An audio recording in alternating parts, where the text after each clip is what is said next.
Carbis Bay, Cornwall, Sunday morning.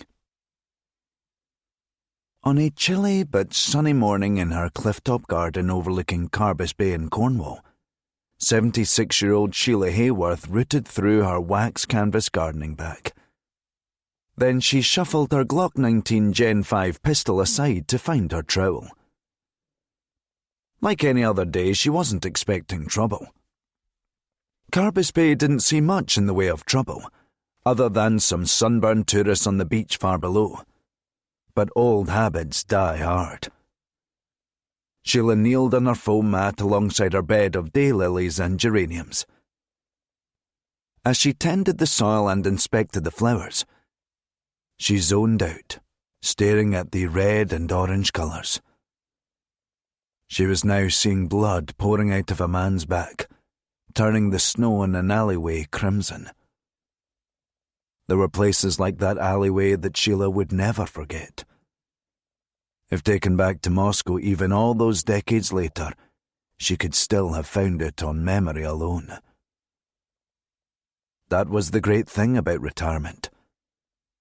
If Sheila wished, she never had to go back to any of those places that haunted her memories and her dreams.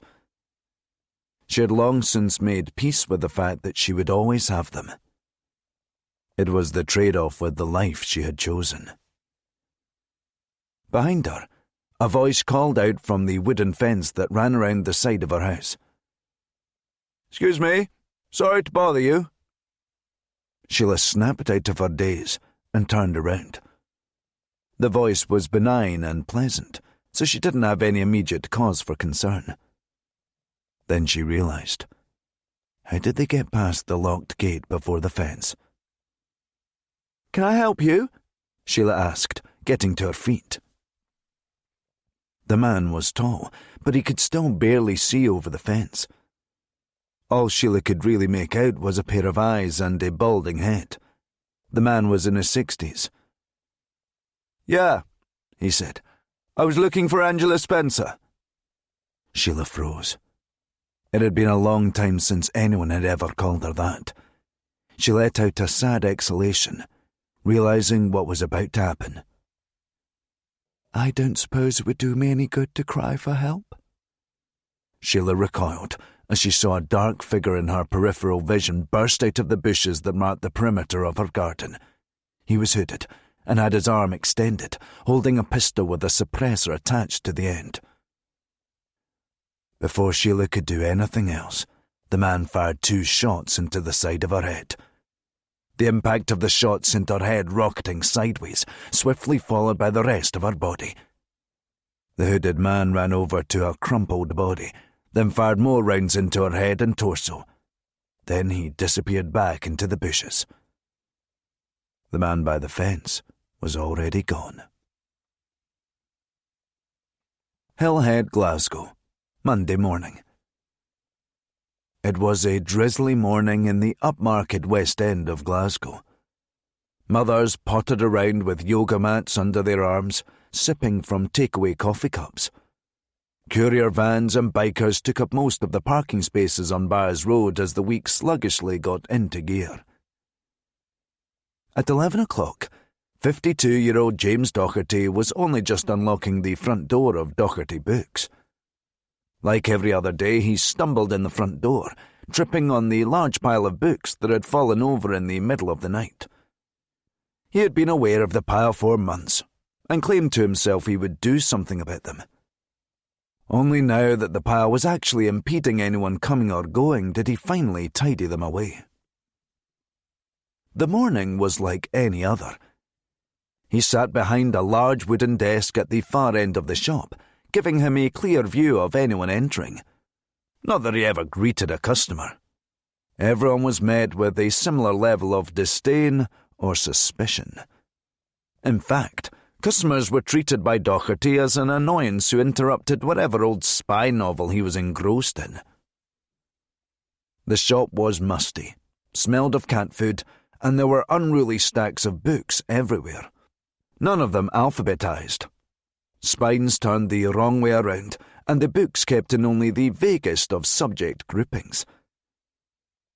settled in for the day with a coffee flask filled with whiskey and a tattered copy of James Buchan's The 39 Steps in his hands. Docherty tutted to himself as he heard the bell of the front door ring.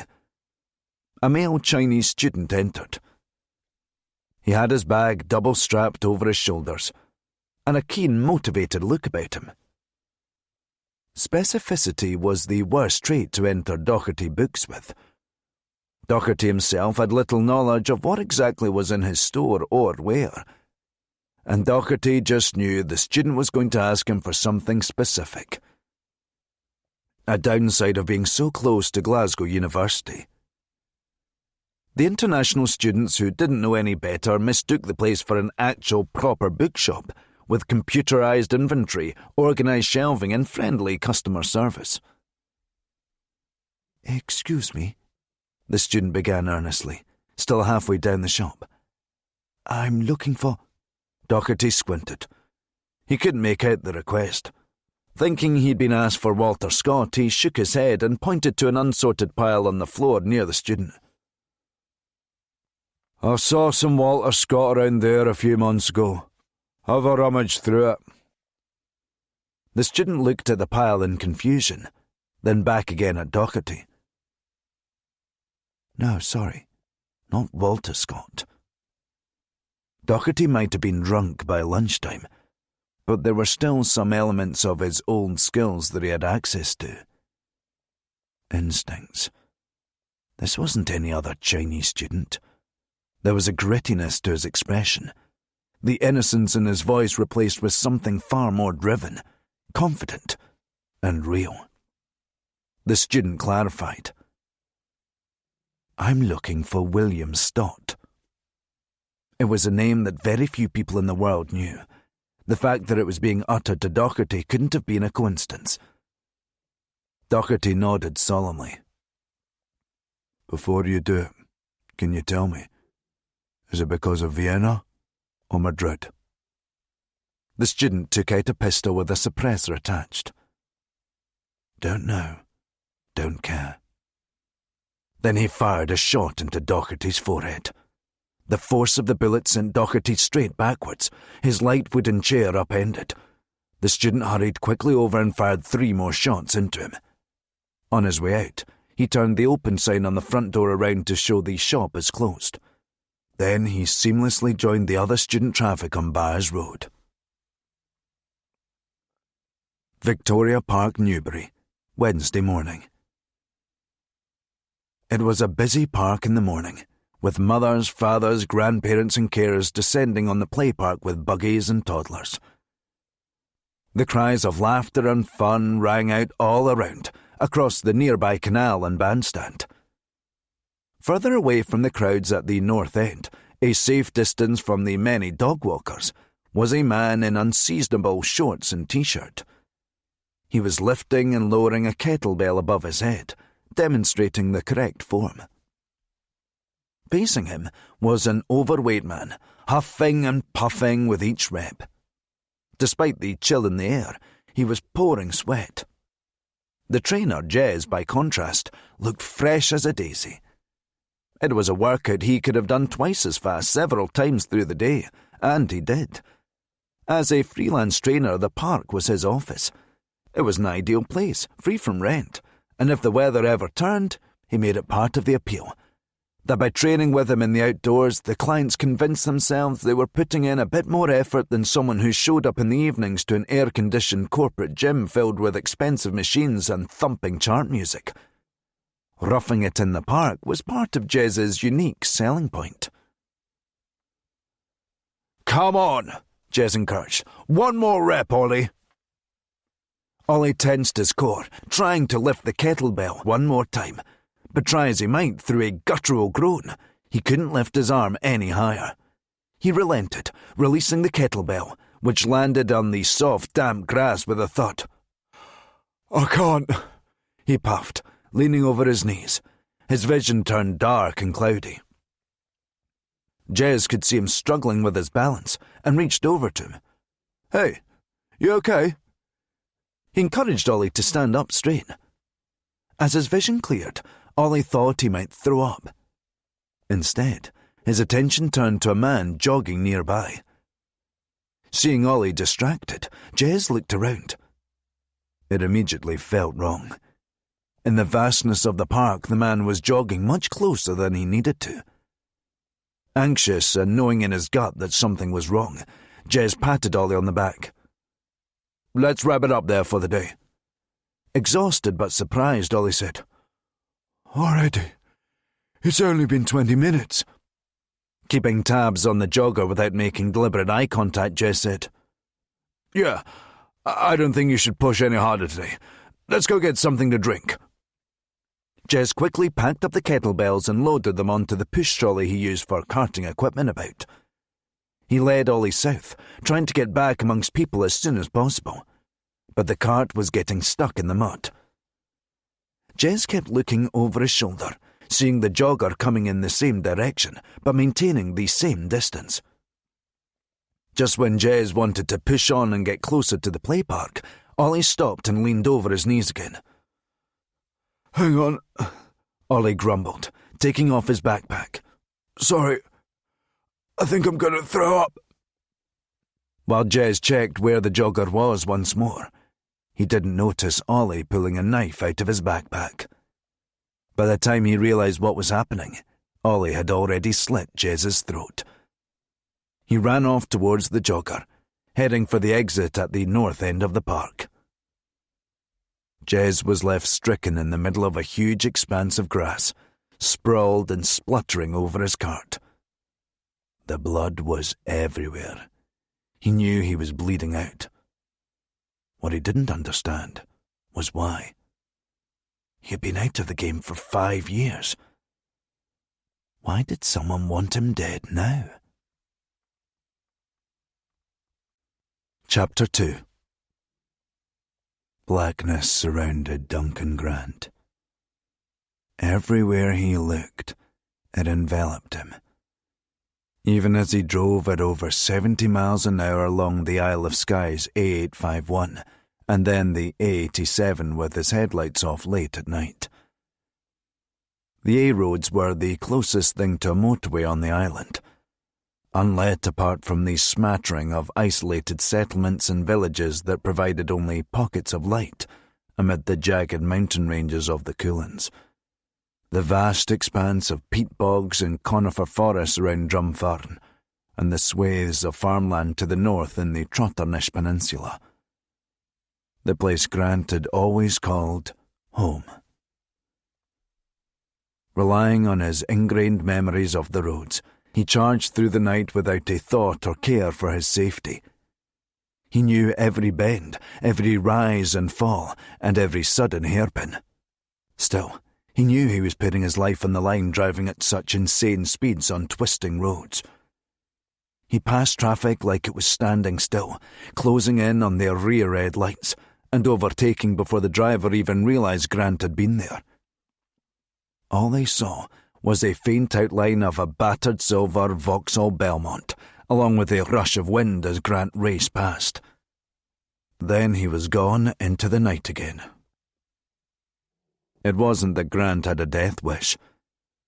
It had started by accident. Leaving his cottage in Trotternish and driving for 5 minutes before realising headlights had been on. There was something freeing about it, of no longer having to worry about the risks.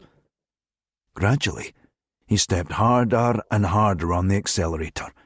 The harder he pressed and the faster his speed climbed, the more alive Grant felt, despite the fact that he was inching himself closer and closer to death by doing so.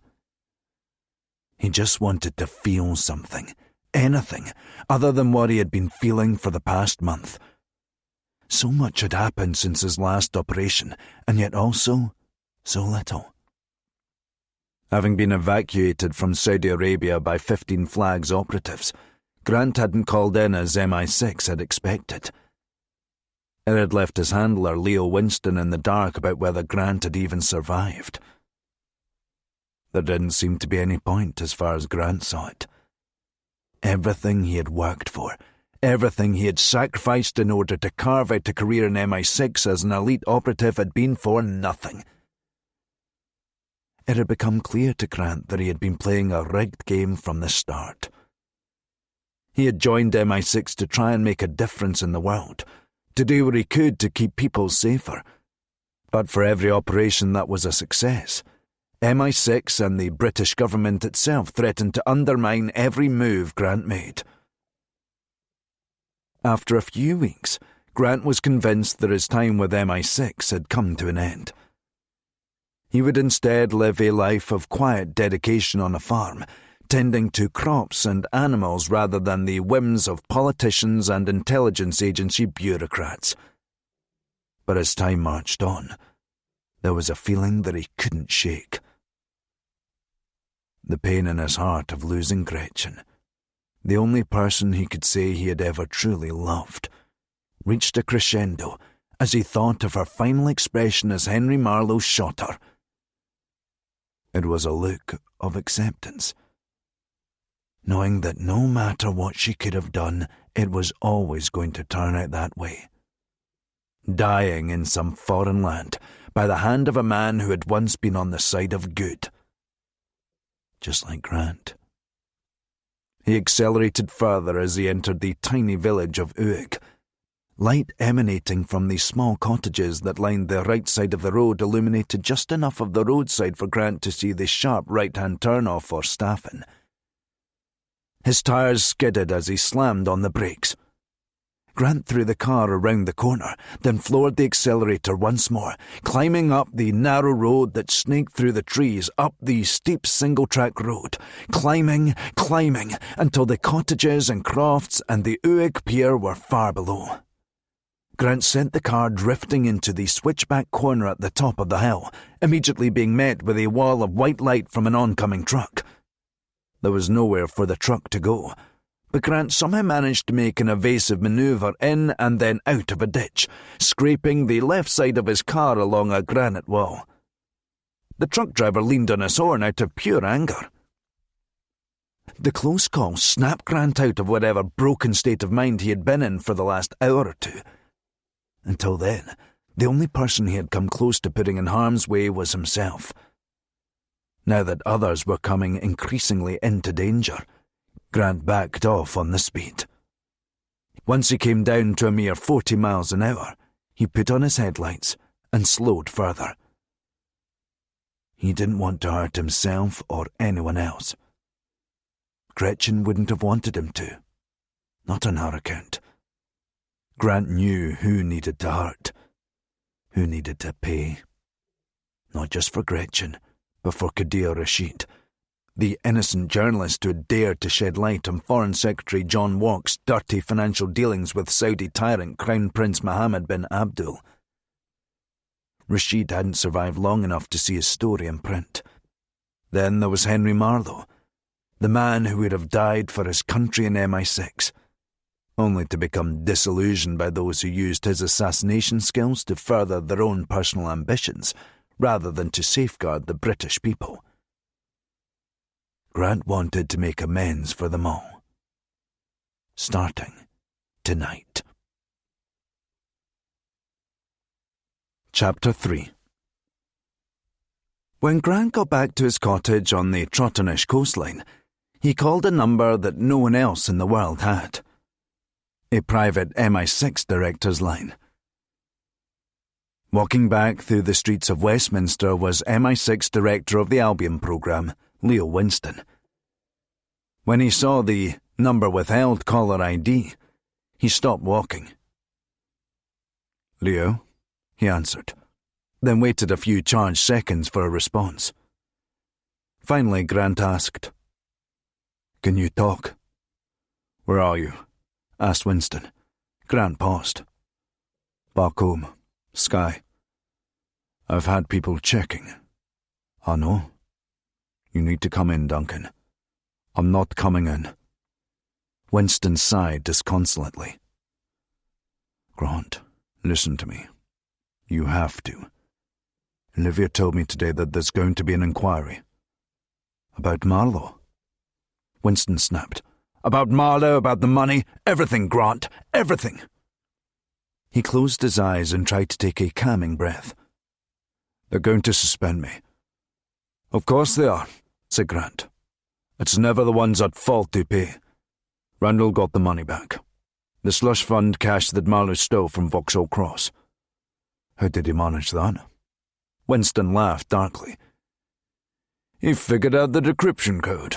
6 figures. Guess what it was? I couldn't begin to. 1, 2, 3, 4, 5, 6. Grant said nothing. It was Marlowe's last laugh. One last laugh into the abyss. Winston went on. The foreign sec doesn't care. He wants your head, Grant. The money was still in play when you shot Henry Marlowe. That was the job I was given, replied Grant. Yeah, well, you and me both, mate. Grant said. I was in my car tonight, driving around the island. It was pitch black and I realised after 5 minutes that I'd been driving without my lights on. I pressed the accelerator, speeding up and speeding up. I couldn't see a thing. The only thing keeping me on the road was my memory. I didn't care anymore. I just wanted to feel something. Something other than this. That was when I realised what has to happen now. Who's to blame for all of this? For Kadir Rashid, Marlowe, and now Gretchen. I'm going to find them. I won't stop until they're in the ground. Winston paused. Duncan, I know you must be very upset right now. Why don't I come up to see you? By the time you get here, I'll be gone. Duncan, do you think I'm broken, Leo? Is that it? I am not broken. I've never seen things so clearly in my life. They're going to pay. Grant hung up. At the other end, Winston held on, until eventually the line went dead. There was plenty on his mind, not least that he had just broken 4 years of sobriety for only 2 sips of beer. The fact that he'd broken it all now meant that all bets were off about what would happen to him. Whether he would even see the next morning was no longer a guarantee. Because that's what came with being an alcoholic. As long as Winston drank, absolutely anything could happen. Nothing was off the table. Not even suicide. That was the terrible paradox for Leo Winston of being an alcoholic. Without booze, he couldn't feel alive. But the only time he could ever contemplate suicide was when he drank. Thoughts of it crept up on him the more he drank. He had broken his sobriety now, after 4 of the most painful years of his life. The thought that harder years might still be ahead of him was enough for him to want to throw the towel in. There was no denying those 2 sips of beer. He couldn't pretend they had never happened. It wasn't about being able to lie to someone else about his sobriety. What mattered most was knowing in himself what he had done. And he knew that he had taken a drink. All this and so much more rushed through his head, like a car speeding through a dark countryside road. He was a car with its lights off. Where he would end up now was anyone's guess. Because Winston knew from experience that because of those 2 tiny sips of beer, he had given himself permission to drink for the rest of the night. It didn't matter that the sensible thing to do was stop, to say, I know what happens from here and none of it is good. If I stop now, I can still save what remains of my life. But that's not how it works for an alcoholic. Winston stared at his phone, wishing Grant was still there. Then he said, I need help. With no one to hear his plea, Winston pocketed his phone. He set off again as if nothing was wrong. Then he veered off the pavement into the first available shop that sold booze. He sailed straight up to the counter, which was surrounded by walls of sweets. Winston only had eyes for the booze behind the counter. He pointed to a bottle of Jack Daniels. That one, please, he said, like someone picking out a stray in a cage from a dog home. He made it another 50 yards from the shop before he peeled off the label on the bottle cap. Now, all bets were off. Chapter 4. What Winston didn't know was the moment the barmaid in the King's Arms had spotted the 2 sips missing from Winston's pint of beer, she called Barry, the bar manager. "Oh, Barry, it's Alison," she said, holding her other ear to block out the din of shouted conversation and music that dominated the background of the bar in typical Friday night fashion. "I'm sorry to bother you in your night off, but you asked me to tell you if that guy came in." "Is he all right?" Barry asked with concern. "He seems fine. He's just left, in fact. He barely touched his pint." Barely, thought Barry. He ended the call as quickly as he could, then scrolled through his contacts. He knew exactly what to do in the circumstances. The instructions had been made clear to him one quiet afternoon before he had even opened for the day. There was something about the woman that suggested he would be foolish not to follow her instructions to the letter. He found the contact name under Leo Sponsor, then made the call. Across the city in a Chelsea townhouse, Olivia Christie had only just removed her shoes in the hallway when she heard a phone ringing in her bedroom. It was a call she'd hoped to never get. Christie found the burner phone in her bedside cabinet, placed there as she had always assumed that if Leo needed her help it would likely be in the dead of night. She answered and listened to Barry's description of what had happened. He had no idea he was talking to the director of MI6, though he sometimes wondered who a man like Leo Winston would trust with the knowledge he was a recovering alcoholic. Winston had never talked about his job, but once, Barry had noticed an MI6 ID badge in Winston's hand while he rummaged through his briefcase looking for his wallet. Barry had never said a word about it. Barry could tell from Christie's voice that he wasn't talking to a mere neighbour or relative about Winston's plight. There was too much power behind her voice, an effortless authority. "I'm sorry to bother you with this," Barry spluttered. Christie cut him off. "Don't worry. You did the right thing. I'll deal with this now." Before she left, Christie added, "Oh, and Barry, delete this number from your phone now." Without waiting for a response, Christie hung up, then removed the SIM card from the burner and tossed both into a microwave in the kitchen and let it sizzle and spark for a minute until both were destroyed. She marched back to the hall and phoned her driver. "I need you to come back. I'm not done for the night, it would seem." Chapter 5. Cambridge Street, Pimlico, London. Olivia Christie's driver was grateful for the sat-nav guiding him through the streets of Pimlico, as every street looked the same. The white stucco terraces, pillars at the front steps overhanging balconies. The architecture favoured by foreign consulates in the city, except a little more ragged around the edges. "Wait here," Christie told the driver. If Winston was a drunken mess, she didn't want anyone else to see it. She hurried up Winston's front steps and into his building using the spare key he had given her months ago when she agreed to be his sponsor.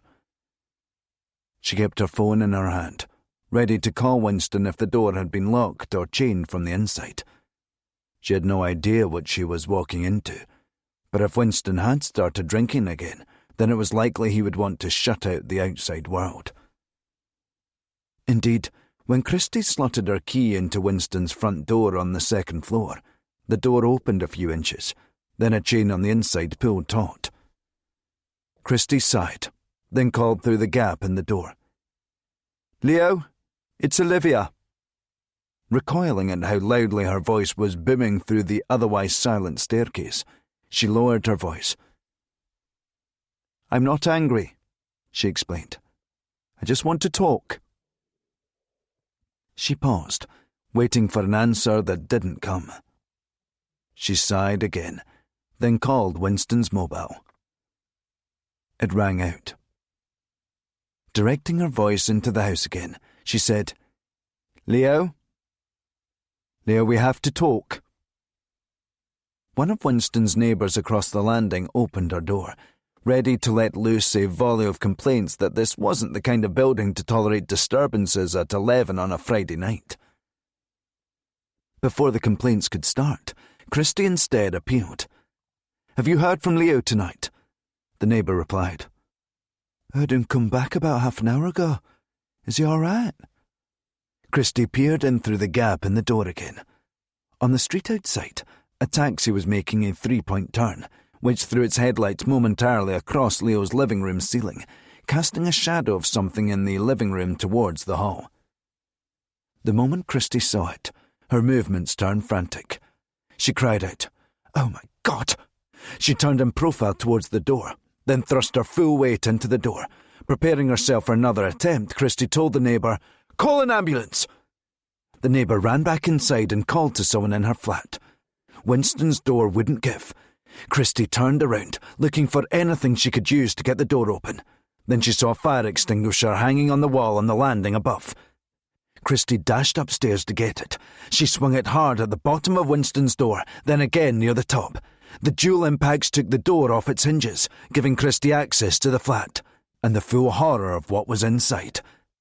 In the living room, Winston swung from a rope thrown over the chandelier in the centre of the ceiling. A chair lay grimly on its side underneath him, having been kicked away. Winston's eyes were closed. He was out cold. Not that he had been fighting it before he passed out. He had kicked the chair away with a sense of relief, that it was going to be over after a short passage of pain. The pain didn't matter. He had lived through much worse in his life already. Anyone who survives 6 months of torture and isolation at the hands of the brutal Chinese Ministry of State Security doesn't have much left to fear in this world. An empty bottle of Jack Daniels sat on the coffee table. No music was playing. The TV off. Evidently, Leo wanted to take his own life in total silence, like a dog who retreats under the stairs when he knows he's dying. Christy ran to Winston, pulling the chair upright, then standing on it herself to get up to his height. She hugged Winston around the thighs to take the pressure off his neck that had been throttled by his body weight. "Help!" Christy shouted. "Living room! Help!" The neighbour and her husband came running through, then stopped in the doorway, horrified by what they were seeing. "Get a knife!" Christy groaned. "Something!" The husband ran to the kitchen and came back brandishing a huge butcher's knife. With a few curt lashes, he managed to cut the rope, but the damage, as far as Christy could tell, had already been done. Winston was unresponsive to every slap and demand and plea to wake up. As Christy began CPR, she snapped to the neighbour. "How long for that ambulance?" "They just said as soon as possible." "That's not quick enough." Christy shook her head, then gestured at her phone, which she had dropped on the floor. "Get into my phone. Dial 00 hashtag and don't hang up." Confused, the neighbour did as Christy said. "What should I say?" "You don't have to say anything. It's an emergency code." "But what about an address?" "Trust me, there's no turning off location on that phone, and I'm not the sort of person who can go missing.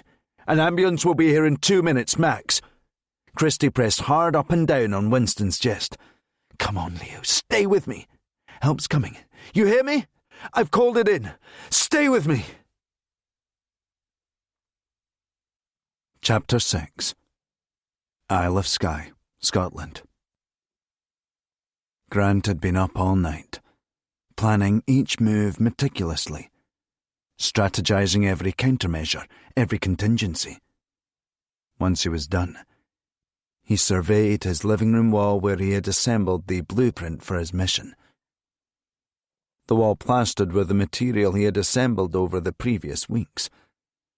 Pictures and maps of an address marked as 1 Carlton Gardens in central London, along with another address marked as Chevening House, highlighted on an Ordnance Survey map of Kent in southeast England.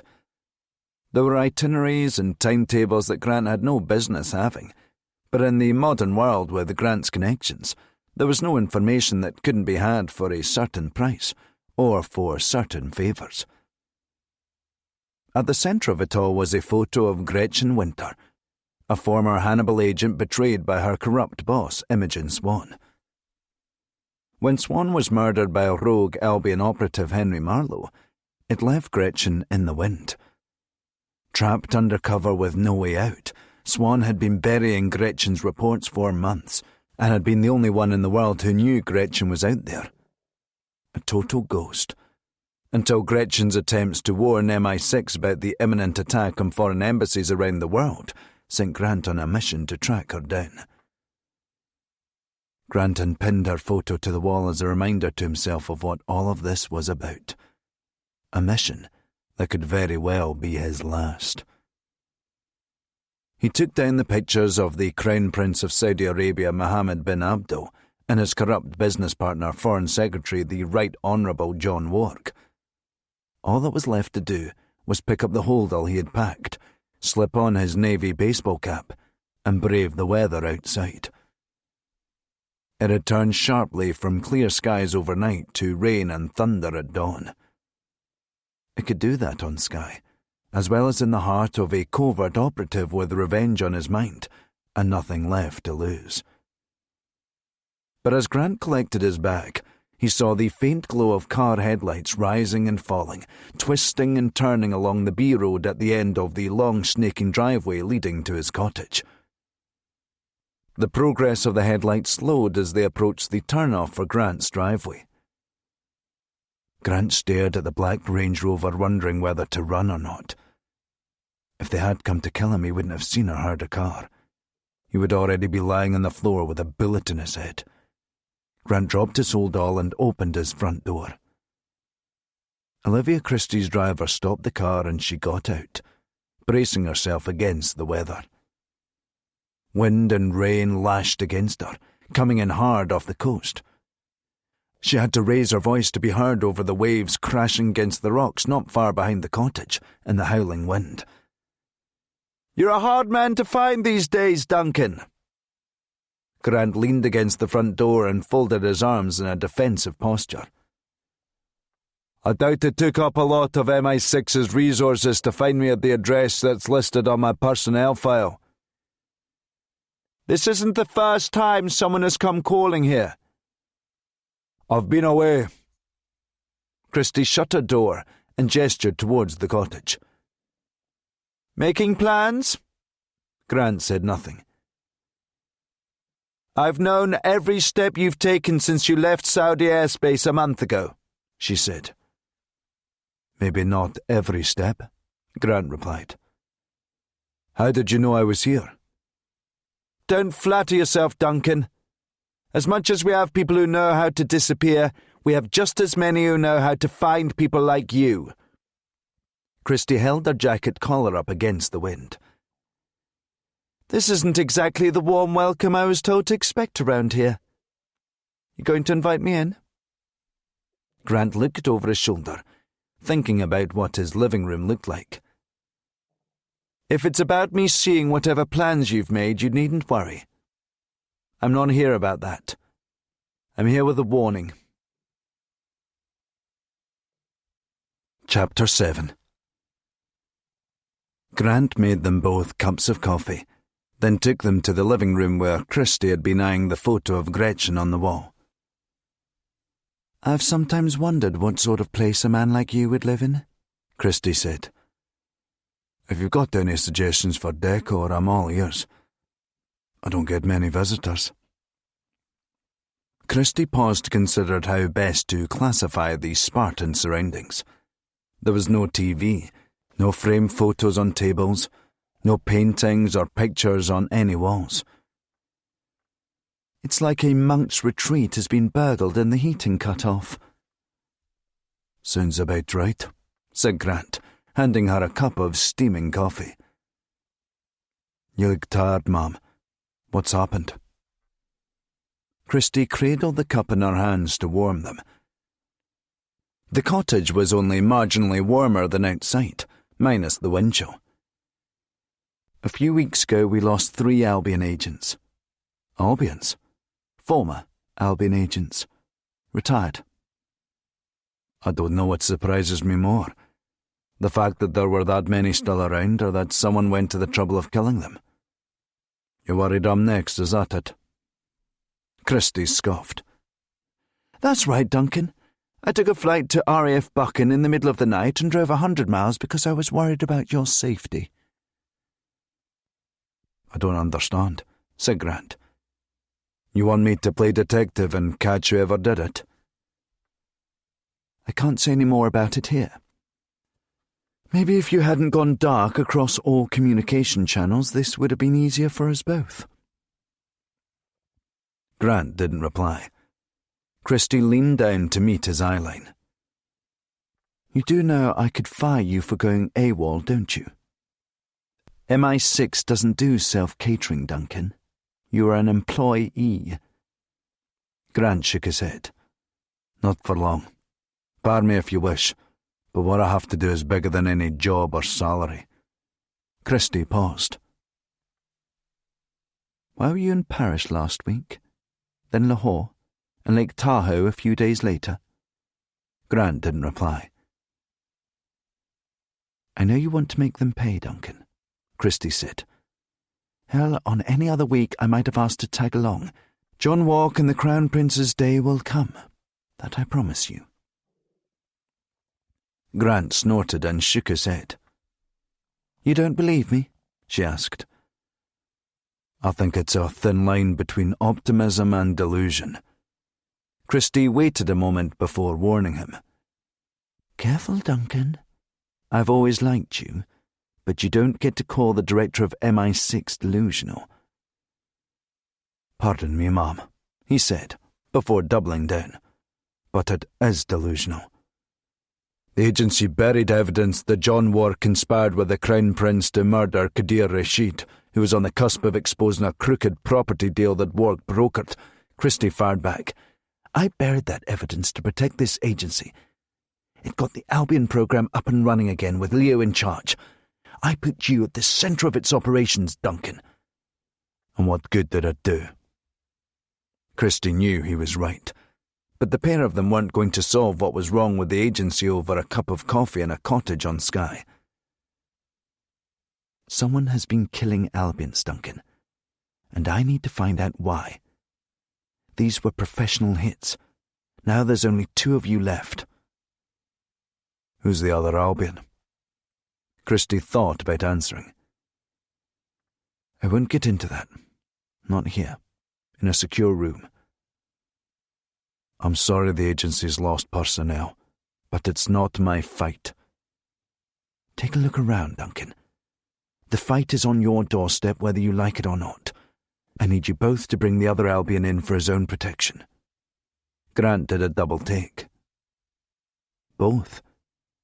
I'm not sending you in alone on this. I'm not taking any chances. This is bigger than me or you or the Albion program. Who else are you sending in? Someone you've worked with in the past, though not for a while. Not since Kills School. Grant's eyes widened. You're sending me in with Ridley? I've read the reports. I know what you two did at Kills School. Ridley. It had been a long time since Grant had heard the name. Kills School, where MI6 turns agents into killers. And if I say no? Said Grant. Like I said, Christie explained. This is bigger than you and me or the agency. You didn't travel through the night to tell me about an op. Christie nodded slowly, with purpose. No, I didn't. What's happened, Mom? What aren't you telling me? It's about Leo, she said. Chapter 8. A mere 2 hours after their conversation in Grant's cottage, both Grant and Christie were in the air on a plane borrowed from the Foreign Office. Just the latest in a long line of favours extracted from John Wark by Christie. Such were her demands, and so often were they met, that rumours had circled Westminster that either Wark and Christie were having an affair, or Christie had dug up dirt on the minister who also happened to be responsible for her agency. Christie was at the front of the plane behind a soundproof and frosted glass door, fielding a conference call with 15 flags directors across multiple international time zones. Grant watched Christie's fuzzy silhouette striding around as she went off on one of her monologues about the need for transparency between the countries that had formed an alliance to combat terrorism through a shared network of agents and black operations. Grant was in awe that one person could shoulder such responsibilities, taking it all in her stride. Just another day. Meanwhile, he was fighting back tears, thinking about what Leo had tried to do to himself. Grant blamed himself. If he hadn't been running around the world planning vengeance, then he might have been in a position to help, or at least notice that Winston was struggling with something. It was impossible for him not to think of his own dad's alcoholic oblivion, and Grant's failure to stop him drinking himself to death. The reality was that Leo Winston had played a far more significant role in Grant's life than anyone else. He had plucked Grant out of SAS training and thrust him into the high-octane world of international espionage. There was nothing Grant wouldn't do for Leo, even if it meant holding off his planned mission to avenge Gretchen. Seeing John Warwick and Mohammed bin Abdul in handcuffs or in the ground would have to wait. Grant told himself he had to remove any emotion from the situation. He wouldn't be at his best if he made emotional decisions. But piece by piece, the emotional bricks were stacking up like a wall in front of him. Now, on top of everything else, he had to go in an op with Ridley of all people.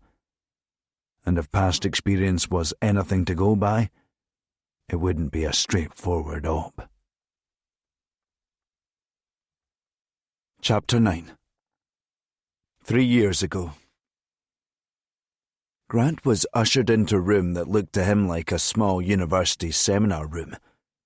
A short, bald man strode around at the front of the class, dwarfed by a whiteboard that was meters long.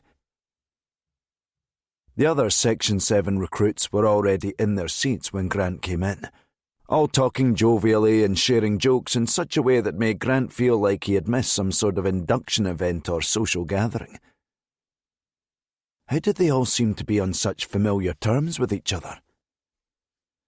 Grant reminded himself he was probably being paranoid, but it felt like the SAS all over again.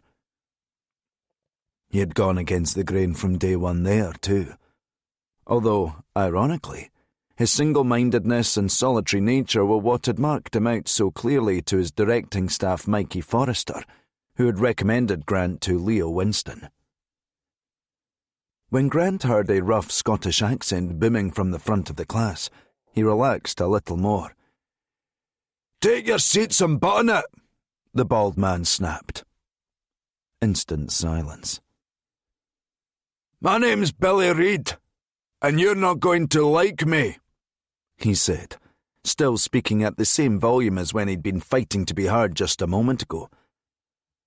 "I'm going to push you to places you don't want to go and say things to you that you don't want to hear." He paused.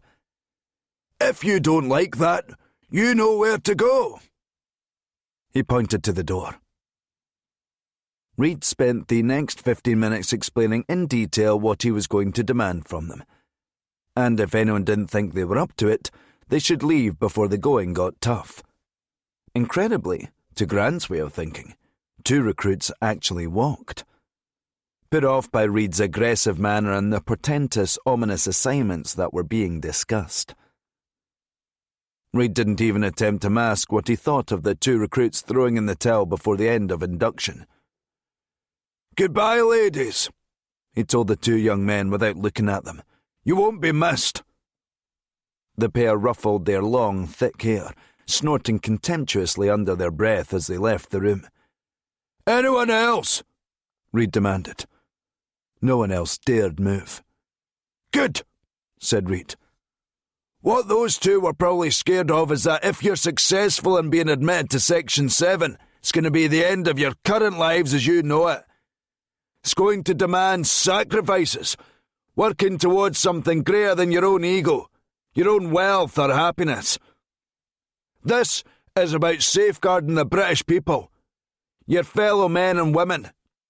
Can anyone think of a sacrifice more worthy than that?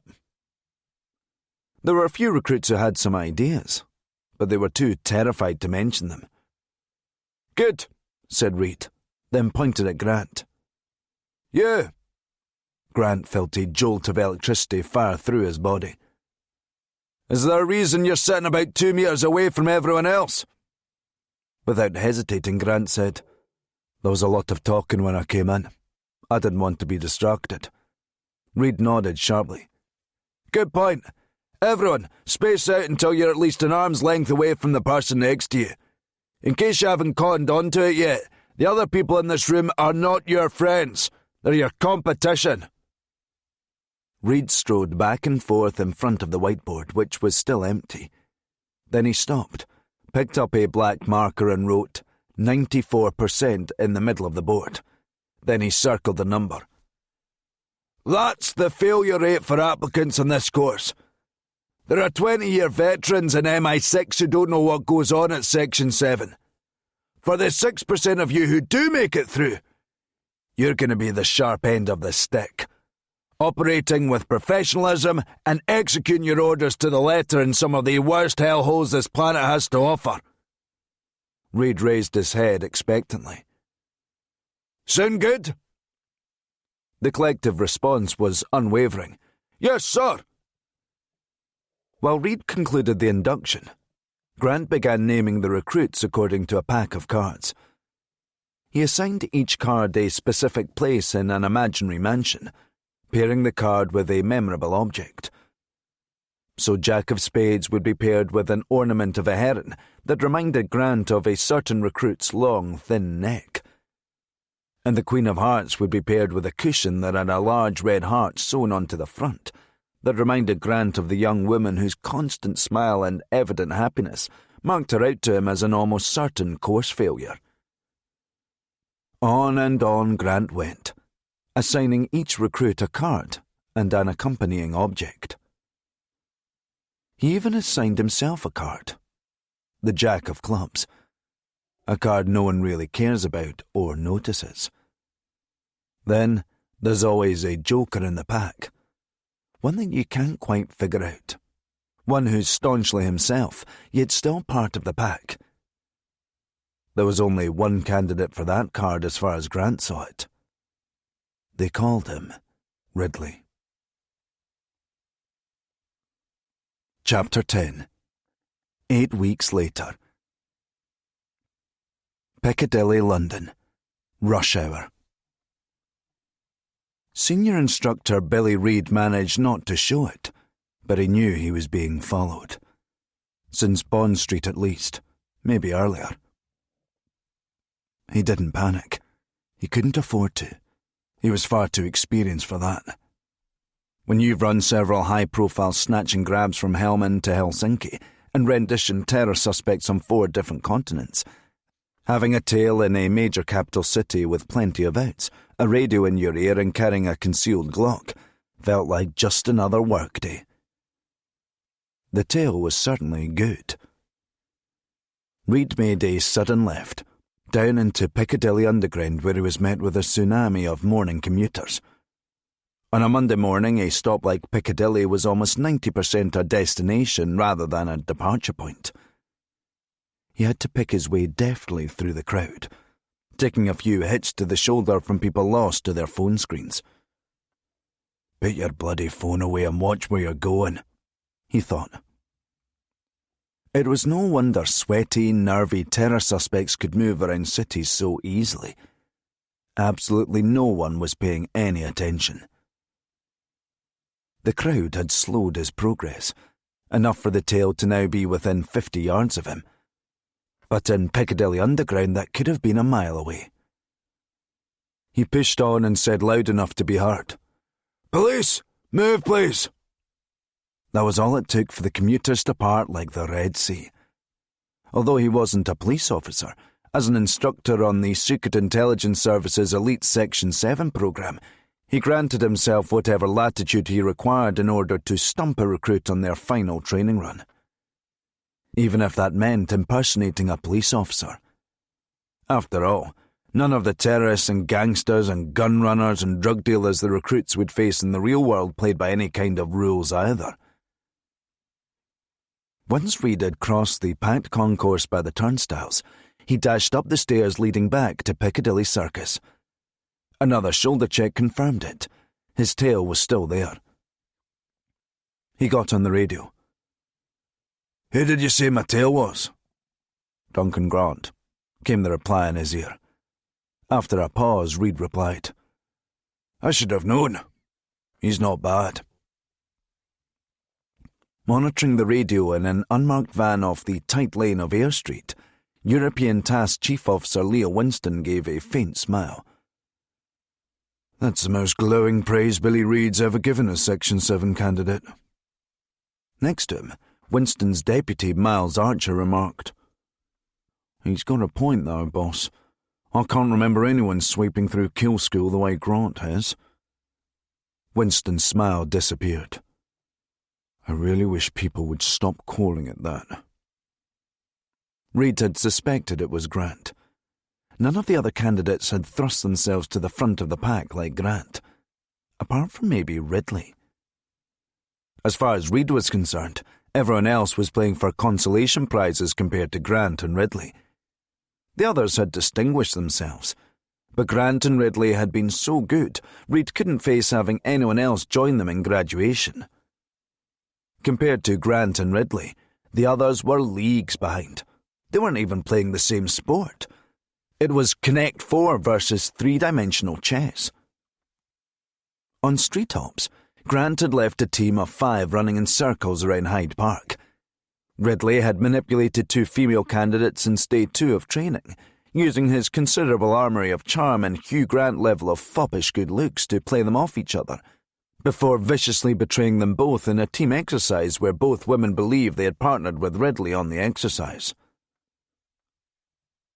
"It's not personal," he had explained to them. "But the fact is, if you were both cut out for Section 7, you'd have seen it coming a mile off."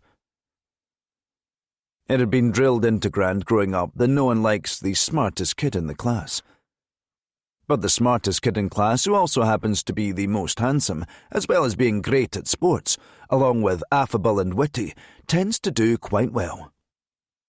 Ridley had been that sort of kid. Graduating Kill School was just another in a long line of achievements. Where the road ended for someone like him was anyone's guess.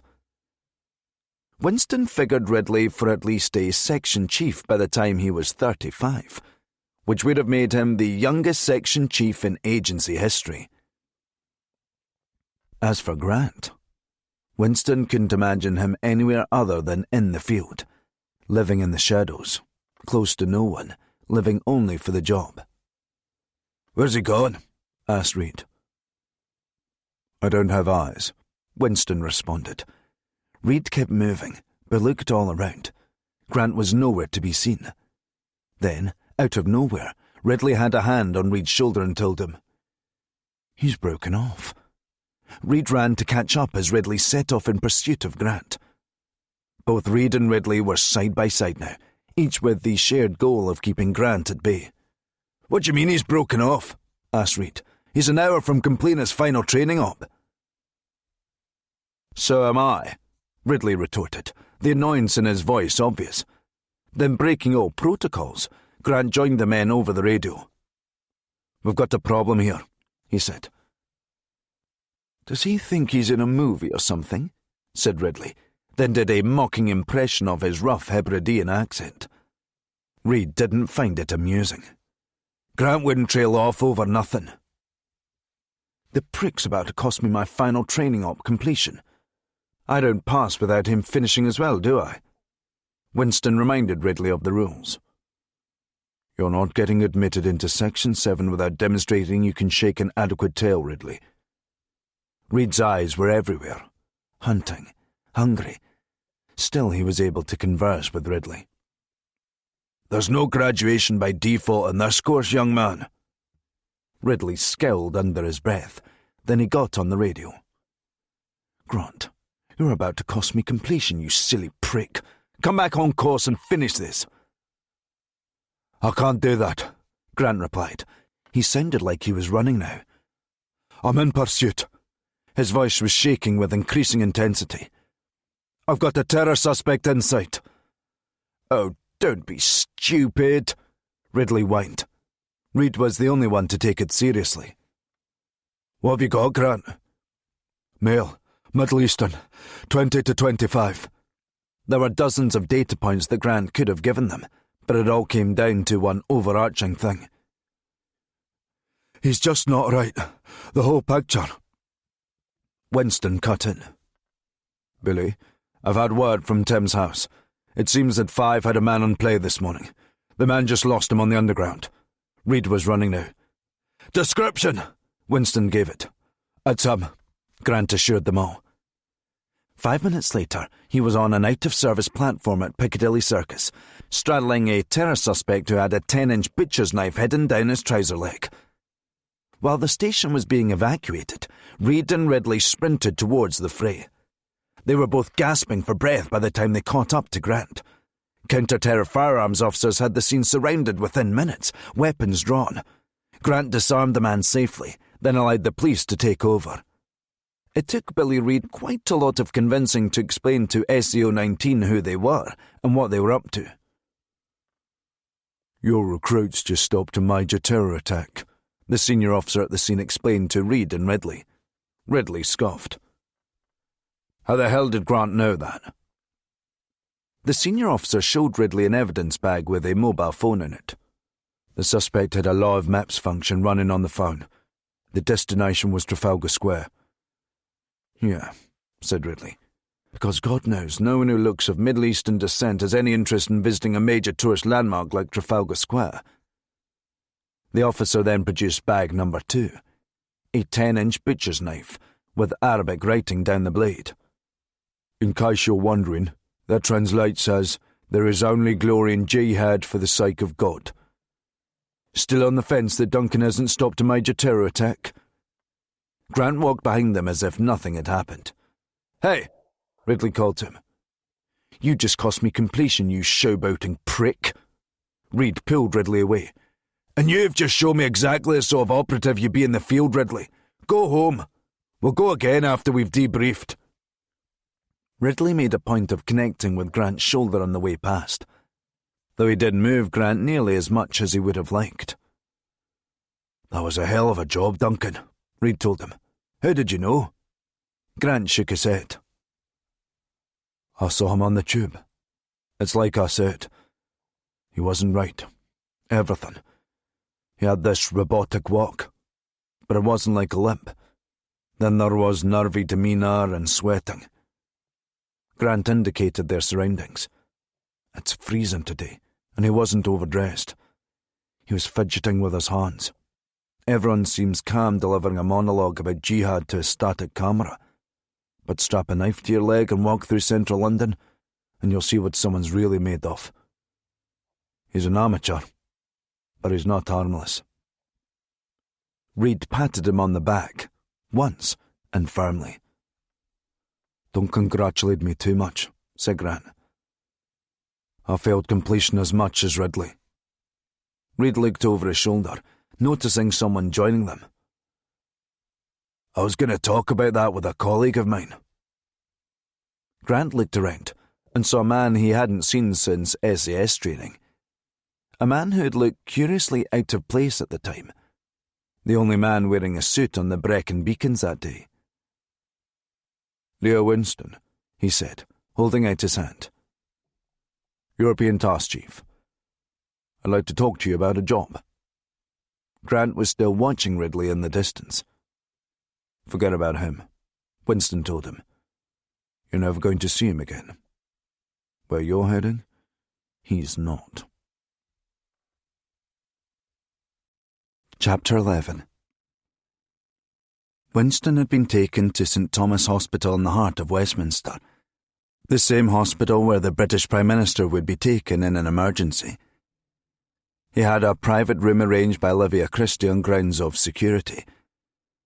Winston had been in and out of consciousness since arriving at the hospital.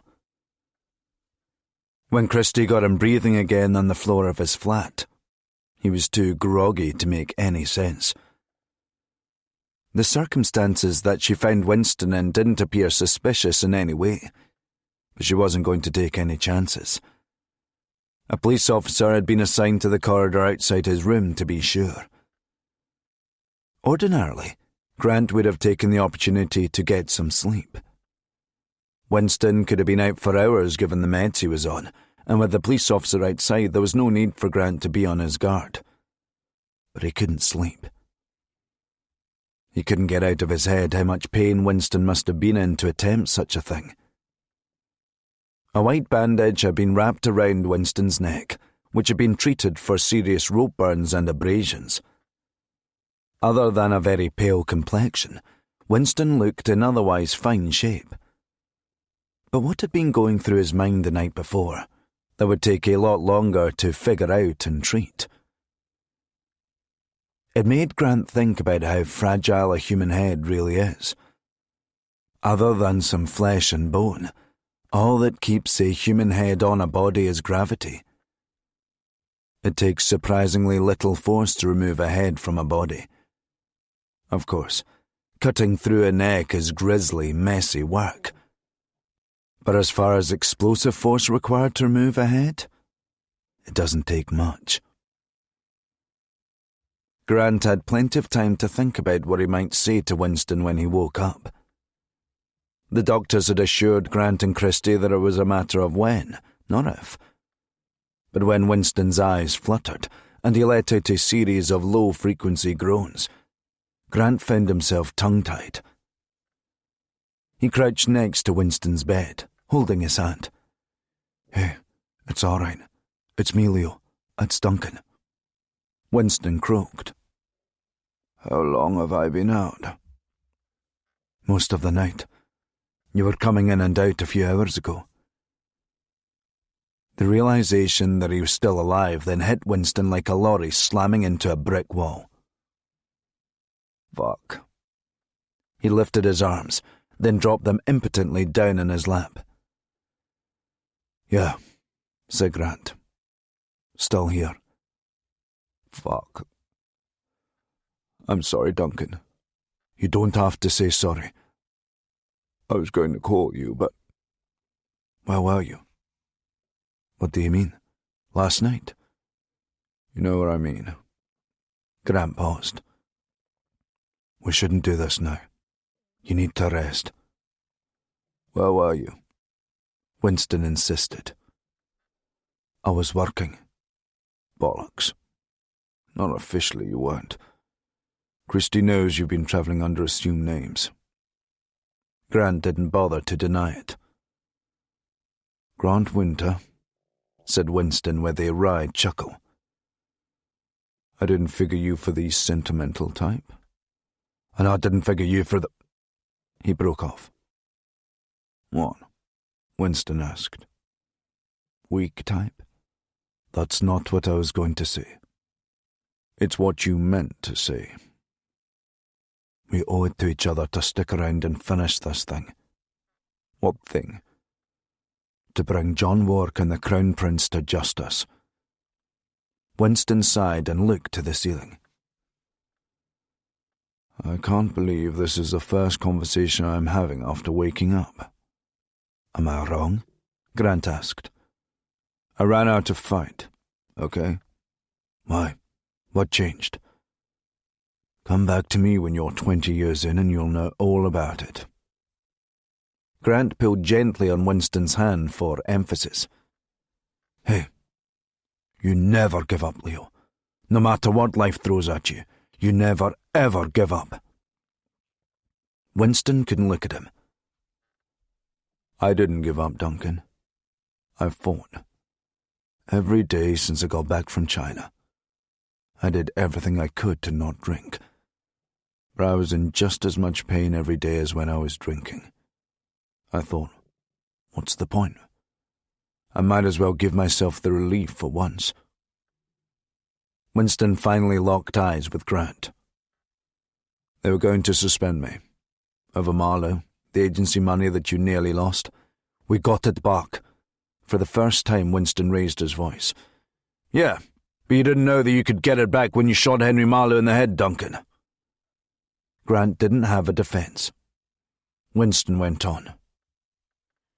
"You disappeared, and I was left to clean up the mess.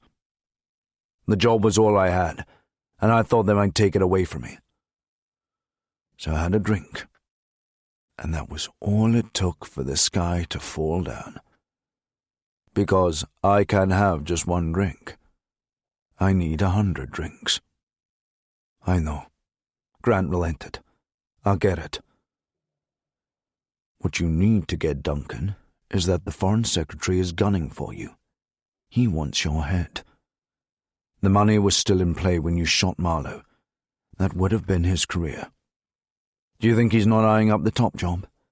Everyone figures him for Downing Street after the next election. That's why I have to stop him before he gets a chance. Why? Why does it matter?" "Because I won't let him get away with it." Winston fired back. "That's what they do." "Don't you get that yet? They always get away with it, Duncan. These guys, they walk between the raindrops. Nothing ever lands on them." "Christie's asked me to come back for a job." "What sort of job?" "Someone's killing former Albions." "She's sending just you?"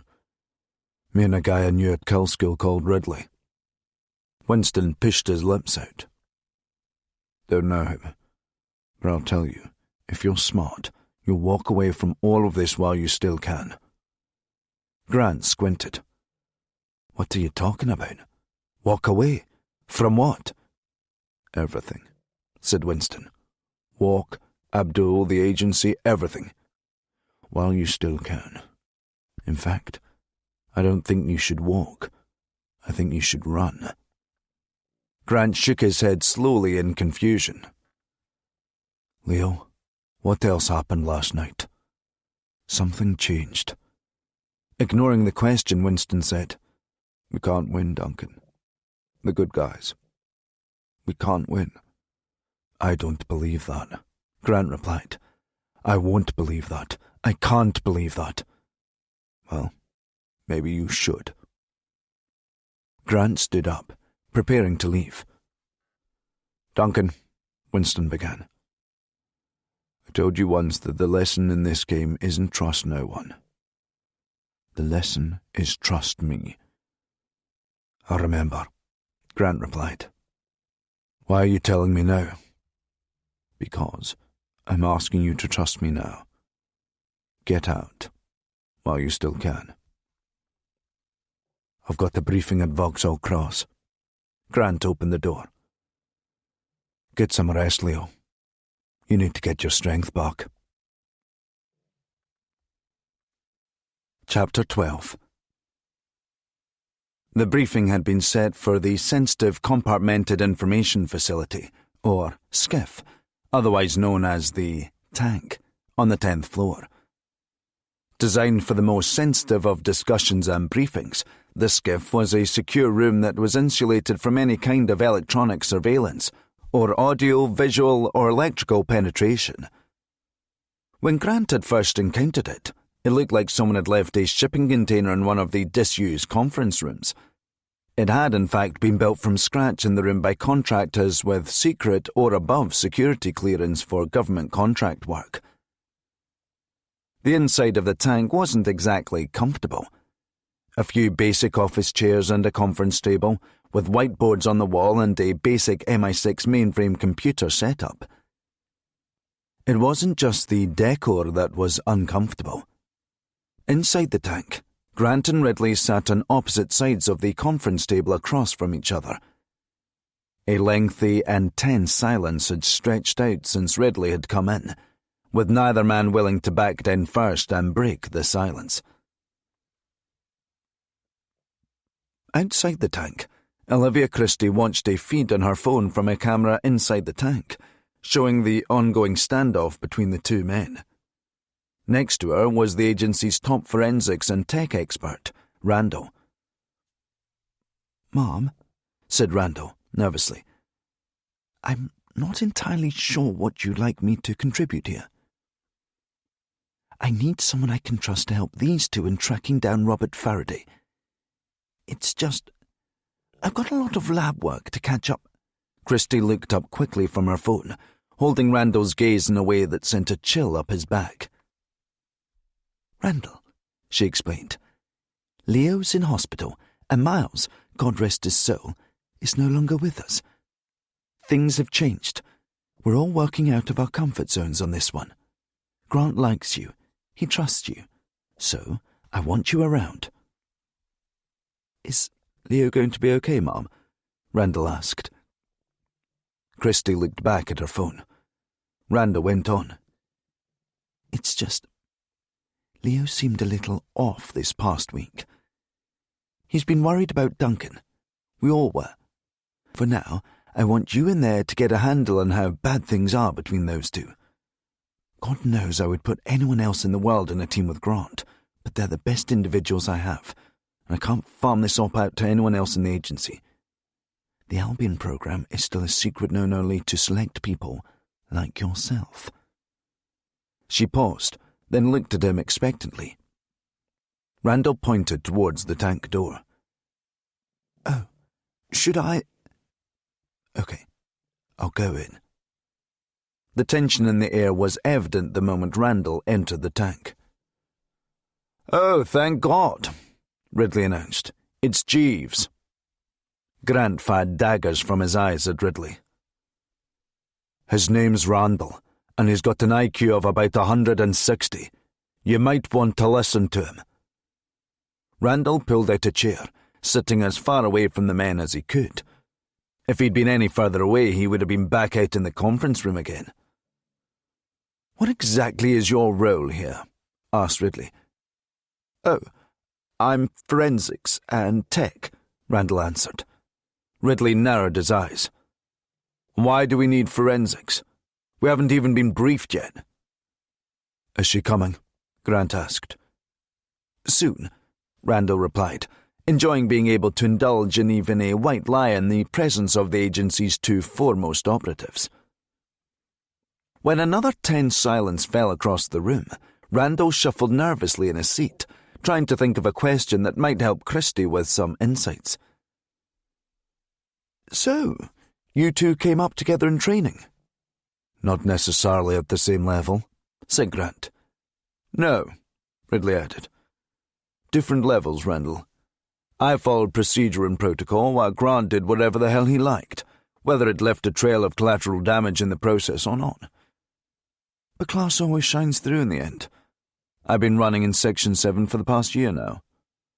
Ridley waited for Grant to weigh in. Grant just stared at him. There was something about the way Ridley carried himself, the way he spoke, his entire nature, that annoyed him.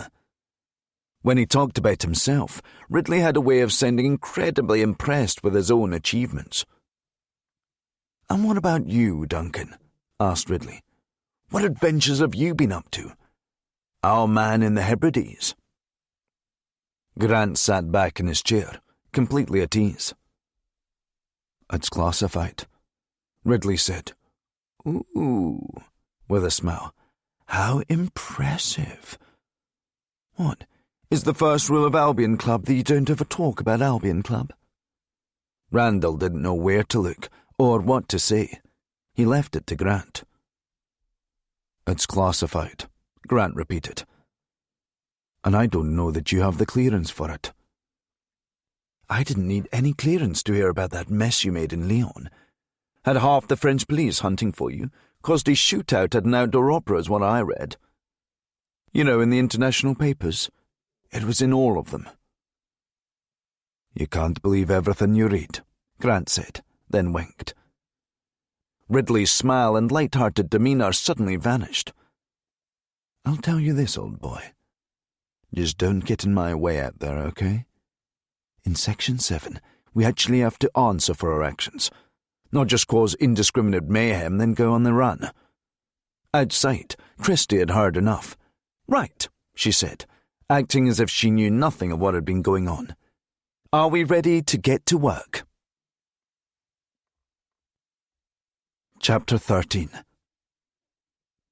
Christie pushed 2 copies of the same briefing report first to Grant and then one to Ridley.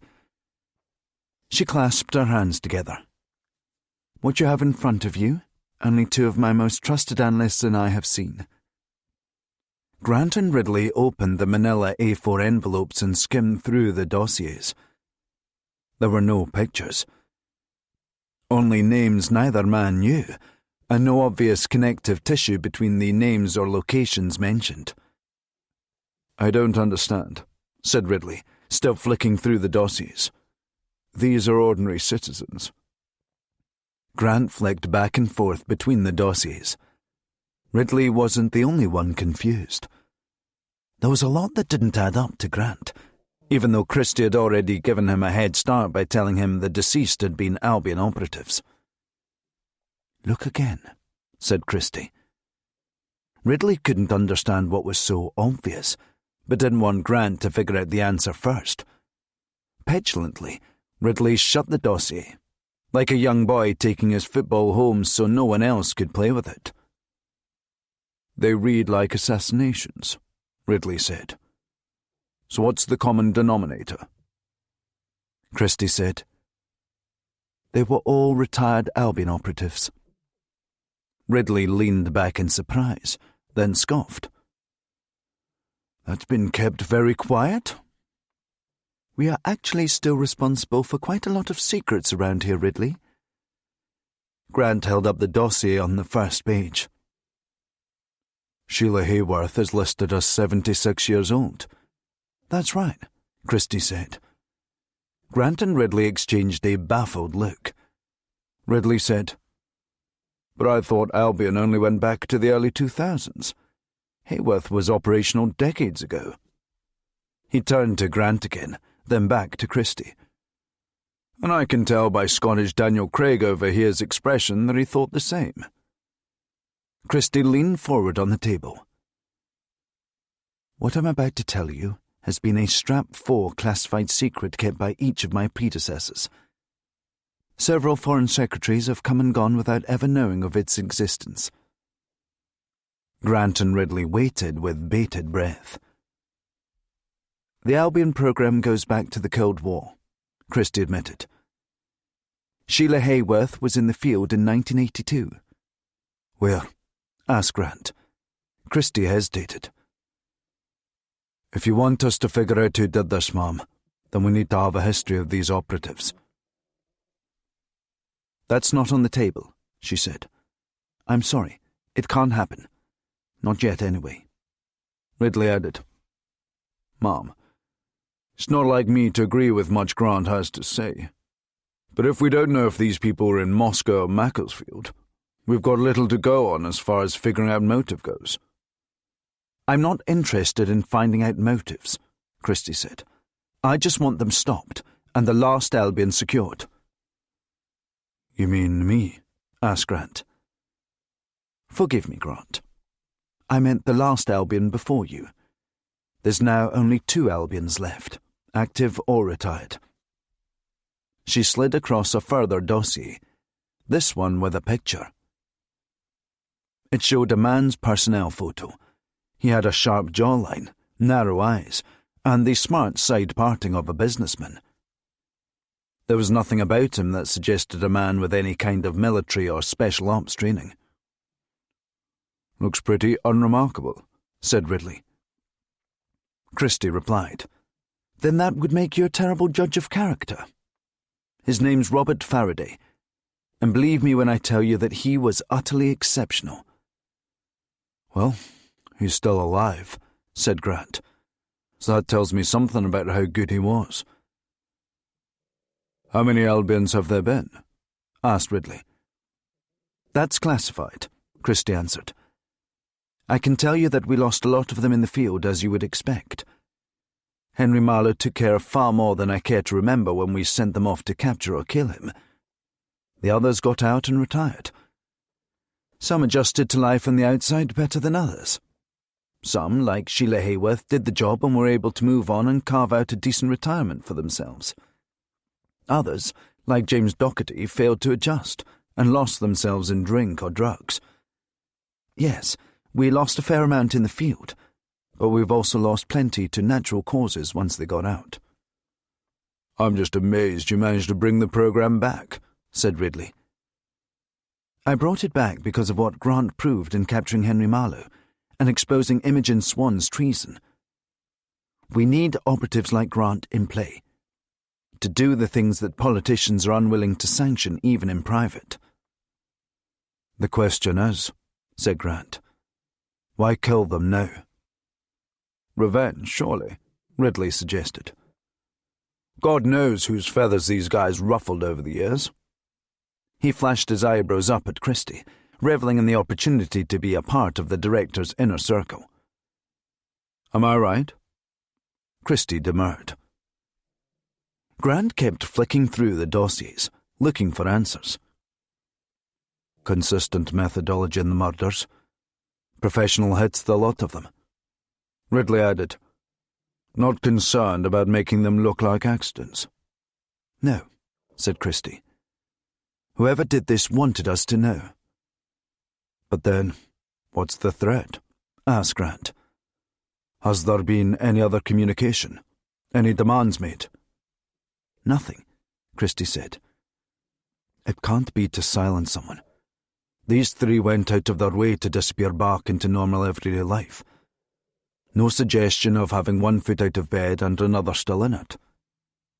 "They must have still been active in some way," said Ridley. "What about the private sector?" Christie shook her head. "There's no evidence of that." "Nah," said Grant. "These guys were as out can be." "Sending a message?" Ridley wondered. "What's the message?" "I don't know, Grant. We're sitting here with less information than you get in a game of Cluedo. All we've got is speculation." Grant held up his report. "These three were killed within a few days of each other. That was weeks ago. If the plan is to go after Faraday next, what's taking them so long?" Ridley added, "What if Faraday's not even under threat? What if you're wrong and there's something else going on?" Grant peered at Christie. He knew when someone was withholding. "What aren't you telling us, Mum?" he asked. Christie sighed. "I think he might know something." "Is this an extraction or a rendition? Do you want us to save him or take him into custody?" She paused. "I don't know yet. All I know is that if anyone can shed light on what these murders are about, it's Robert Faraday." "I don't understand," said Grant. "Why can't we just contact him, warn him?" "Send him a bloody email," suggested Ridley, only half joking. Christie said, "Faraday didn't exactly leave the agency on the best of terms. I doubt there's a phone call from us that he would take." "Where's the extraction point?" "Well off the grid. The far north of Scotland in Sutherland." "Sutherland?" Grant said in surprise. "Where is that?" asked Ridley. "It's the emptiest stretch of land in the country. If you want to disappear, that's the place to go." Christie said, "Faraday's been living in the Matrix since he retired. No phone that we know of, no online presence, completely self-sustained." "Are you expecting any resistance out there?" Christie said. "Beyond Faraday himself? I doubt it. But there could be hostile forces on their way to him as we speak. Hell, we could get you up there and he's dead already. We won't know until you two walk in the door." "What if he refuses to come with us?" Christie snorted, amused. "Convince him." "He's an Albion, Mom. He's taught to trust no one. And you said he's got a difficult relationship with the agency and he doesn't know us. This could be tricky." Ridley gestured dismissively at the dossier. "He might have been hot shit when he was in his 30s, but he's an old man, for God's sake." Grant pointed out with incredulity. "He's 55, Ridley." "Exactly. An old man." "It's a mistake to underestimate this guy." Grant turned to Christie. "Have you considered that he may be behind these killings?" Christie nodded. "Yes. but there's nothing in our intelligence network to indicate Robert Faraday wants anything to do with the outside world whatsoever, let alone come out of retirement to commit multiple murders. It's a simple extraction. Bring him in safely, tuck him into bed in a safe house so we can get to the bottom of what these killings are actually about, before you end up the Last Albion, Grant. Randall, who had been sitting tensely, terrified to look anyone in the eye, got the nod from Christie. He handed over the intel they had gathered on Faraday. Christie said, "This is everything we have on his last known location. I've got a plane ready to take you up north." "Inverness again?" asked Grant. "The two of you will be flown to RAF Buchan in Aberdeenshire. From there, by car the rest of the way. You'll be on your own. Bring Faraday back to Buchan for debriefing. If we're lucky, it won't be too late." "And if we're too late?" Grant asked. Ridley smirked. "Then it's you on the chopping block next." Christie ignored the barb, directing only to Grant. "Don't be late. You can follow up with me once you have him. I have to field questions from an emergency Foreign Select Committee hearing on why one of my operatives risked losing billions in MI6 slush funds during an operation. Shall I mention your name or not, Duncan?" Grant stared back sheepishly. "Perhaps not," he said. "No," Christie smiled. "I thought not." Ridley looked at Grant in shock. For the first time since they'd known each other, he seemed genuinely impressed by Grant. Once Christie was gone, Ridley asked him. "You really did that?" Grant said. "It was a little more complicated than she made it sound. But yeah." Walking past with the cocky stride that Grant remembered, Ridley remarked, "What the hell have you been doing since Kill School?" Chapter 14. Olivia Christie was no stranger to the Foreign and Commonwealth Office on King Charles Street, but even she was in the dark about where exactly the staffer was taking her to, 2 floors down. "Dear boy," Christie began, "you must be mistaken. I'm the director of MI6 and I'm here for the Foreign Affairs Select Committee hearing." The young man, who was all of 23 years old, kept his composure. "I know who you are, ma'am, and where I have to deliver you." "Deliver me?" "The committee is already waiting, ma'am. Everything's in order." But as the lighting grew dimmer and dimmer along the corridor, Christie felt like nothing at all was in order. The staffer stopped at a blue door, just like the other dozen they had already walked past. "This is it, ma'am," the staffer said, then opened the door, revealing the Foreign Affairs Select Committee sitting at a long conference table in a windowless room. The Foreign Secretary John Wark looked up towards the staffer. "Thanks, Freddie," then beckoned Christie inside. Christie did a double take when the door was locked behind her by one of Wark's closest aides. "I'm sorry. I thought I was testifying at a committee, not staging a run-through for nuclear fallout." She was particularly confused as to why Wark was there, and at the head of the table as if he was chairing the meeting. Christie said, taking a seat, "It's my rather amateur understanding, John, that the committee's purpose is to examine and hold to account the running of the FCO."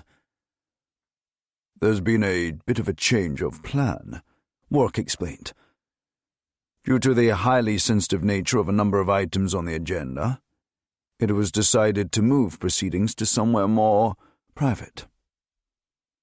"Committee hearings are a matter of public record," Christie said. "Not today," said a high-ranking member. Someone else piped up. "It's not in anyone's interest to have a matter such as the theft of billions of pounds from an MI6 mainframe computer within Vauxhall Cross end up on the front page of the papers." Wark gestured to the members around the table. "Think of this as an informal opportunity for full and frank discussion." Christie had been around the block long enough to know political euphemism when she heard it. Full and frank discussion meant they were about to grill her and then tear her to shreds. And without any cameras or media around, they could be as nasty as they had always wanted to be, but had never been able to in the past. The Henry Marlowe debacle had provided the opportunity the less supportive members of the committee had been waiting for. Jack Sopley, the MP for Rochdale, was one of them. As die-hard anti-establishment as they came in Westminster. If the entire MI6 budget could be reduced to the price of a used car, he would have voted for it. "Miss Christie," he began, consulting the notes he'd stayed up until the early hours to fine-tune. "A shootout at an open-air opera in Lyon, France. A former MI6 operative teaming up with a Congolese warlord. The armed siege and abduction of said operative outside Vauxhall Cross, and in the process causing millions of pounds of criminal damage. The theft of billions from an illegal slush fund for black ops from inside MI6 headquarters. The blowing up of an oil field in Saudi Arabia." He peeled his glasses off. "Miss Christie, would it be fair to say that MI6 is no longer a covert organisation?" Christie glared at John Wark, on the verge of combusting with anger at him. Chapter 15. The questioning only got harder, and Christie's answers more defensive as 1 hour turned into 2. By this time, Christie had wrestled out of her suit jacket, cooking, as everyone else was, in the ventilation-free meeting room. Another MP, Anne Vickers, was finishing up her round of questions. "Can you assure us then, Miss Christie, that MI6 has seen the last of its traitors? Because it seems to me that this—" She flicked back a page in her notes to check the name. "These so-called Hannibal agents appear to be some of the worst offenders when it comes to committing treason and engaging in corruption. The very people you as director employed to clean up the agency's act." Christie might have been feeling the heat, but she had so far handled everything that had been thrown at her. Now she was close to the end. She wasn't about to falter. "That's why," Christie explained, "the Hannibals are dead. I have axed the entire anti-corruption department." "Is that wise?" Vickers asked. Christie retorted. "You can ask for the department to be held accountable, or you can ask for it to be strengthened, but you cannot ask for both at the same time." Wark smiled softly to himself. Christie continued. "I'm taking over the running of all anti-corruption department investigations. The entire concept of it needs a complete overhaul." "And you're the one best placed to do that, are you?" Christie was unflappable. "I am, yes." When the meeting was over, Wark had to run to catch up with Christie, who had stormed out the moment the door had been unlocked. "Olivia," Wark called out, but she ignored him. "Olivia!" he called louder. She looked over her shoulder, but continued her brisk pace. Wark finally caught up to her. "Olivia, I'm sorry. I didn't have time to warn you. The fucking PM threw that together at the last minute." "I thought that it smelled like his work," Christie replied. "Didn't even have the guts to sit there and put those insulting questions to my face. Instead, he sends in goons like Anne bloody Vickers to throw shit on his behalf. He's a fucking estate agent with a side parting. His every public utterance sounds like it was spat out by ChatGPT from the prompt, 'Write me a speech that's the political equivalent of Laura Ashley.' Should be on the board of a supermarket chain or a hedge fund trying to turn a £50 into a £55, not running the country. God help me. But we used to have serious people in charge of things. Now it's like we've handed over power to a bunch of supply teachers." "You don't have to tell me," Wark replied. "I have to sit in his cabinet meetings, and God help me, every 6 weeks or so I have to play golf with the fucker, then spend the evening looking at his weirdly square face over dinner." With the corridor to themselves and anyone else far away, Christie stopped walking. "You know as well as I do, John, that he's going to gut my budget come the spring. I can't have it. Don't worry about him, Wark said. I'm making some moves. Then make them quickly. I've got an agency that's held together by string. Wark looked back towards the others far down the corridor. I'm more concerned about the dead Albions that have been washed up on various local newspapers in the past few weeks. Christie tried not to react. Oh yes, said Wark. I know all about that.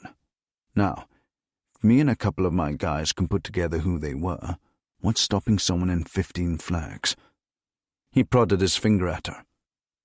And then, what's stopping them putting together the common denominator between them all? Christie shook her head. No one's going to do that. Really? Not even Duncan Grant? She paused. What about him? That's who you've sent to find Robert Faraday, isn't it? How did you find out that? Never you mind. But I know that you've chartered a flight to RAF Buchan. Christie looked away. Wark said, You're trying to extract him, aren't you? Faraday. Christie sniffed. I'm entertaining options. Do you need me to remind you how bad an idea that would be? Faraday's been out of the game for years. God knows what's happened to him in the interim. I need him off the streets for his own safety, Wark retorted. I need him silenced. Christie paused, longer this time. Are you saying? Wark nodded. I think you know exactly what I'm saying. I can't do that, John. Not to one of our own. You didn't have a problem ordering it when it was Henry Marlowe. First of all, I never ordered Grant to shoot Marlowe. And secondly, Marlowe was a completely different case. He was a known fugitive. Faraday's a retired operative. Wark scoffed. Oh, Olivia, I think we both know he's far more than just that. If he's got what I think he has, he could bring down the whole bloody house of cards. I understand, Christie said. Do you really, though? As the only thing standing between you and a Prime Minister who wants to send you packing. Seriously? It was all I could do to stop him from firing you this morning, Olivia. He leaned in. Do we understand each other? It wasn't a question. Wark went on. It's time to do what should have happened months ago, Olivia. It's time to shut things down. What's that supposed to mean? We need to stay professional about this. I know that you've come to be attached to Grant, as has Leo. But when a program goes south, we don't spend months giving it mouth to mouth. We tie it up and we put it in a box. Are you seriously talking about? Wark stepped in closer, a strain of urgency cutting through his voice now. I'm talking about saving what might remain of your careers and pensions. You had me over a barrel in bringing back Albion, but it was a mistake, Olivia. There's no tomorrow for either of us unless we handle this now.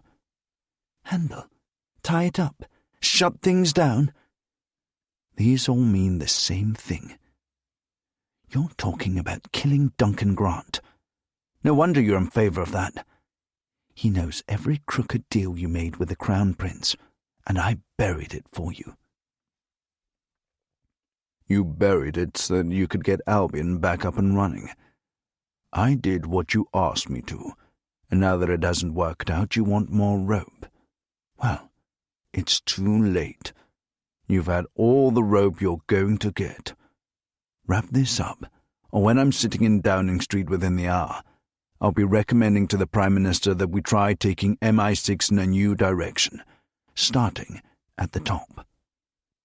You wouldn't dare, Christie said, but she didn't sound sure. You bet your life I would. I've worked too hard to get this far.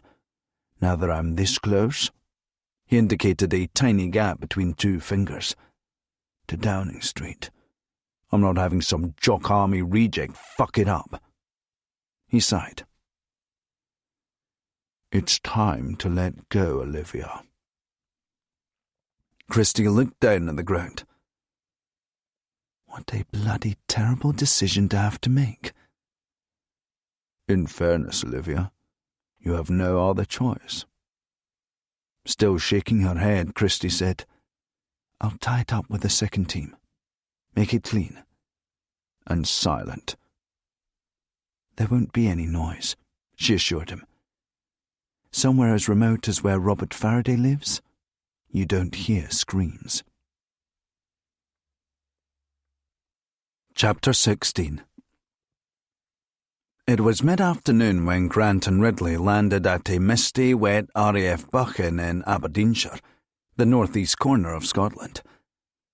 Although the Ministry of Defence had downgraded Buchan from a manned station to a remote radar station, it had been merely an exercise in name only.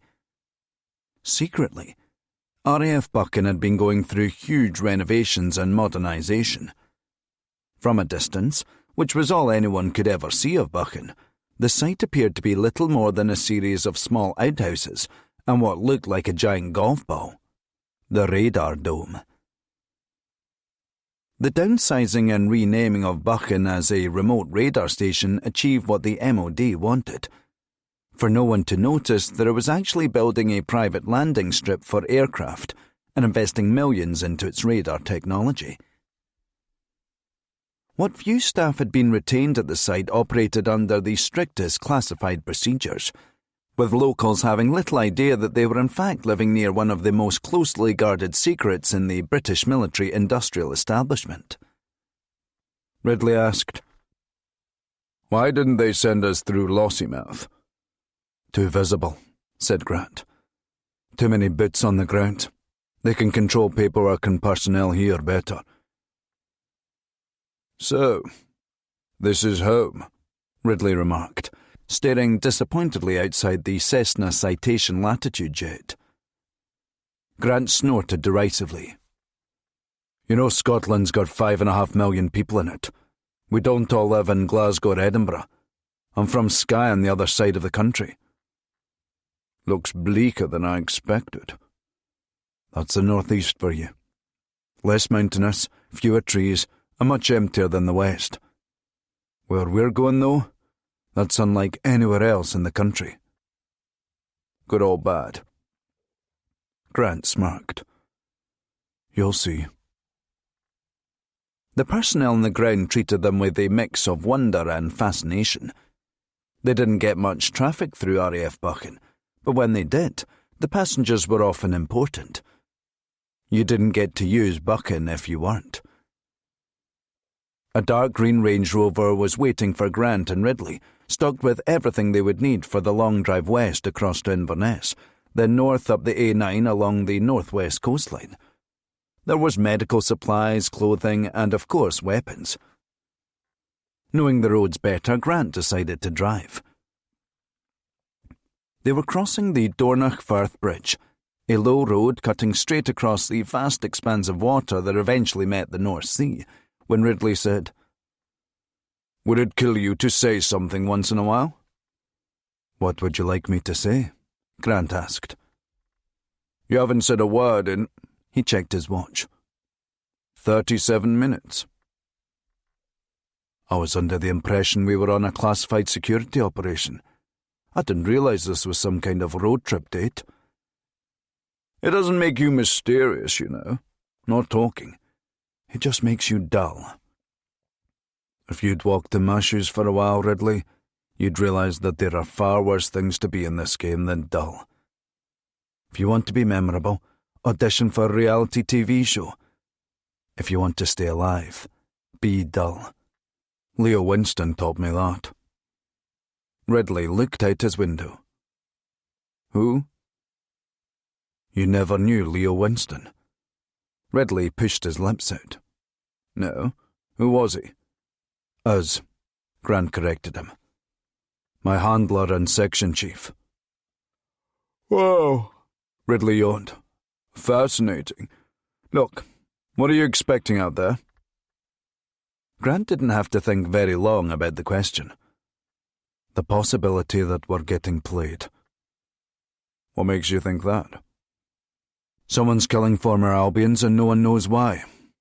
Apparently Faraday has either been too clever for whoever's behind it all, or he's involved and someone's allowed him to stay alive. Either way, we're starting on the back foot. It's also 2 against 1, which only matters if we're talking about a physical confrontation. The only thing we know for sure about Faraday is that he was a good enough Albion to not get killed doing the job. Outnumbering him doesn't give us much of an advantage.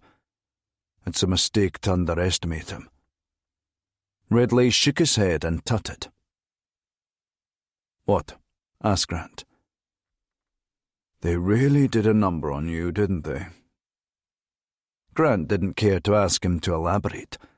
Ridley could see the mental and emotional places Grant had been since they had last met, and they had clearly had a substantial impact. Grant was harder in the eyes now, stonier, tougher to read. All his innocent Hebridean character had been eroded. Now all that MI6 had left of him was bare rock, unknowable, impenetrable. Ridley said, Back in Kill School, you were so full of earnest reverence for the agency and its mission, doing the right thing. I still am. You know when they say trust no one, it's not strictly true. At a certain point, you have to trust someone. I don't believe that. Well, you got into a car with me. Grant flashed him a knowing smile.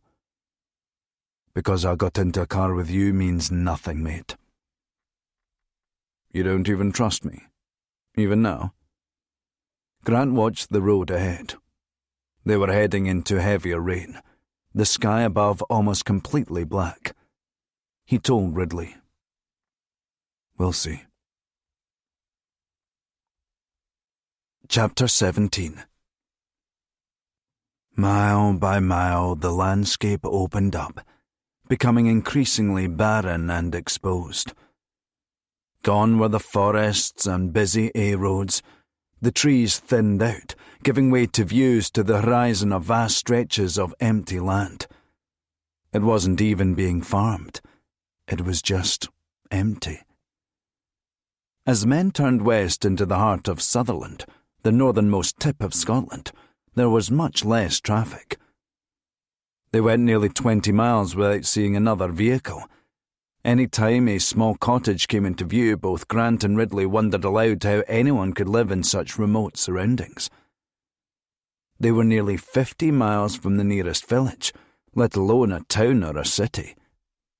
Grant said, If you have a medical emergency at home out here, you're as well just calling ahead to a funeral director's rather than calling 999.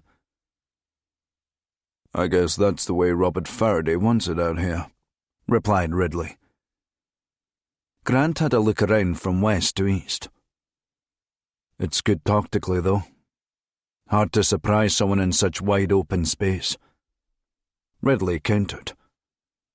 But that's also what makes it hard to get away. The A roads turned into B roads, and then single-track roads with passing places winding up and over highland glens. Ridley noticed the ruins of old cottages dotted around every few miles. I can't believe people used to live out here in numbers. Grant said, The clearances drove people towards the coast. The crofters became fishermen instead. That's why the centre of Sutherland's so empty. The landscape might have been desolate, but there was something extraordinarily beautiful about its wildness. Remote lochs and mountains of the strangest shapes gave the place an eerie and alien appearance. A sea of peat bogs, heather and rock. The perfect place to go for a man who doesn't want to be found. The pair followed the GPS coordinates to Faraday's property, a small cottage halfway along a single-track road next to Loch Naver. How anyone had ever ended up building a property of any description there was a mystery. It was certainly an old building with the occasional modern flourish like security lights underneath the gutters. Other than that, it was a traditional crofter's cottage painted in white that looked like it had been refreshed in recent years. "Not ideal," said Grant, as they turned onto the narrow, bumpy road. "No escape routes off the road." He leaned down to his left for a view out Ridley's window. The light was fading fast. "Looks pretty steep," Ridley remarked about the intimidating hillside. "Thought steep heather all the way up there, too." "Is that bad?" "Two places I never want to end up in a foot chase, the desert and through heather. You'd disappear up to your waist in there." Grant gestured to his right. "Then there's the water on this side. Nothing but this road ahead and behind." They pulled up outside Faraday's cottage. A multi-hour car journey wasn't exactly the best preparation before an op that might end up physical. But the men didn't have any choice but to stretch out quickly, then get on with the job. Once the sun had set, darkness quickly set in. A deep, inky black that only happens in remote countryside. Grant went first to the rear of the Range Rover and opened up a locked steel armoury box. He checked one of the 2 Glock pistols inside was loaded, then he holstered it inside his Arc'teryx Leaf Atom jacket, a jacket made for special forces, cut from weatherproof softshell material and elastane to aid with freedom of movement. Ridley looked at Grant in surprise. "You don't actually think you'll unload on us, do you?" "That's not the point," said Grant, walking past. As they approached the cottage up a steep, winding driveway, Ridley said, "Not exactly the high-octane job I was looking for with an Albion. Drive across the Highlands to knock on someone's door. Christy doesn't need the pair of us. She needs a couple of Jehovah's Witnesses." "Knock it off," Grant warned with a whisper. "It's game time." Ridley's arrogance and laid-back attitude concerned Grant. Ridley didn't seem worried in the slightest. Grant couldn't work out if it was typical Ridley arrogance, or whether he knew something Grant didn't. "You want to sneak around to take a look first?" asked Ridley. "No," Grant replied. "If he's here, I don't want to spook him." Grant knocked on Faraday's front door. "Robert!" he called out. Ridley strayed towards the side of the house and pointed towards a window. "TV's on." He peeked inside, hard left, then hard right. He shook his head at Grant. "Can't see him." Grant knocked louder this time. "Robert, we're with SIS. We have concerns for your safety. We're coming in." Ridley followed closely behind, keeping an arm reaching back towards his own holstered Glock in case the worst should happen. Walking slowly and carefully through the hall at the front door, the gentle sound of golf commentary from the TV came from the living room, a nagging distraction to Grant. If the TV was on, then where was Faraday? Grant indicated to Ridley the glass of whiskey on the coffee table, and a cigarette that had burned down all the way to the filter in the ashtray, the ash long and unbroken. Grant put his finger to his lips. Ridley nodded approvingly. They both took out their weapons. It was time to prepare for the worst. Chapter 18. Outside, the hillside was swept by a stiff wind breaking across the heather and the long, wispy grass. It sounded like a meditative track from a relaxing sounds playlist. The loch's waters gently lapped nearby, unseen, somewhere out in the gathering gloom. A tranquil contrast to the occasional ominous whistle of the wind. On the hillside overlooking Faraday's cottage, tufts of tall grass and patches of heather suddenly stirred. A camouflage-clad figure emerged, signalling towards the cottage. Soon, several more sections of grass and heather rose, revealing armed men, each with a submachine gun, their faces steely with determination. They had their orders, and they would carry them out, unwaveringly. Back in Faraday's cottage, Grant remained oblivious to the impending threat creeping down the hillside. With Ridley having cleared the other rooms, Grant's focus narrowed to the kitchen, the last refuge where Faraday might hide. Spotting a prone figure on the floor, unmistakably Faraday, Grant muttered a curse. "Shit! Ridley! Kitchen!" Grant dashed towards Faraday, who lay motionless on his back. Ridley ran in after him. "Is he dead?" Kneeling beside Faraday, Grant assessed the situation. "I don't know. He's not breathing." Before he could administer CPR or do anything else, a loud click from Ridley's direction froze him. He didn't even have to turn around to know what was happening. Grant shut his eyes and cursed himself for breaking Winston's cardinal rule. "The lesson isn't trust no one, Grant. The lesson is trust me." Ridley's tone darkened as he levelled his gun. "I can't let you do that, Grant," he said. Grant turned slowly to face him, hands raised. "What the hell are you doing, Ridley?" he asked. "My job," Ridley replied tersely. Ridley went on. "If you knew what I knew, you'd be doing exactly the same. I was going to let you disappear. I tried to convince them, but they wouldn't let me. I want you to know that. I'm not callous, but it could just as easily be me with a gun in my face right now." "At least tell me why," Grant said. Ridley was impressed by Grant's composure. It clearly wasn't the first time he'd had a gun pointed at him. "Why?" "How the hell should I know? All I know is that this op is my fast track out of Section 7 in favour of a cushy little number at a nice embassy. Somewhere warm and sunny would be nice. I'll need to work that out with John Walk, but for now I'll be happy just to no longer have madmen chasing after me with Section 7.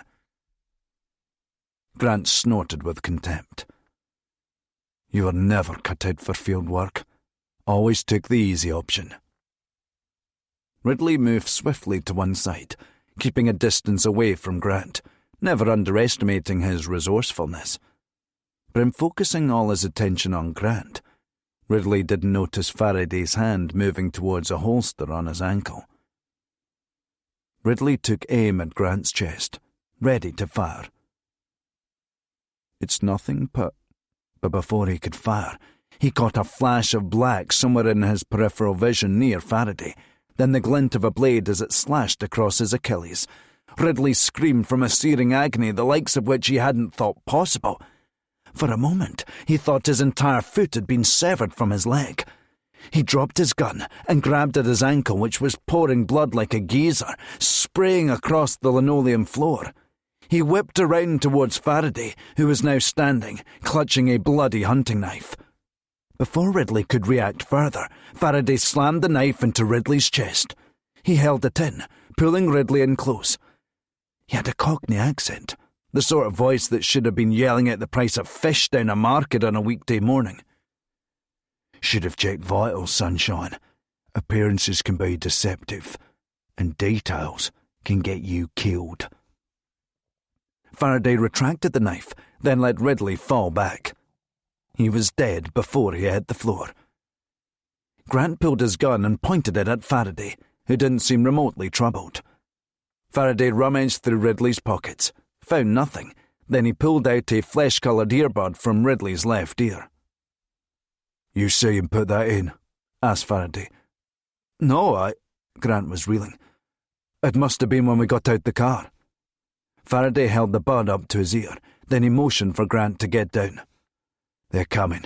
We have to move. Now." "What the hell is going on?" Grant asked. Faraday marched from drawer to cupboard, arming himself with stashed weapons. "I've got motion sensor cameras hanging in the tree at the end of the garden. Couple of guys tripped an hour ago." "You been lying on the ground playing dead all that time?" Grant asked. Faraday slid a short knife into a holster on his ankle. Then he loaded a Heckler & Koch submachine gun he took out of a cupboard next to the cooker. As kitchens went, it wasn't exactly childproof.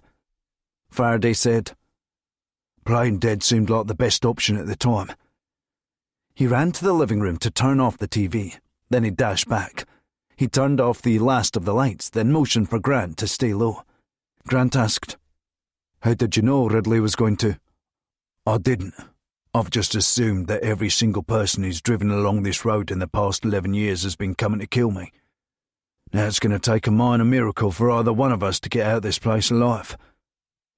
We were supposed to be here to extract you and take you to a safe house. Someone's been—" Faraday nodded like it was old news. "Killing Albions. Yeah, I'll get it, Grant." "You know my name?" "What I know and what you don't would take up cover to cover of War and Peace. Don't worry about how I know what I know. Olivia Christie's played it like a pan-shop ukulele, son. You weren't brought here to save me. You were brought here to be executed, like me." Grant hesitated. He couldn't get his options clear in his head.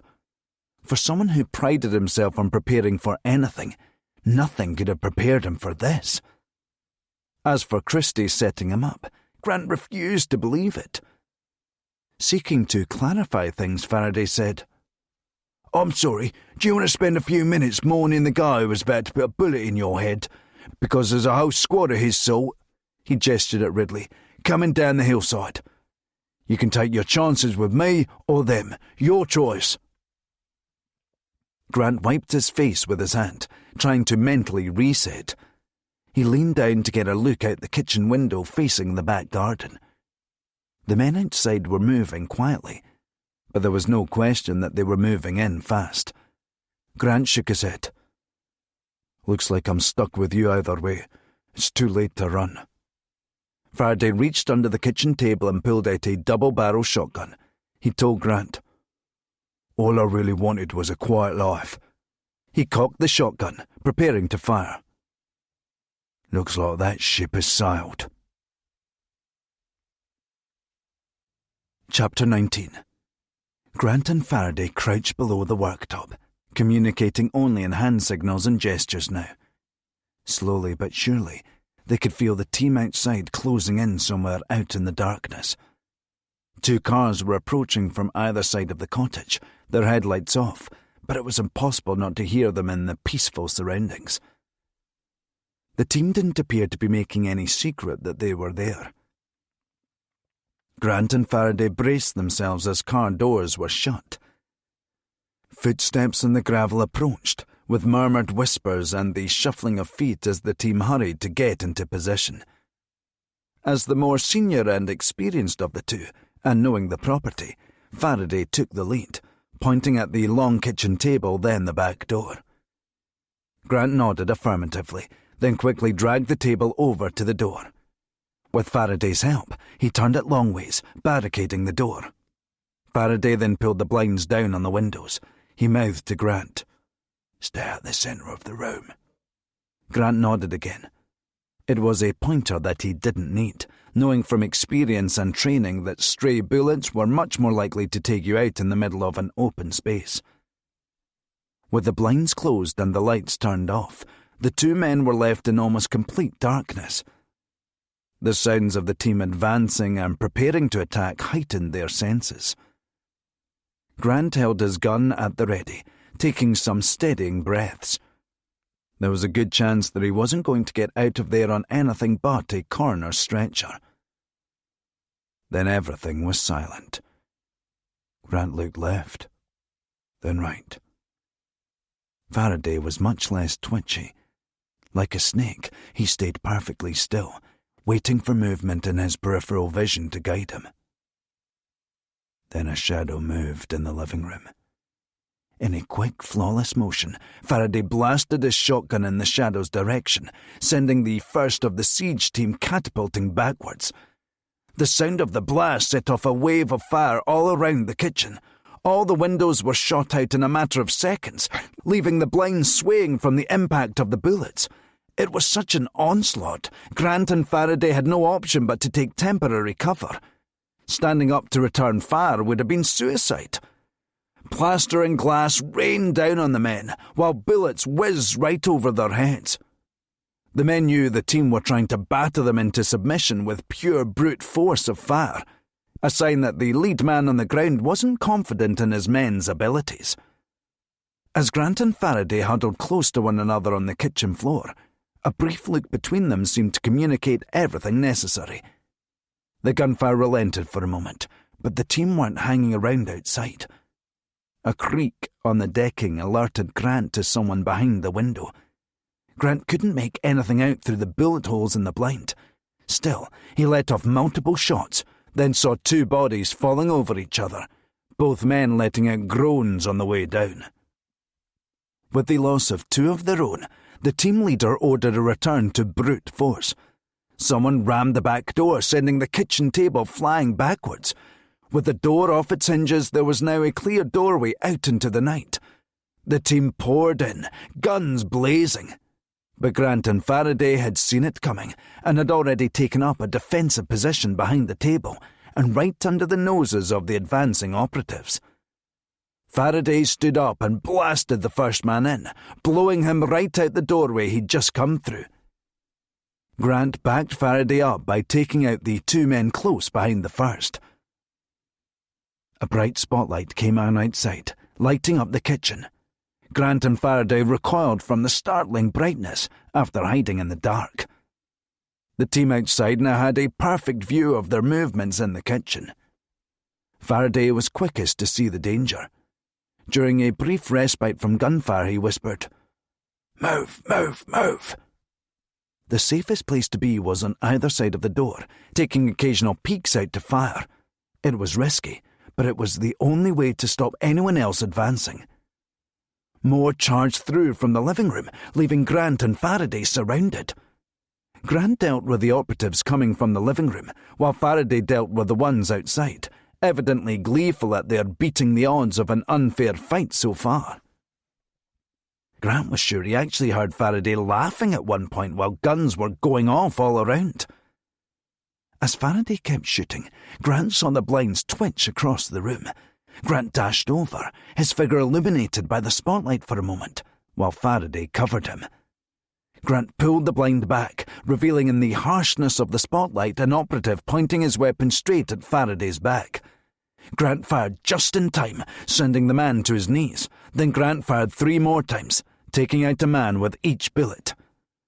Faraday let off more shotgun blasts, managing to take out the spotlight with his final bullet. While Faraday reloaded, Grant yelled, "How many have they got out there?" "Not as many as they started with," Faraday yelled back, pumping the shotgun one-handed. Then silence again. The team leader had pulled his remaining operatives out of the back garden. Grant held his hands out as if to say, "Is that it over?" Faraday held a finger up to indicate, "1 moment."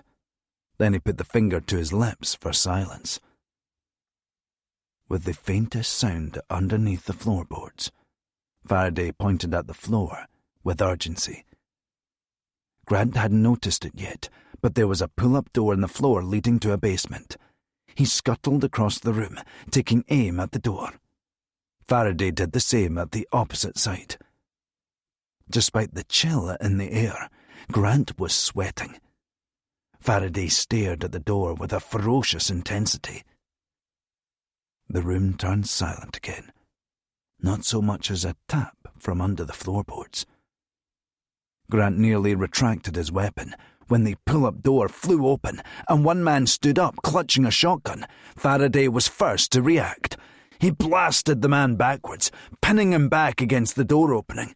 As the other men behind him retreated out of the basement, Grant followed the sound of the men scrambling out. He threw the blinds aside, then fired at the last of the team, who was on his hands and knees trying to escape from the basement window that led to the garden. The mistake Grant made was thinking it was over. He whipped around expecting to see a smiling Faraday pleased with his work. Instead, he saw a man standing at the open window opposite, his submachine gun pointing at Grant's chest. Faraday was already on it, but he could only get off a round after the man at the window had fired. The man got off one bullet before Faraday's shotgun thundered twice, putting him down. Grant twisted and writhed in agony as he felt the bullet go into his stomach. Then he collapsed to the floor. Faraday ran over to him and hauled Grant to his feet.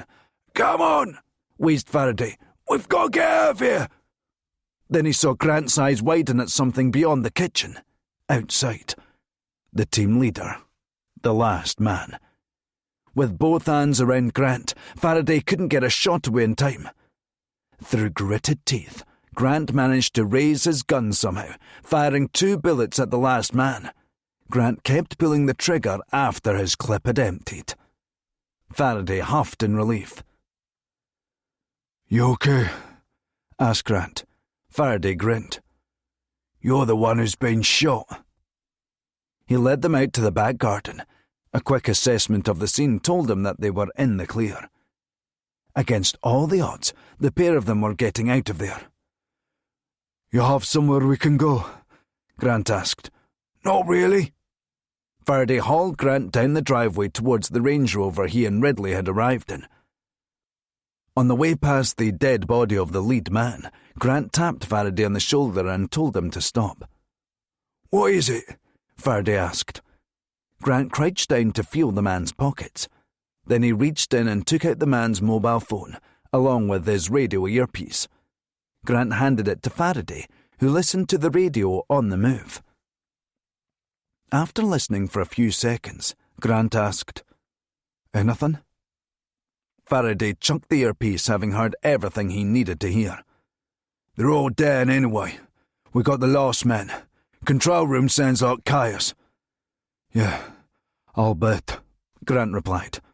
Faraday shoved Grant into the passenger seat then asked, "You ever gone off map before?" Grant held a hand at his stomach wound, wincing.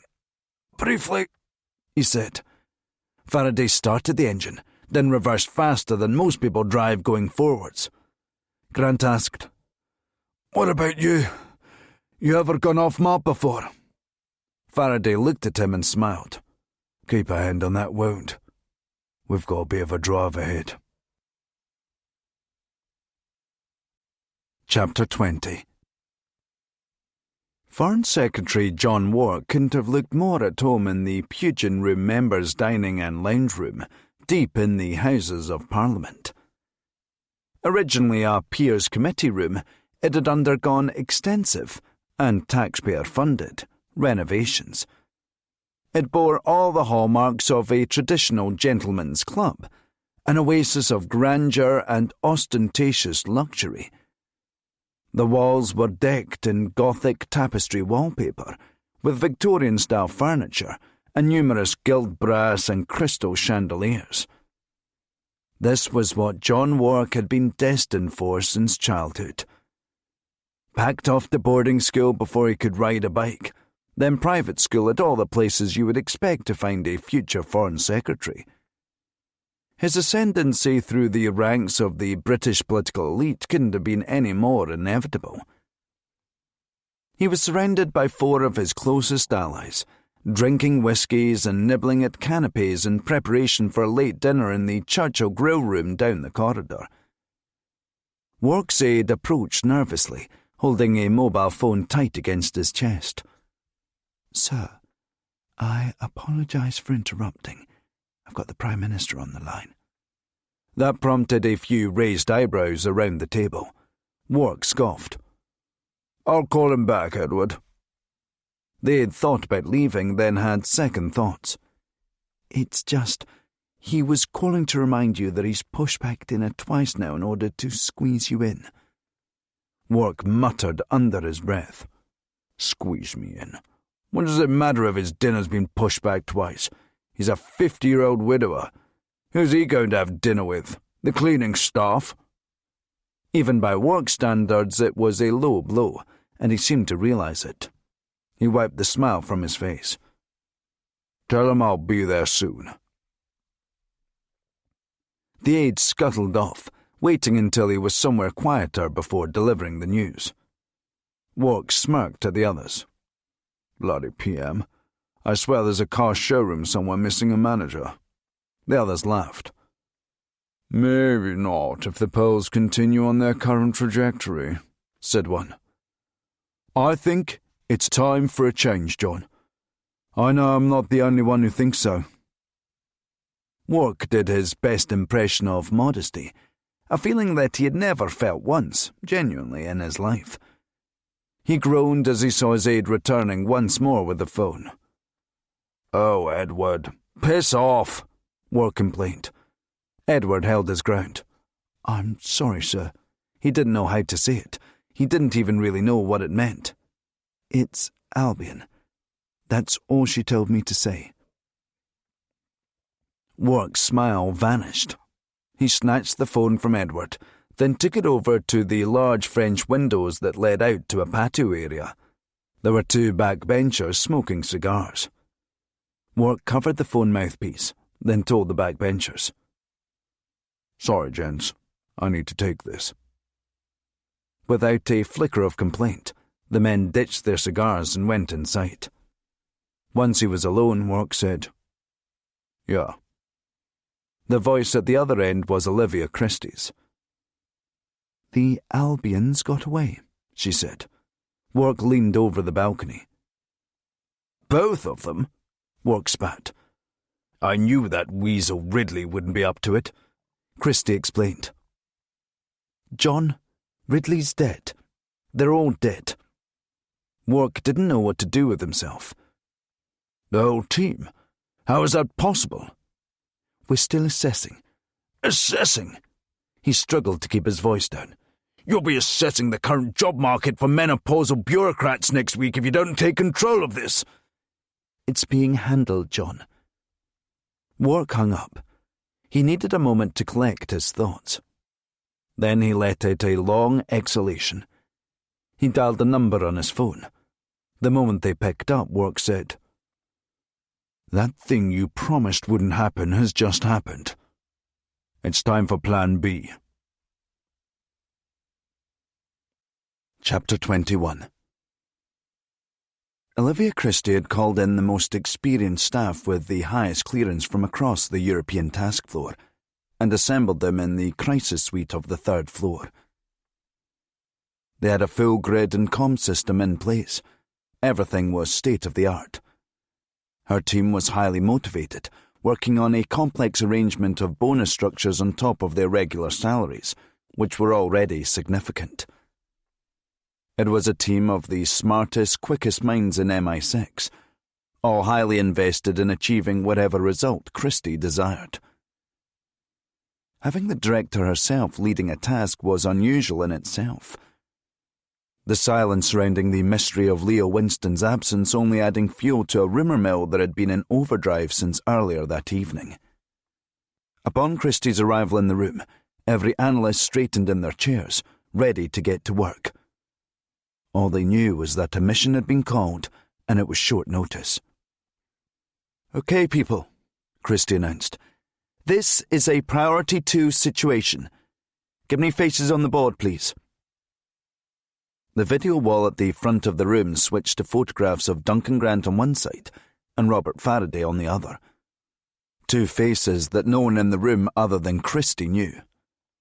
"This one's going to be a little different," she explained. "These 2 are ours. Grant is still active. Faraday is retired. Note, that photo is 20 years old. We're working on an update." She pointed to the relevant part of the screen for satellite images. The team was used to dealing with congested suburban areas, large major cities tracking people through complex transport networks and roads. What they were looking at was almost unique.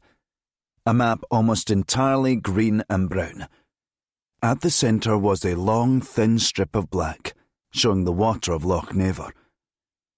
Halfway along it on the north bank was a pulsing red dot. Christie pointed at it. "This is our last known location. 2 ways in, 2 ways out. There's not a camera for 100 miles, so don't bother looking.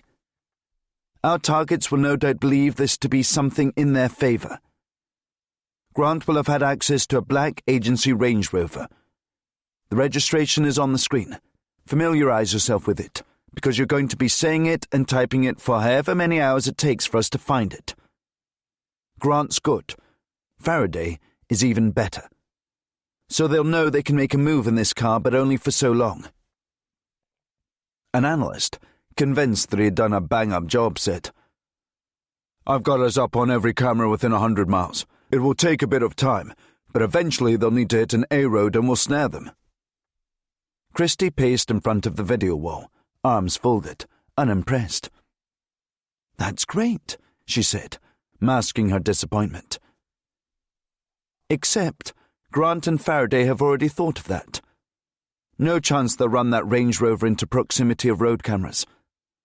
What we need is to track every vehicle tied to within 20 miles of that site. So we need access to DCLA. She pointed to the coordinates of Faraday's cottage. That's ground zero. I want a list of those vehicles circulated and on the network within 15 minutes. One by one, we flag anything that moves outside a 50-mile radius of ground zero. We clear each and every vehicle until we're certain it's not Grant or Faraday. I don't care if it's something that hasn't moved in 3 years or if it's a bloody tractor.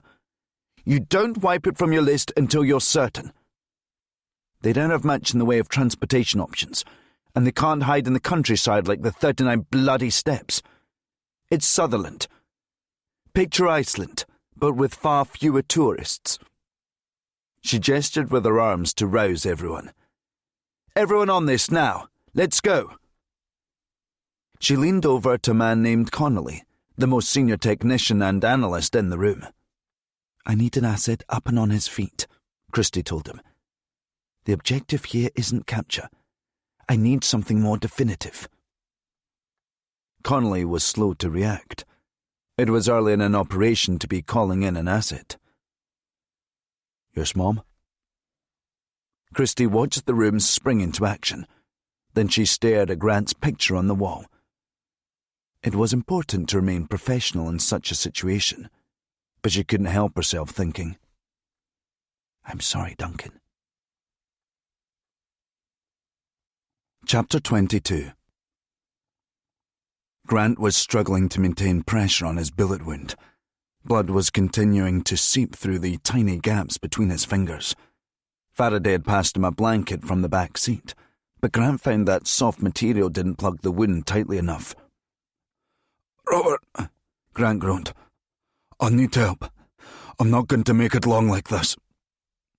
Faraday kept his eyes on the road ahead.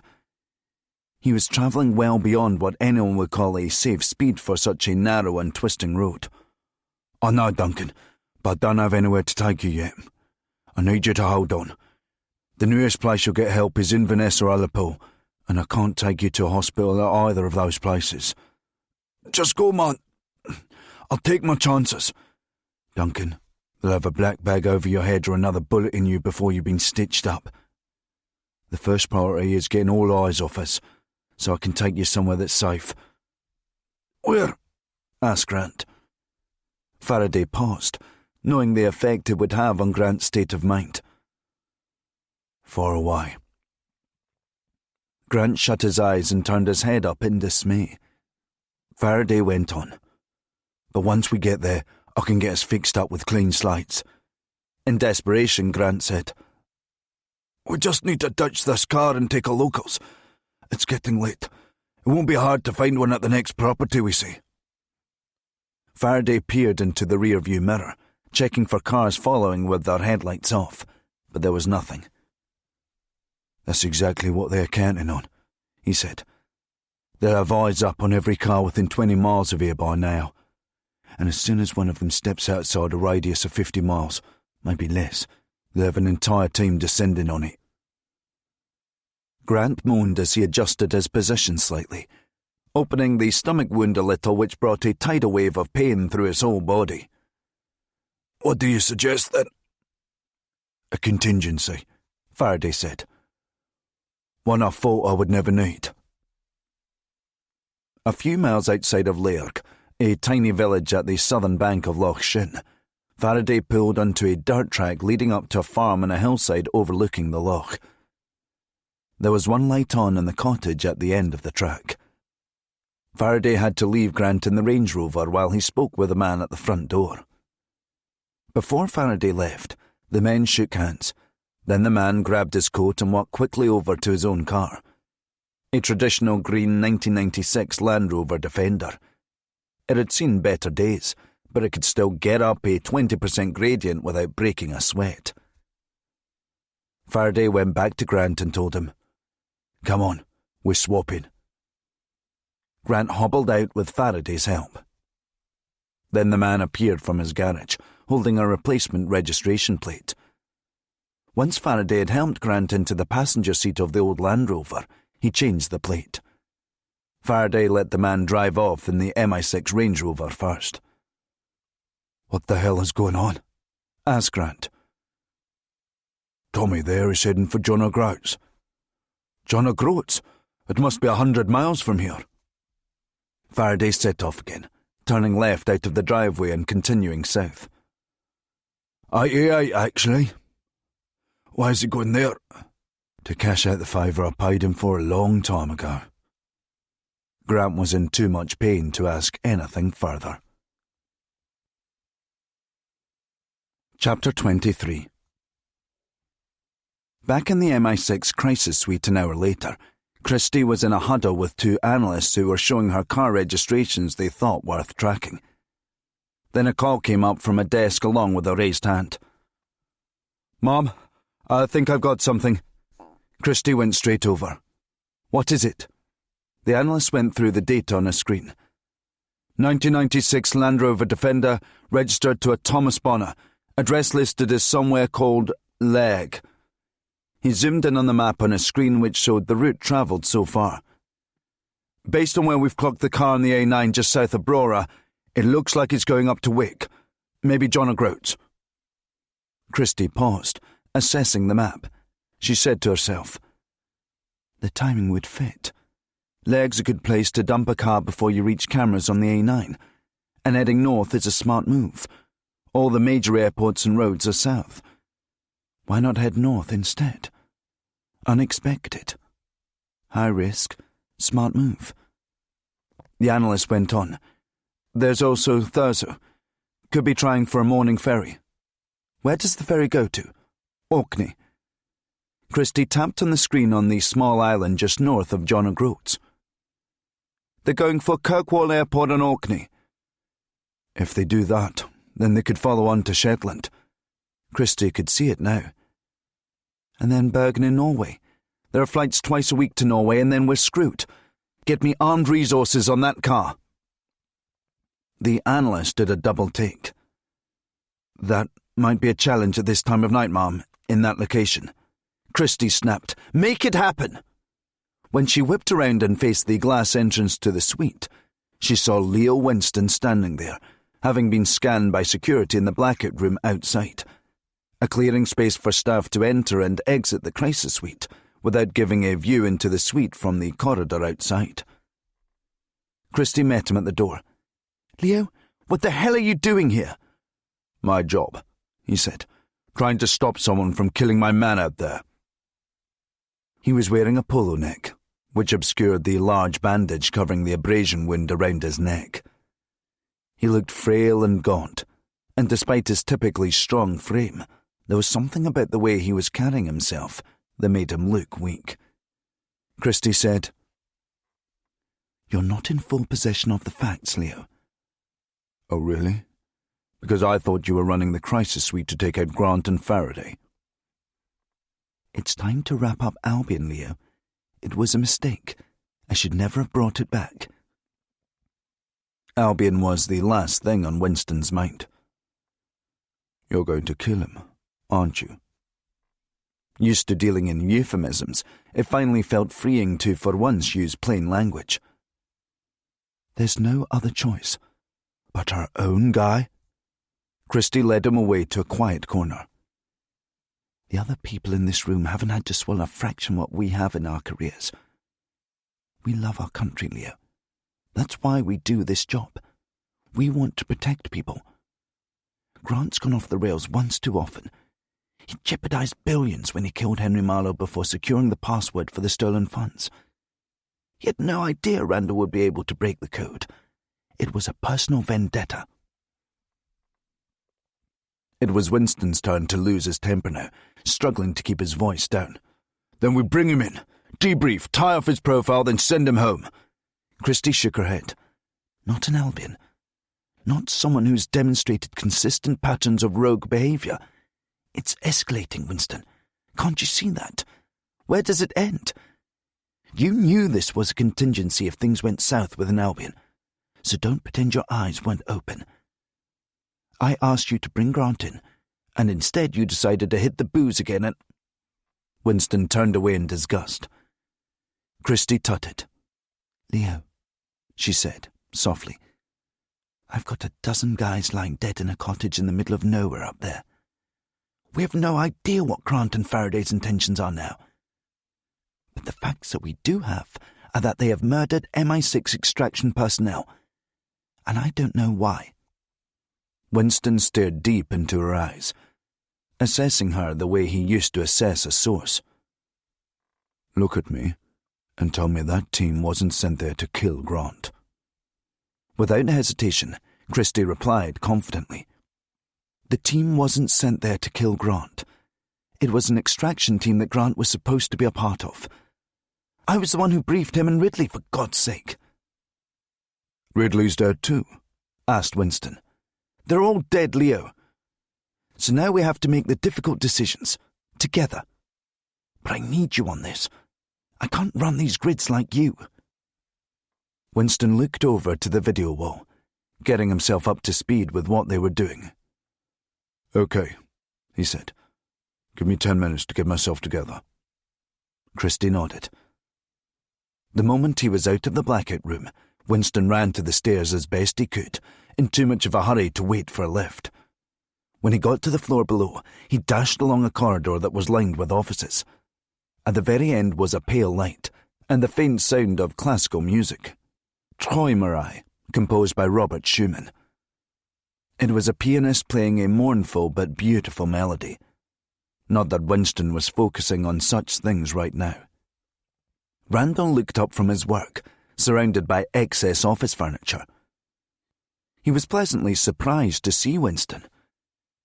"Leo, I was wondering where you'd got to." Without realizing Winston's sense of urgency, Randall looked down at his work.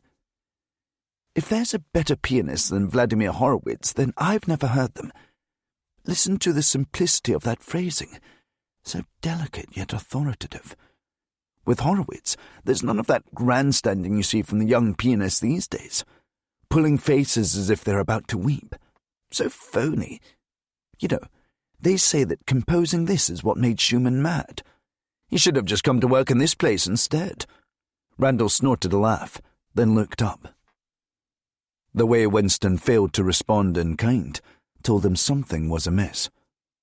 Randall asked, "What's going on?" Winston said, "Randall, I need someone I can trust." Randall dropped his pen. "Oh, of course." "It's Duncan. He needs our help." Chapter 24. Tommy Bonner was driving up the northeast coast feeling pretty good about life. He'd had a windfall from the unlikeliest of sources, and all for the strangest of requests. To drive to John O'Groats, stay there for 6 hours, and then drive back.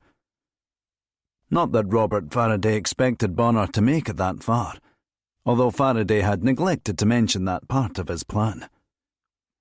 A builder by trade his entire life, jobs were few and far between when they did come in that neck of the woods. So to be compensated to the tune of £10,000 for a minor inconvenience and the possibility of not seeing his car again seemed a fair deal to Tommy. It was a quiet road at the best of times, even as the main road to a village famous for being the most distant point on the British mainland from Land's End all the way down in Cornwall.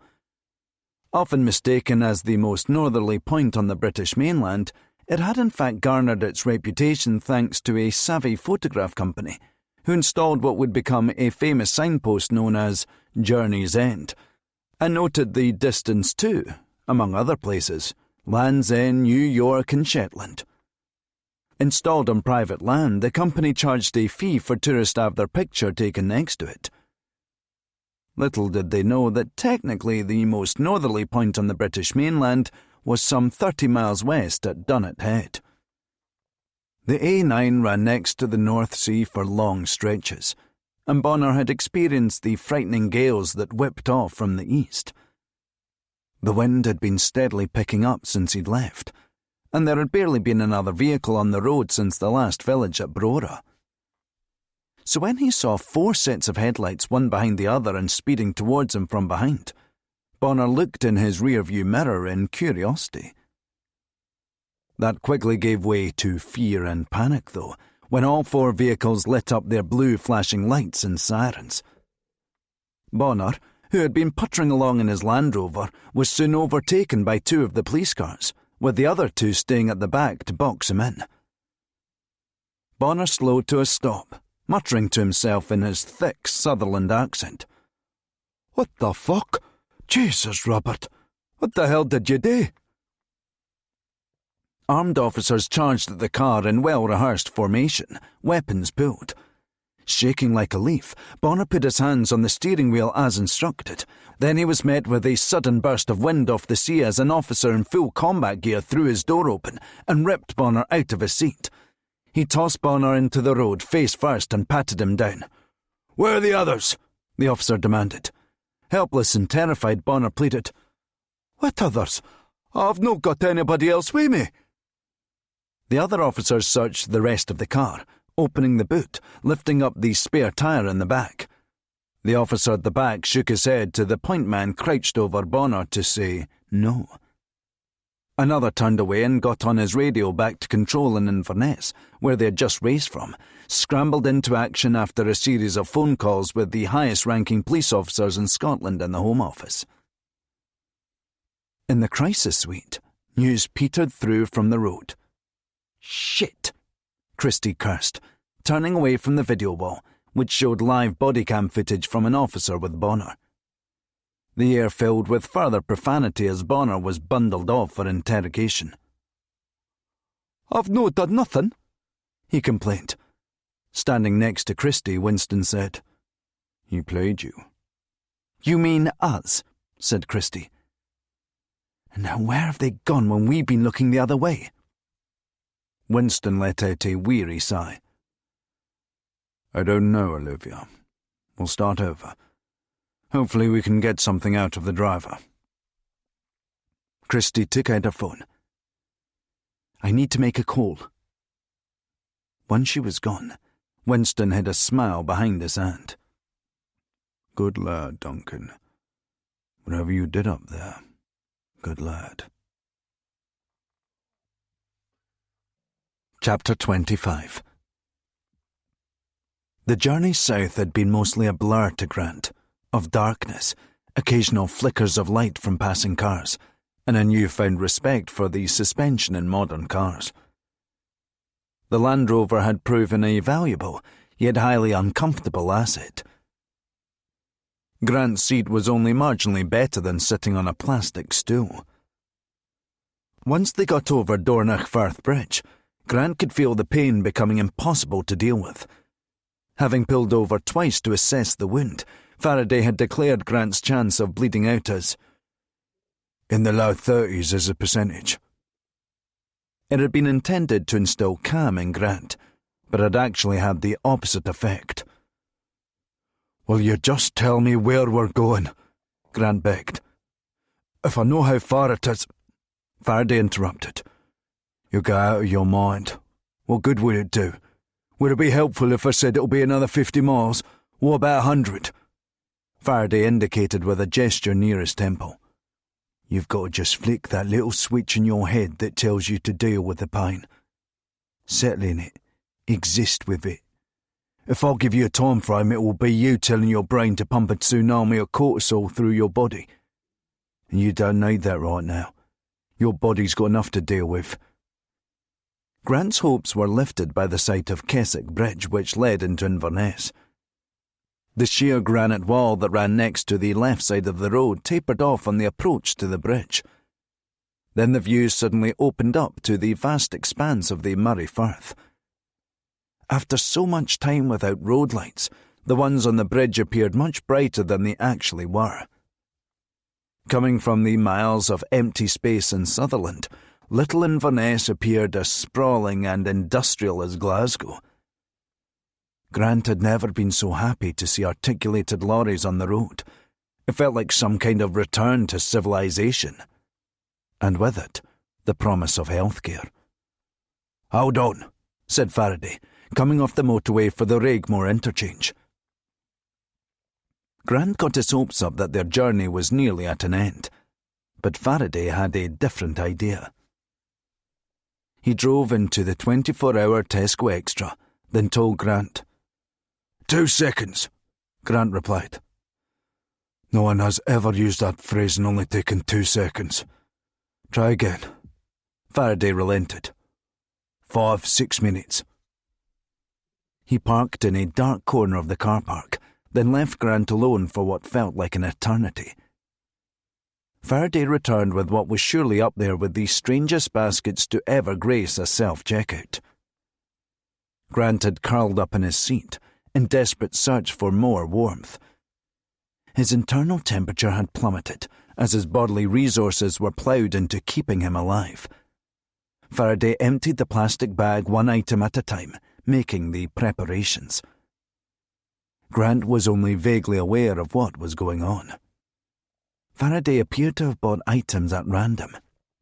There were some bandages and cocodamol to start. Grant mentioned, "You do know I haven't just got a wee headache, right?" "Patience," Faraday told him.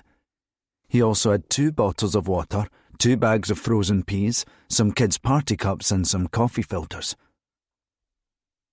"You need more codeine than your body can safely process with all the paracetamol they load these pills up with. That's why you need to extract the good stuff and get rid of the stuff that will make you OD." Faraday went about pouring water into one of the party cups that was decorated with balloons on the side. Then he attached a coffee filter over another empty cup, then set about mashing up a dozen of the pills. Taken straight out of the foil packets, it would have been a dangerous load for a liver to deal with, hence Faraday's plan, otherwise known as a cold water extraction. Faraday mashed the pills into a powder using a AAA battery from the glove compartment, the perfect size, weight and density to grind it down as small as possible, which was crucial to the process. Without it, larger granules meant a higher chance of leaving dangerous levels of paracetamol in the mixture. Once the powder was mixed in the water, having been filtered through into the cup, Faraday took the 2 bags of frozen peas and held them tight against the sides of the cup.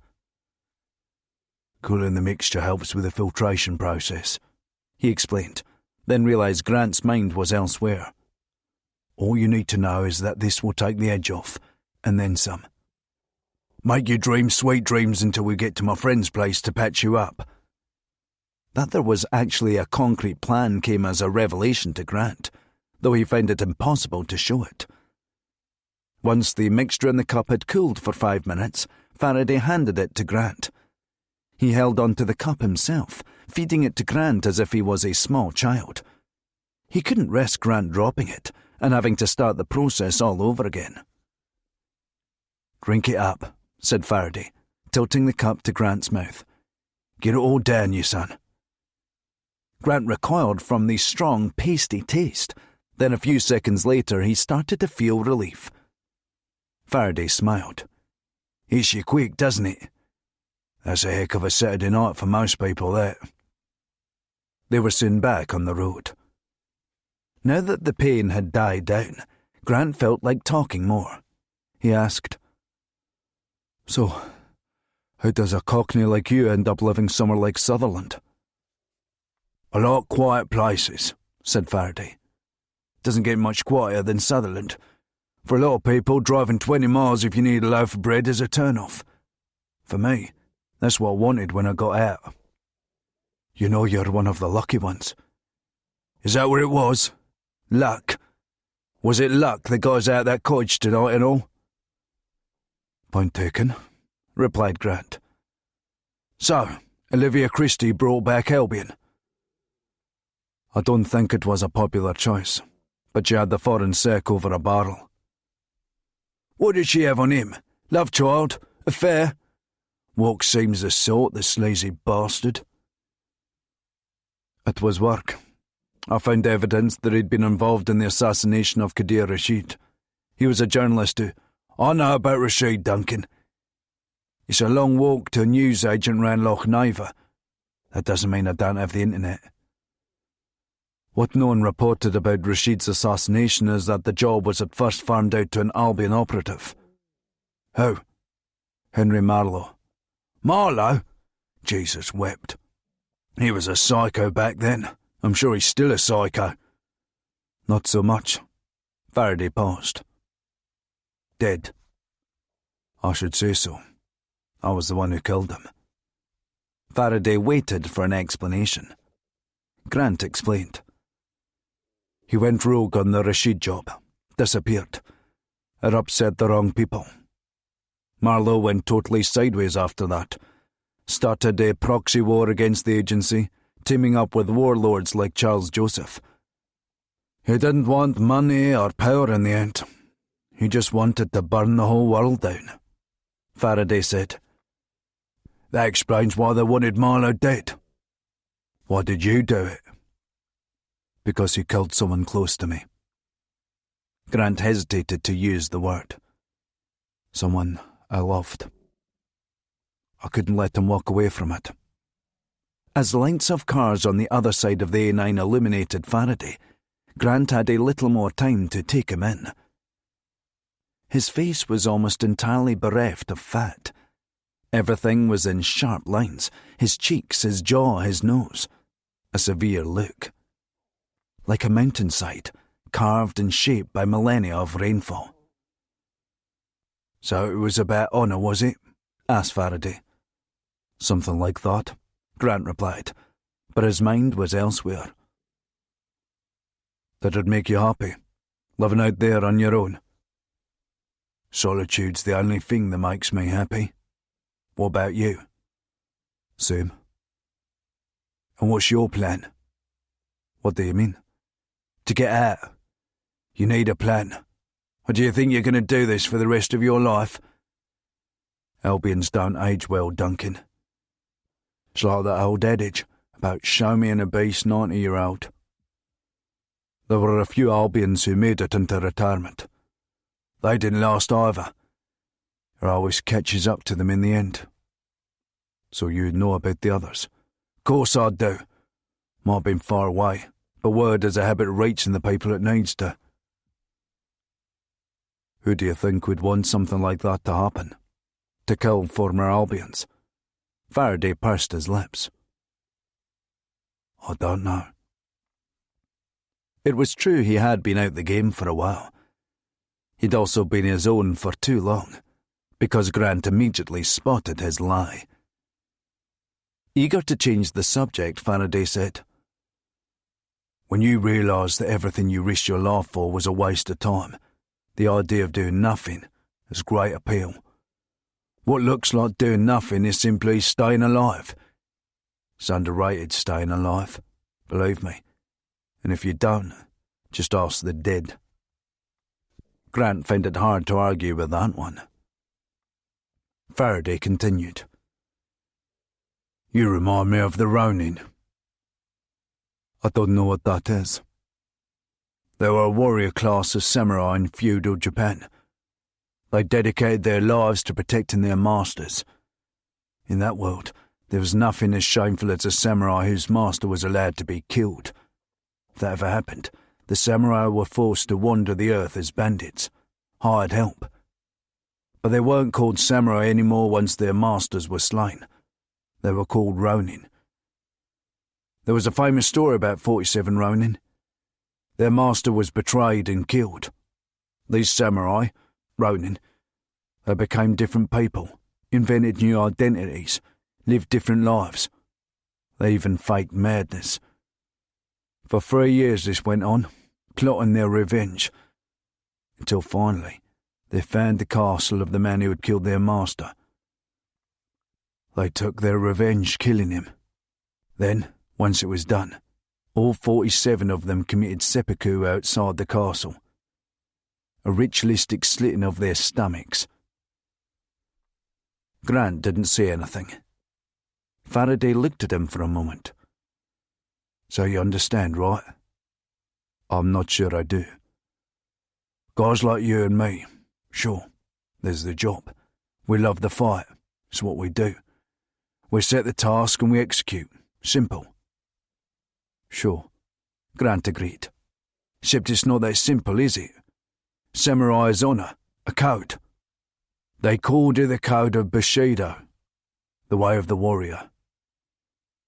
This isn't just about vengeance, is it?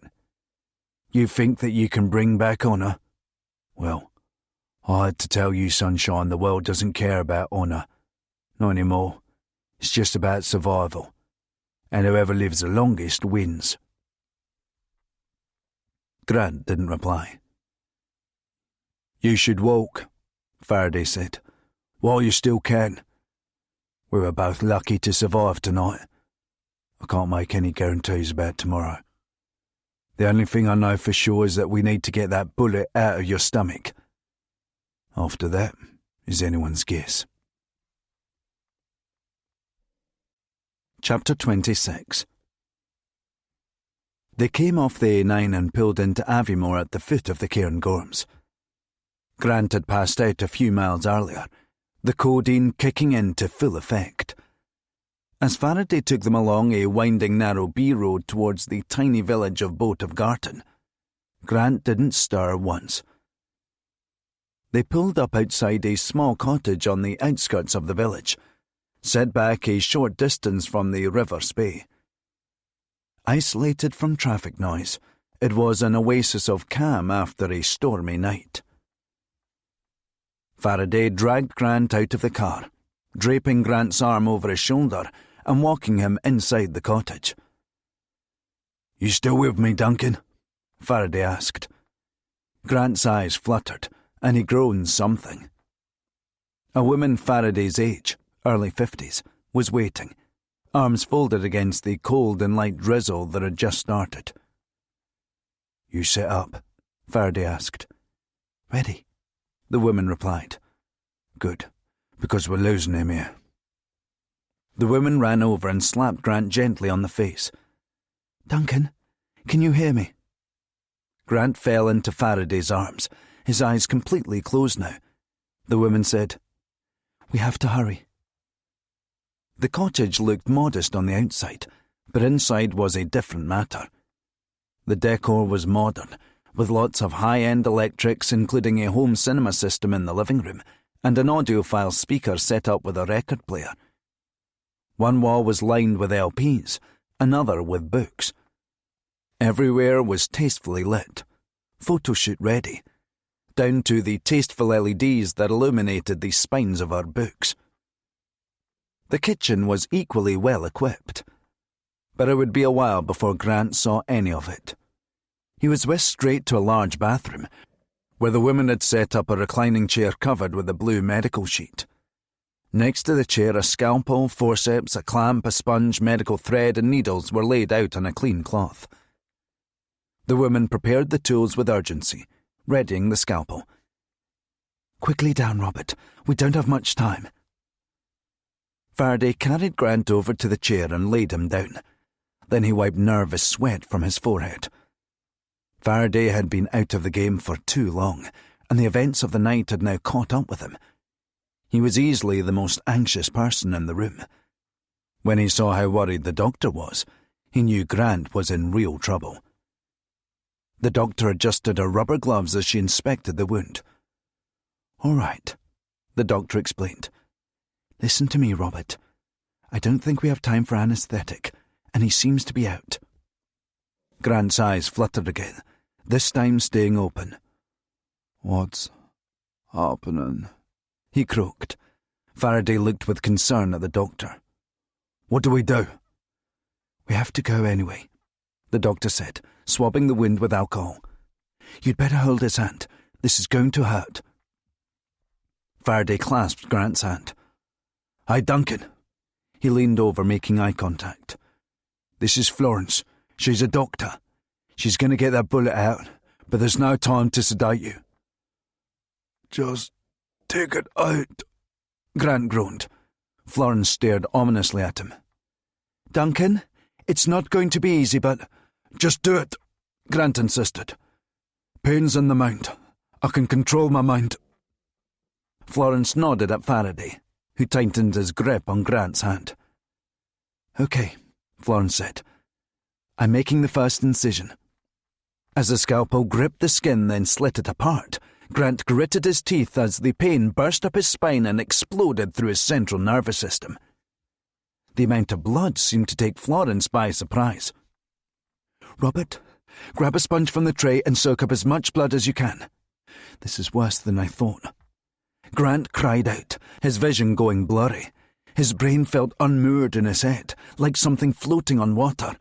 He could feel himself drifting. The sponge that Faraday was holding was saturated with blood within seconds. "What do I do?" "Get another one," Florence snapped, trying to concentrate on the clamp in her hand. "Right, Duncan, we're nearly there. I can see the bullet, but it's lodged quite deeply." "Just cut in deeper," he told her. "I can take it." "I can't do that," she replied. "It's too deep for the scalpel. All I can do is pull. But it's near a nerve, okay? So this is really going to hurt. I need you to hold on." Shit, Grant thought. Like it hasn't been hurting already. Florence inserted the clamp and pushed the broken flesh apart wider. Grant yelled in pain, his entire body rigid with tension out. "Pull it out! Just pull it out!" Florence got the clamp set around the bullet, but as she tried to pull it out, she lost her grip. When the clamp snapped shut, it drove the bullet deeper against the nerve. Grant's vision went from blurry to razor-sharp and blinding white in an instant. He thought he was actually levitating above the chair, the pain was so intense. Florence blinked hard, knowing the pain it must have caused. "I'll go again. Hang on." She got hold of the bullet again with the clamp, this time with a firmer grip. Grant gritted his teeth again, praying that she would be successful this time. He let out a series of small grunts, clinging on and clinging on.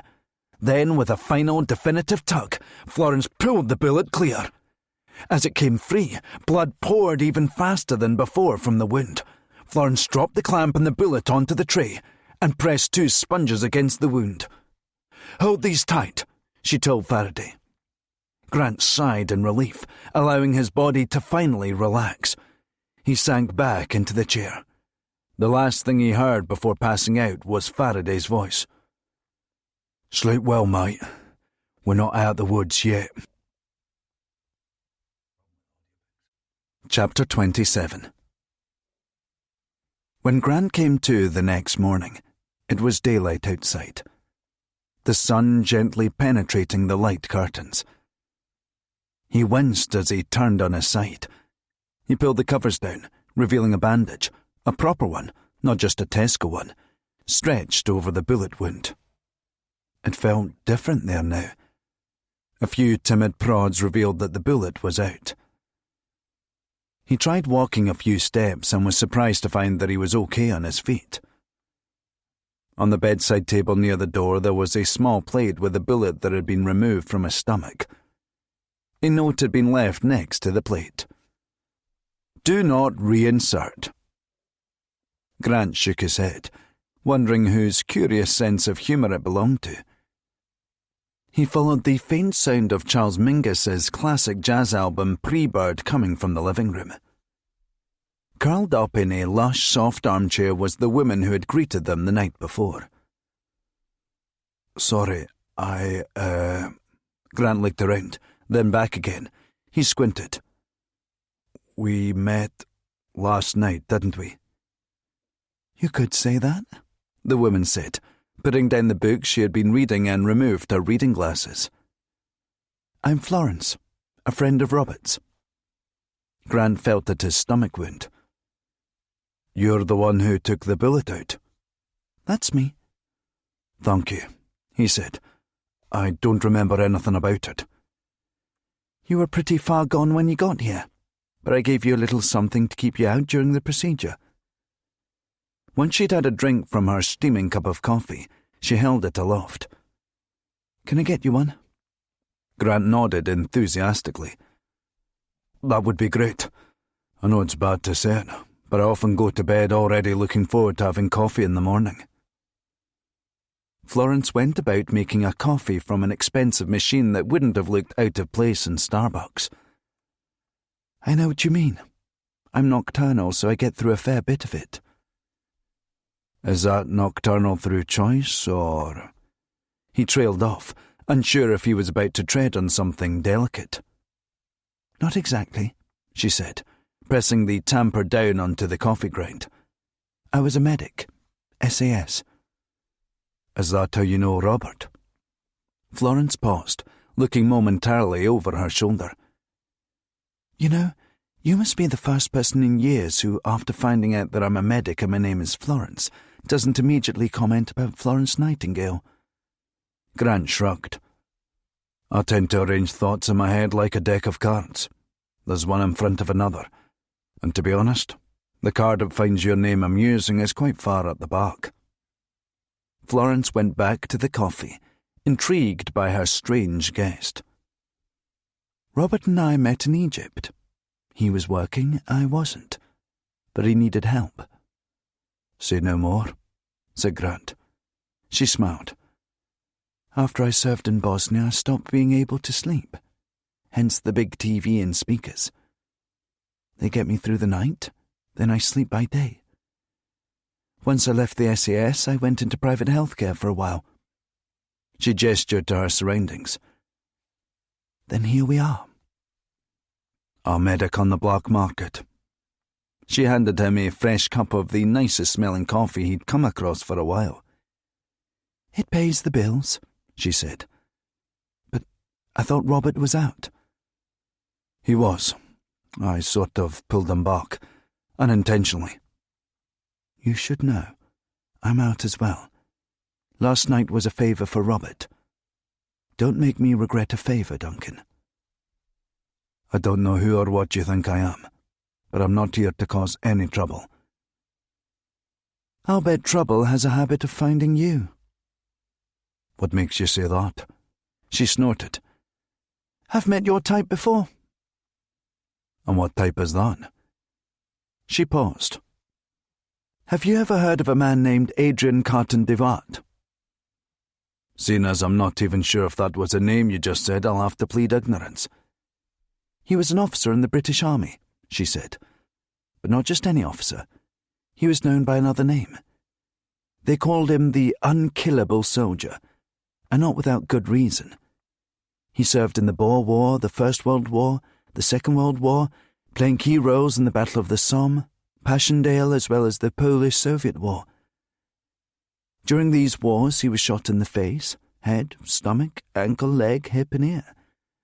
He was shot twice in the same eye on different occasions, eventually losing the eye altogether. And he also survived 2 plane crashes, escaped from a prisoner of war camp by tunnelling out." She held her hand up to make clear there was still more to come. "And when a doctor refused to amputate Dewart's fingers, which had become detached during the Battle of Arras, Dewart simply tore them off himself." Grant gasped. "Jesus." "This guy was on another level," Florence explained. "He was born into the aristocracy and went the full 9 yards. Balliol College, Oxford. But when he was about to start training as a lawyer, Dewart decided that he wanted to go off to fight in the Boer War, even if it meant falsifying his age. The guy didn't even care what side he fought for. He offered his services to the Boers and the British. The first his father hears about this is when Dewart is shipped back, having been shot in the leg. That should have been the end of it, but Dewart wasn't done. He demanded to be redeployed, and that was when he was shot in the eye. I mean, I could go on for hours about this guy. Suffice to say, his life can be summed up in one quote from him. When asked about the First World War, he said, "Frankly, I enjoyed the war." Grant shook his head in disbelief. Florence added, "The point of the story is that Devard didn't know when to stop fighting. It was in his blood. He couldn't help himself." She locked eyes with Grant. "Some people just need the fight." "Is that what you think about me?" asked Grant. "I don't need the fight." "Then what is it you want? What battle brought you to my door in the middle of the night with a bullet in your stomach?" "I'm going to bring someone to justice," Grant said. "The sort of person who always gets away with it." "So it's about justice. And you believe in that, do you?" Grant paused. "I don't know. I think so." There was an old saying with some of the guys in the SES. "If there's any doubt, then there's no doubt." She waited for the message to sink in before adding, "There is no justice, Duncan. And nothing you do will fix whatever's happened or bring someone back. Do what Robert did. Get out and don't look back." Chapter 28. Grant stared down into his coffee. He thought about Gretchen and Kadir Rashid and Miles Archer. Florence said, "But I can tell you're not going to do that." "I can't," Grant replied. Faraday suddenly spoke behind them. "You should." He was wearing a grey t-shirt soaked in sweat. Grant turned around. "You went for a run?" he asked in surprise. "Calisthenics," Faraday replied. "I work exclusively on bodyweight exercises. No weights, kettlebells or barbells." It apparently worked very well. Grant had been around a lot of guys who were in good shape, but in the cold light of day, Grant could see that Faraday was in incredible shape for his age. In the baggy jumper he'd had on the previous night, it was hard to tell, but in a tight grey t-shirt, Faraday's arms and chest were chiselled. He hardly had an ounce of body fat on him.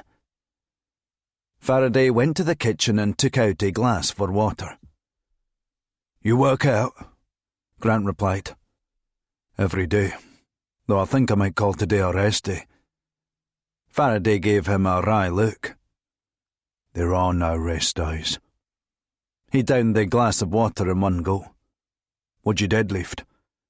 Grant pushed his lips out while he thought. "The big log on the beach near my cottage." Faraday laughed, telling Florence, "I told you this one was practically feral." He turned back to Grant. "You're not like the usual MI6 lot, Duncan. I might be a Londoner, but my heart's Northern. They didn't realise that about me until they made me an Albion. Makes it easier to survive when you've already survived so much by the time you even start selection. The others got there and they weren't ready. Weren't hungry." "That's what I was trying to explain to Florence," said Grant. Faraday shook his head while he poured another glass of water. "You want to go after them, don't you? Set the world to rights." Florence said, "We were talking about Devard." "Oh, yeah. The unkillable soldier. Thing is," explained Faraday, "Devard just wanted to scrap. He didn't want all this other stuff that you want." "What is it again that you want?" "I want John Wark and the Crown Prince Mohammed bin Abdul, the pair of them in custody for ordering the execution of Kadir Rashid, and for causing the death of Gretchen Winter."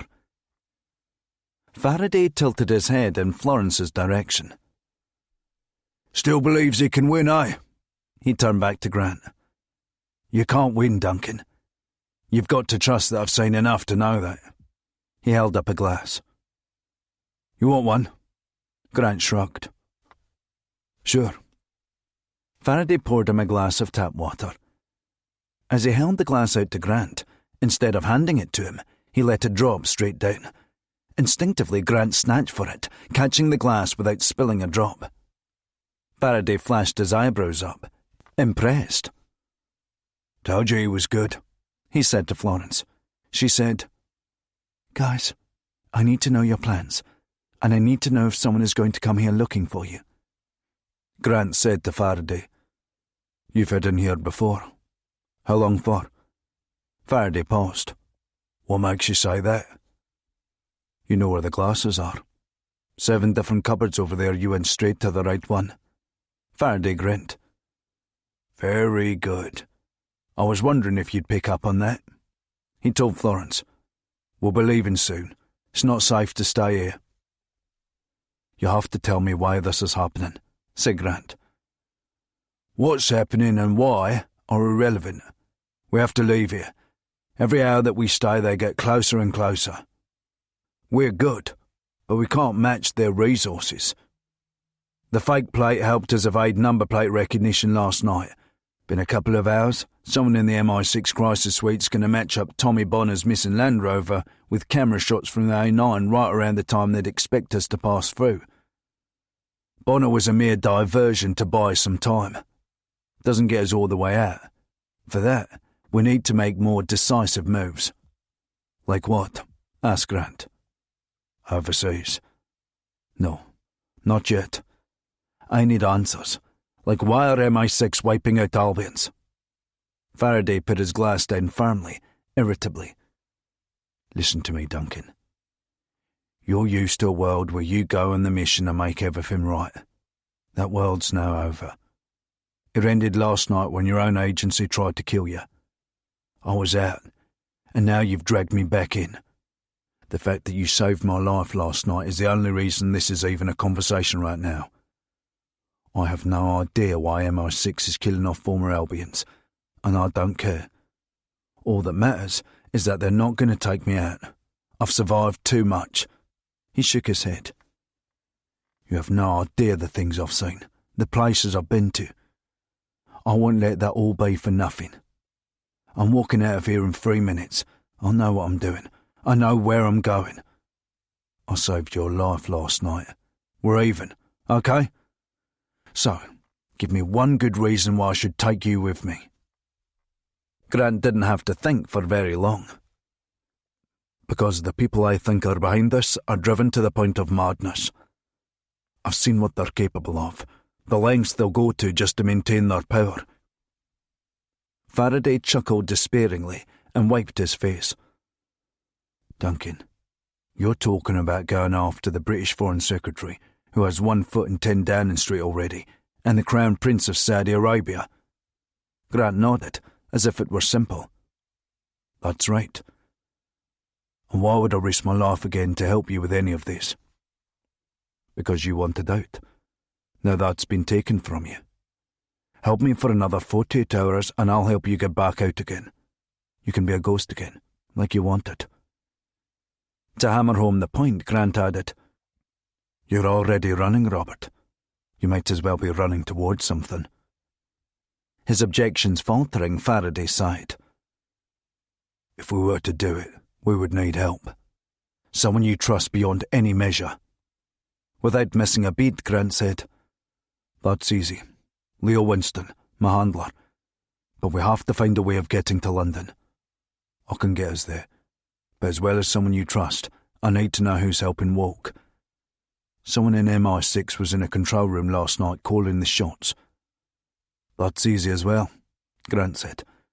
"And until last night I would have trusted her with my life as much as Leo." "Who?" "If anyone has answers about all of this, it's Olivia Christie." Faraday turned to Florence with an ironic laugh. "Great. So, all we need to do is find our way into a city with more cameras than anywhere else in the world and secretly interrogate the director of MI6 without being arrested or killed." Grant nodded. "That's about the size of it, yes?" Faraday patted him on the arm cheerily. "Okay then, as long as we're clear. Let's go." Chapter 29. The hunt had been ongoing for several hours into the night, and the intensity gripping the MI6 crisis suite remained as pressing as the opening 15 minutes of the hunt for Duncan Grant and Robert Faraday. Almost every analyst in the room was on the phone, typing feverishly, or in some kind of urgent conversation with a colleague. GCHQ had been roped in by Christie, giving full access to their terrifyingly powerful network of telecoms. There wasn't a public camera, phone, or internet connection that they couldn't tap into. The whole country was wide open to MI6. At the centre of it all was the ringleader, Olivia Christie, towering above the fray, watching the team's progress with narrowed eyes. She knew that what was taking place in the room would go on to define the rest of her career. They were going to find Grant and Faraday, meaning Warwick would be home free. Without the threat of scandal looming over him and a Prime Minister in terminal decline, then Downing Street was little more than an open goal for him. If, however, Grant and Faraday found what Warwick and Crown Prince Mohammed had worked so hard to keep buried, then it would be Christie on the chopping block before anyone else. Warwick would see to that. Of that, she was in no doubt. After checking the time, expecting it to be 2 hours earlier than it was, Christie paced across the room to the analyst liaising with police and MI5 personnel. "Where are we on Thomas Bonner?" asked Christie. In a matter of hours, the analyst had become an expert on everything to do with Bonner. Across a number of custom-built in-house apps, the analyst had access to Bonner's entire life. Everything traced through phone calls, texts, emails, bank statements, internet history. They had it all. The analyst explained. "We've been struggling to connect the dots between Faraday and Bonner, but I think the key is in Bonner being a builder by trade." He pulled up Bonner's phone location data sent over by GCHQ's domestic desk. Bonner had privacy settings on, quite a lot of them in fact, which in itself is a bit of a red flag. He left school at 16, been a builder ever since. He had very little online footprint, no social media to speak of. Christie could see it straight away. So why is someone like him so precious about phone privacy? The analyst gestured that he agreed. It made me wonder, had someone coached him to do that? Except, if you dig a little deeper, he left some apps running in the background. Stuff that even you or I probably wouldn't even notice. They acted as backdoors into his location history. "We can get that?" asked Christie. GCHQ has a relationship with most of the major app developers at this point. They feed data to GCHQ almost live. Christie leaned down for a better view of the screen. "What does the location data show?" The analyst zoomed in. "There's a lot of signal dropout, and we don't have great satellite coverage in the area, but there are regular trips to the Loch Navy area 3 years ago. Bonner's bank records indicate a series of payments from offshore companies, which feed back about a dozen ways down the line to a Robert Blake."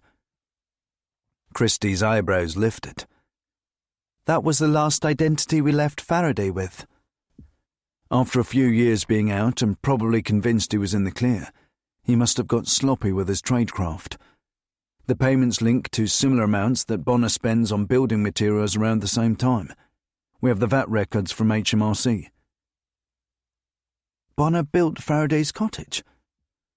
That's what it started with. Didn't take MI5 to crack Bonner. I think he lasted a full 6 minutes under interrogation.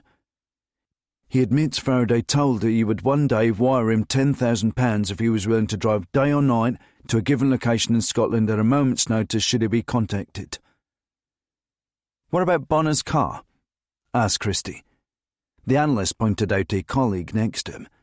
She leaned forward to tell Christie. "When we couldn't land any national plate recognition hits on Bonner's car, a green Land Rover Defender, we searched for images of vehicles in the local area that Grant and Faraday may have taken." The analyst indicated the video wall, which filled with hundreds of thumbnail images of vehicles. "These are all the hits within a reasonable radius of Faraday's cottage. We know from Bonner's arrest that they couldn't have travelled further than Legg in the agency Land Rover Bonner was picked up in. We assumed—" Her more senior colleague shot her a disapproving look. She corrected herself. We believed there must have been a swap, probably back at Bonner's house. Swap out the plates, said Christie. Exactly, the analyst said. She showed an image of Bonner's Land Rover on the video wall, then gestured for her colleague to take over. We searched through camera footage last night. It took a while, but we got a hit. He put up a still image of Bonner's Land Rover driving into Keswick Bridge. Then a still of the car parked in Tesco Extra.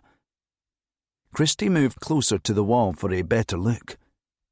Tell me you're inside the shop. The analyst switched to video footage of Faraday wandering the aisles with a basket. Christie pointed. Do we know what he's got in there? We just got the itemised list through now. He bought Cocodamol, bandages, some bottles of water. So one of them's injured. Winston, who had been listening in, suddenly spoke from the back of the room. Not Faraday. Look at his gait as he walks. Unencumbered. No limbs, no signs of bleeding or discomfort. If he was bleeding badly enough to have come off the road to buy bandages, he'd be more obviously in pain. Christie turned back to the analyst. What else was on the list? He browsed through it, then gestured that he had no idea. Kids' party cups, coffee filters, frozen peas? He threw his hands up. I don't know.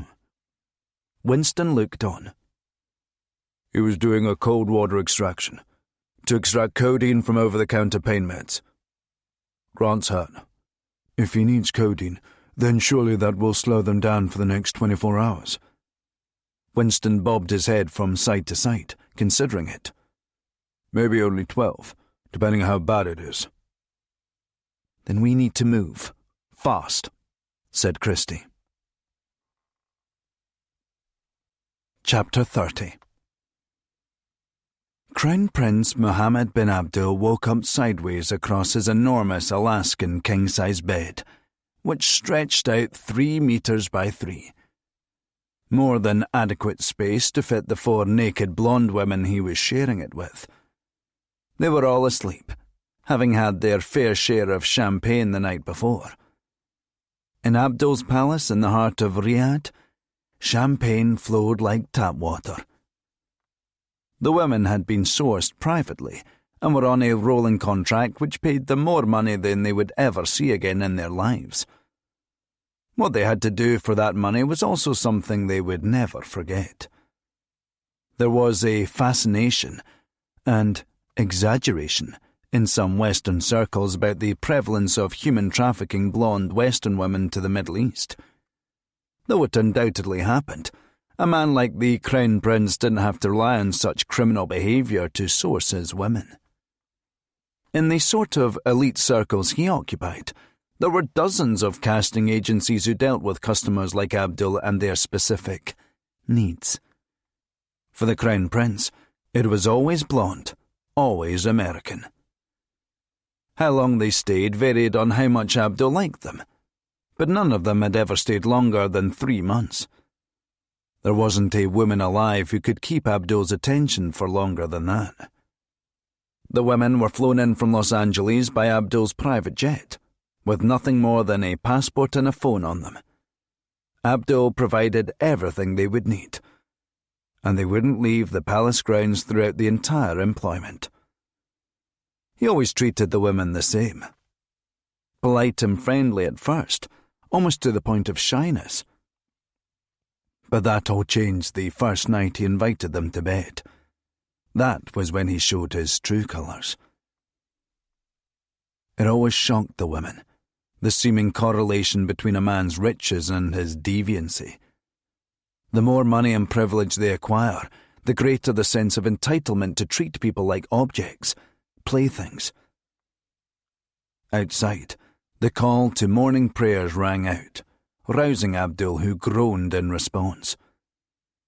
He rolled over to the glass bedside cabinet, where 3 lines of the purest Colombian cocaine had already been prepared for him by his personal servant a few hours earlier. Abdul hoovered up the coke, then wiped his nostrils. He had become so hooked on the drug of late that it had little effect until he was at least 5 grams into the day. The first few lines were merely to get him out of bed. Drugs were inevitable for someone like Abdul.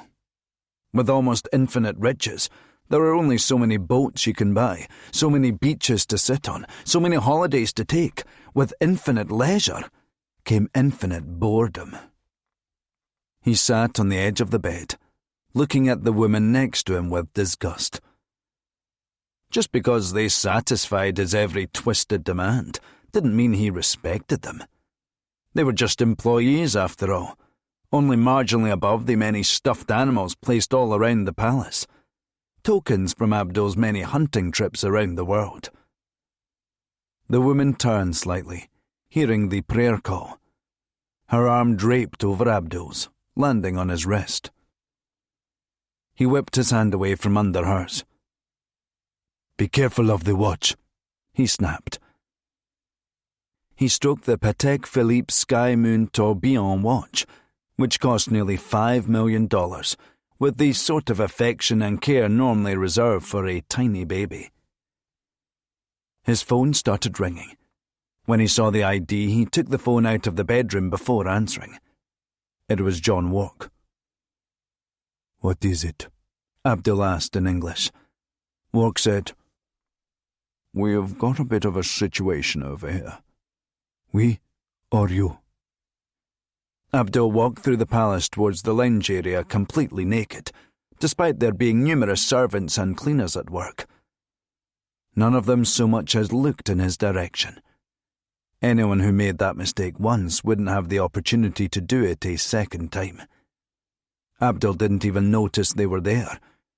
They mattered as much to him as flecks of dust in the air, caught in sunlight. He put on a silk robe and took the glass of freshly squeezed orange juice that had been sitting out of the fridge for 7 minutes. If it hadn't been drunk by minute 9, a servant would put it down the sink and pour another one. This cycle could go on for hours until Abdul got out of bed, and the servants never knew how early or late it would happen. "What's the situation?" asked Abdul. "Grant's on the loose." "How long?" 12 hours. "Why does that matter? It's not like he can make it to Saudi Arabia in that time. I've dealt with him before. Ghazi will take care of him this time." "That's not the only problem." After a long pause, Walk said, "Faraday's with him." Abdul froze, his expression staled. He slammed the glass down. "What's he doing back on the scene? We got rid of him, didn't we?" "I made sure he'd disappeared," said Walk. "But Grant's brought him back into the fold." "What happens when Faraday tells him?" "He won't," Walk assured him. "He might." Abdul paused. "You better pray he doesn't." After he hung up, Abdul called Ghazi, his head of security and personal body man. "Grant's in the air again," he said in Arabic. "We need to be ready for anything." Chapter 31. Faraday was doing the driving, marshalling them down the M6 south through the Pennines, staying within speed limits, and doing the driving equivalent of being a grey man, anonymous and drawing as little attention as possible. Grant was in the passenger seat, combing through the phone that they'd taken from the ambush team's lead man. "You've been at that thing for ages," said Faraday. "Shit," said Grant, stopping at a message. "What is it?" "I know this number." Grant showed it to Faraday. "That's an extension for the crisis suite of Vauxhall Cross." Having been out of the game for a while, it took Faraday a moment to realise. That was no rogue operation. That was an official hit. He flicked his head in the direction of the phone. "What are his protocols?" Grant shook his head. "What do you mean?" "Well, in my day in an op like that, there's no facility for briefing or getting updated instructions live when your boot's on the ground. There's no time. In something like that, very little phone reception. Op protocols are loaded in advance onto the phone. Gives you all your key objective and contingencies. That seems a bit risky, said Grant. So sending in a black ops team to the Scottish countryside to assassinate 2 MI6 operatives. Faraday reached for the phone. Grant tugged it away. Just concentrate on driving. What am I looking for? Seeing as we got the phone off him before the end of their op, he's probably still in an open tab. Grant flicked through the open tabs, stopping on a PDF satellite image of the cottage and surrounding area. Faraday explained. If there was anything they were looking for, it will be marked on the map, probably with code words. Grant pinched the screen to zoom in. Hang on. Shit. What is it? AC-180. Grant let out an exasperated sigh and put his head back. That explains a lot. At least why they want rid of me. Faraday shook his head in confusion. What's AC-180? A year ago I was on my first major mission. It involved a rogue anti-corruption and internal affairs director named Imogen Swan. Faraday's mouth hung open. Imogen Swan? A rogue agent? Don't be daft. She was up to her neck, Grant assured him. There was an anti-corruption file number 180 she'd redacted and buried on the orders of John Work. What was in the file? It was an HM land registry file purged from the official database. The redacted file showed a list of properties bought by Thomas Logistics. Who are they when they're at home? An agency shell company used to control slush funds in and out of the Albion programme. What does that have to do with land registry? Registry files show whenever property titles are transferred, and it names the owners of the titles. AC-180 showed that titles for dozens of high-end properties across London had been transferred from Thomas Logistics to another shell company that was owned miles down the road by Crown Prince Mohammed bin Abdul. Faraday's eyes widened. It took several seconds before he could speak. You're telling me that MI6 brought property for a Saudi prince by laundering his money through an illegal black ops slush fund? Basically, yeah, said Grant. Work and Abdul had it all worked out. MI6 was technically the source of, which meant that the land registry files could never be disclosed. Faraday nodded. Of course. Official Secrets Act buries it. Otherwise it would be public record. Exactly. All you would need to join the dots would be a few pounds to buy the file and a few breadcrumbs to know where to look. Get that file into the hands of a good journalist, and they would have documented evidence of corruption at the very heights of MI6 and the British government. AC-180 ensured that the Crown Prince's property listings could never be declassified. But the Crown Prince has got more money than God. What did he need all the complicated financing for? To hide the investment from his father, which is ironic, because fast forward a few years and Abdul's father's throwing money at London, and he's not been shy about it. Faraday paused. Why? You said about if a journalist got their hands on it. We talking about Qadir Rashid?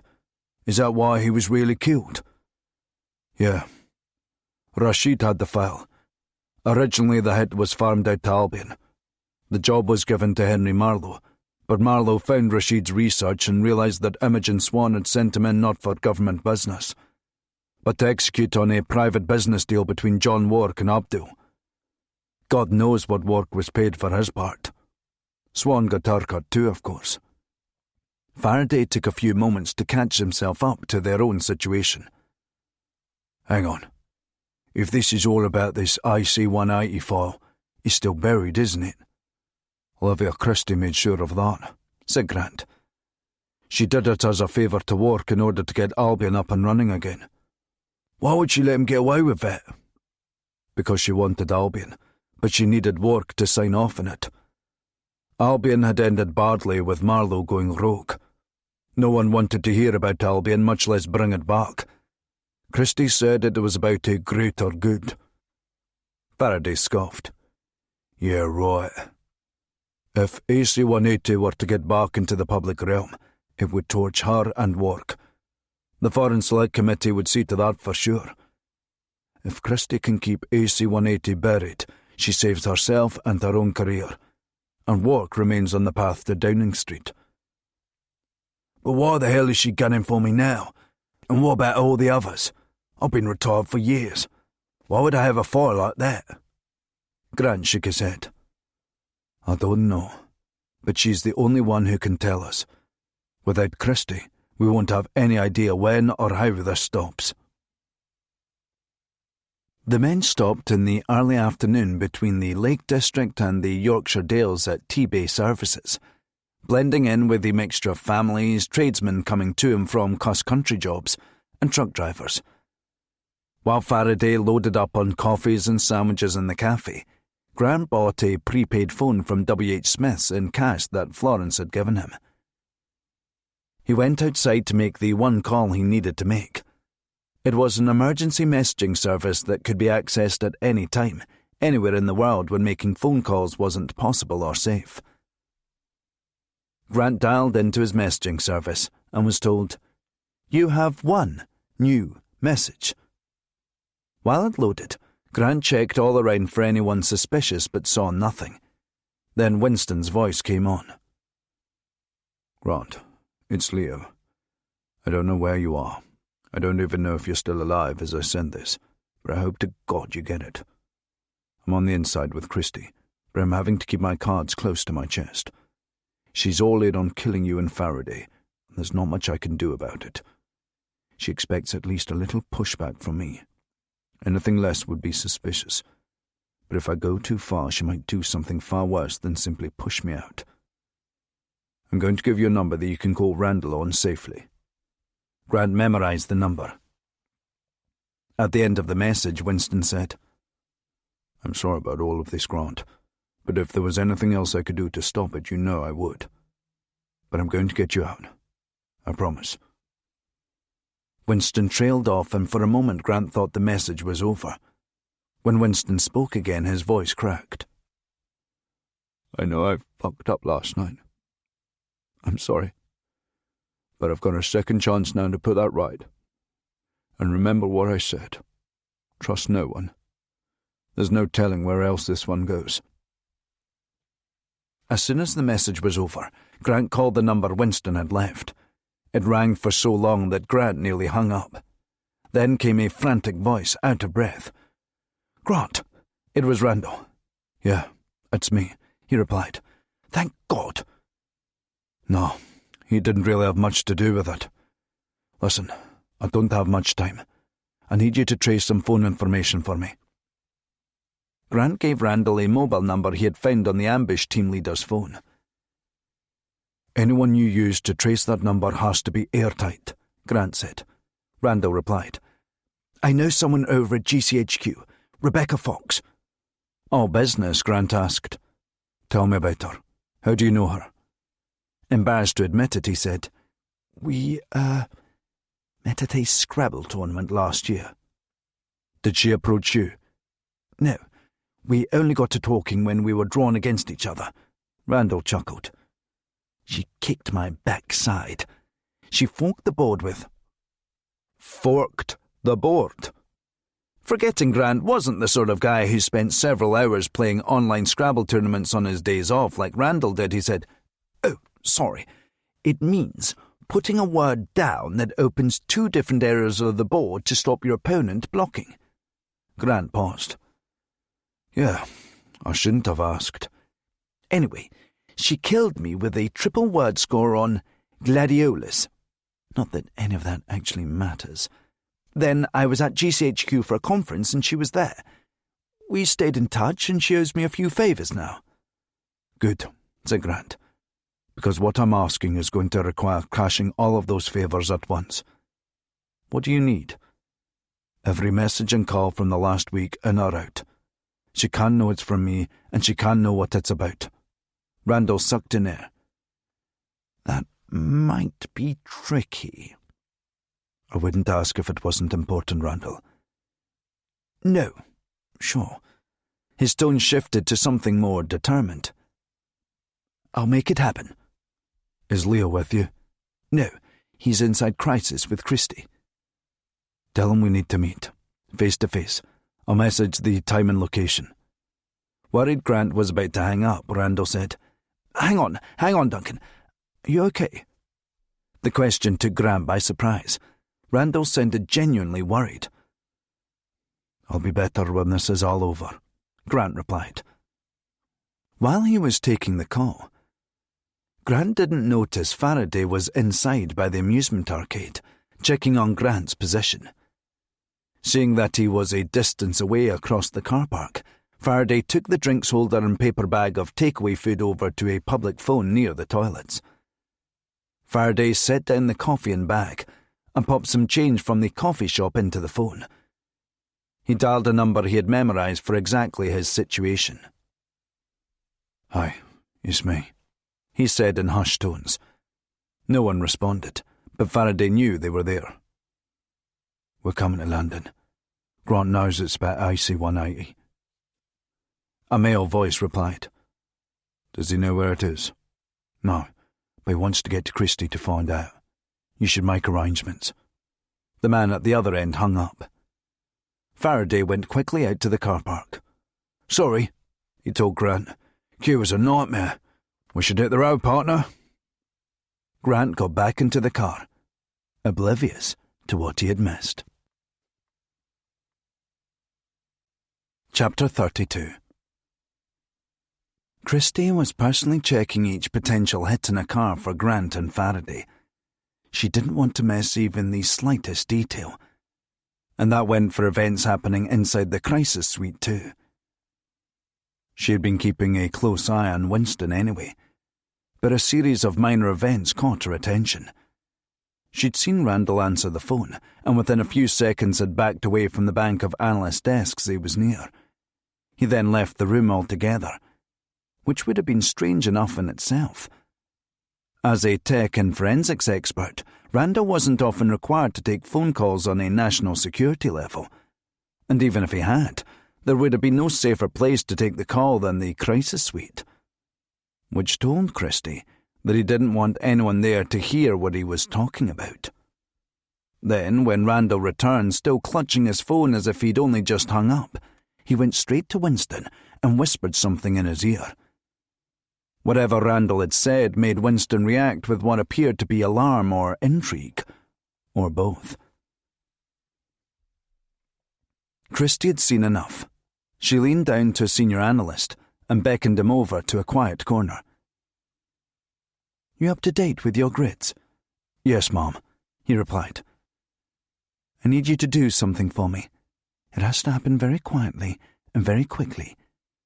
Find out who Randall was just talking to on the phone, and I want every message and notification that comes through.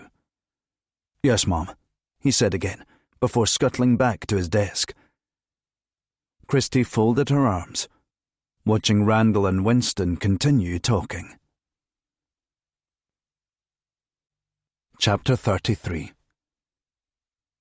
The crisis suite had been running all night, through the morning and into the afternoon in the search for Grant and Faraday, and they somehow appeared to be getting further away from finding them.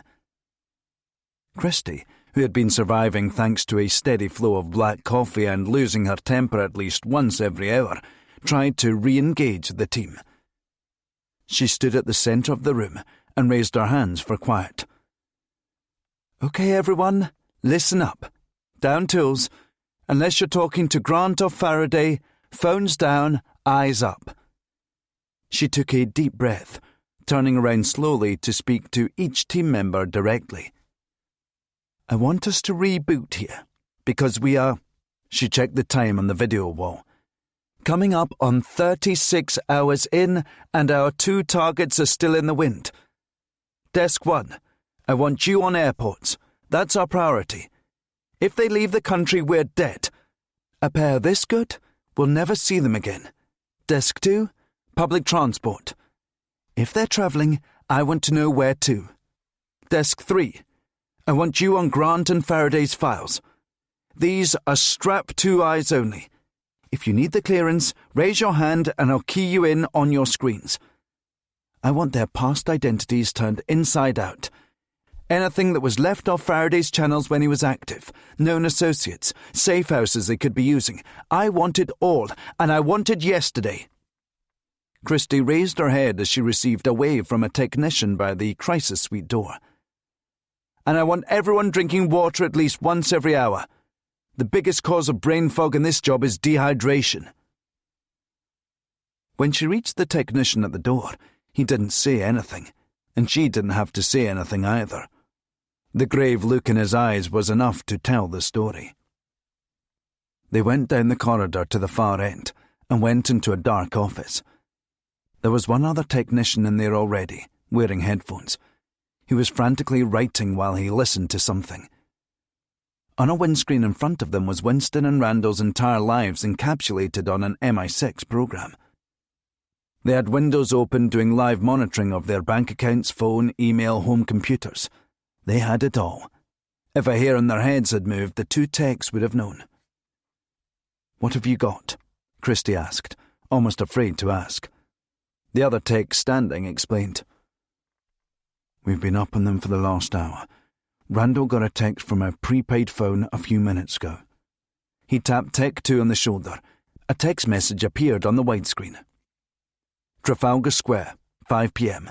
Leo alone." Christie said, "Do we know the location of the sender?" "Just leaving Birmingham." "Christ, they'll be in London in a few hours." "What would you like us to do, Mom?" "Stay on Randall's phone. Give me everything.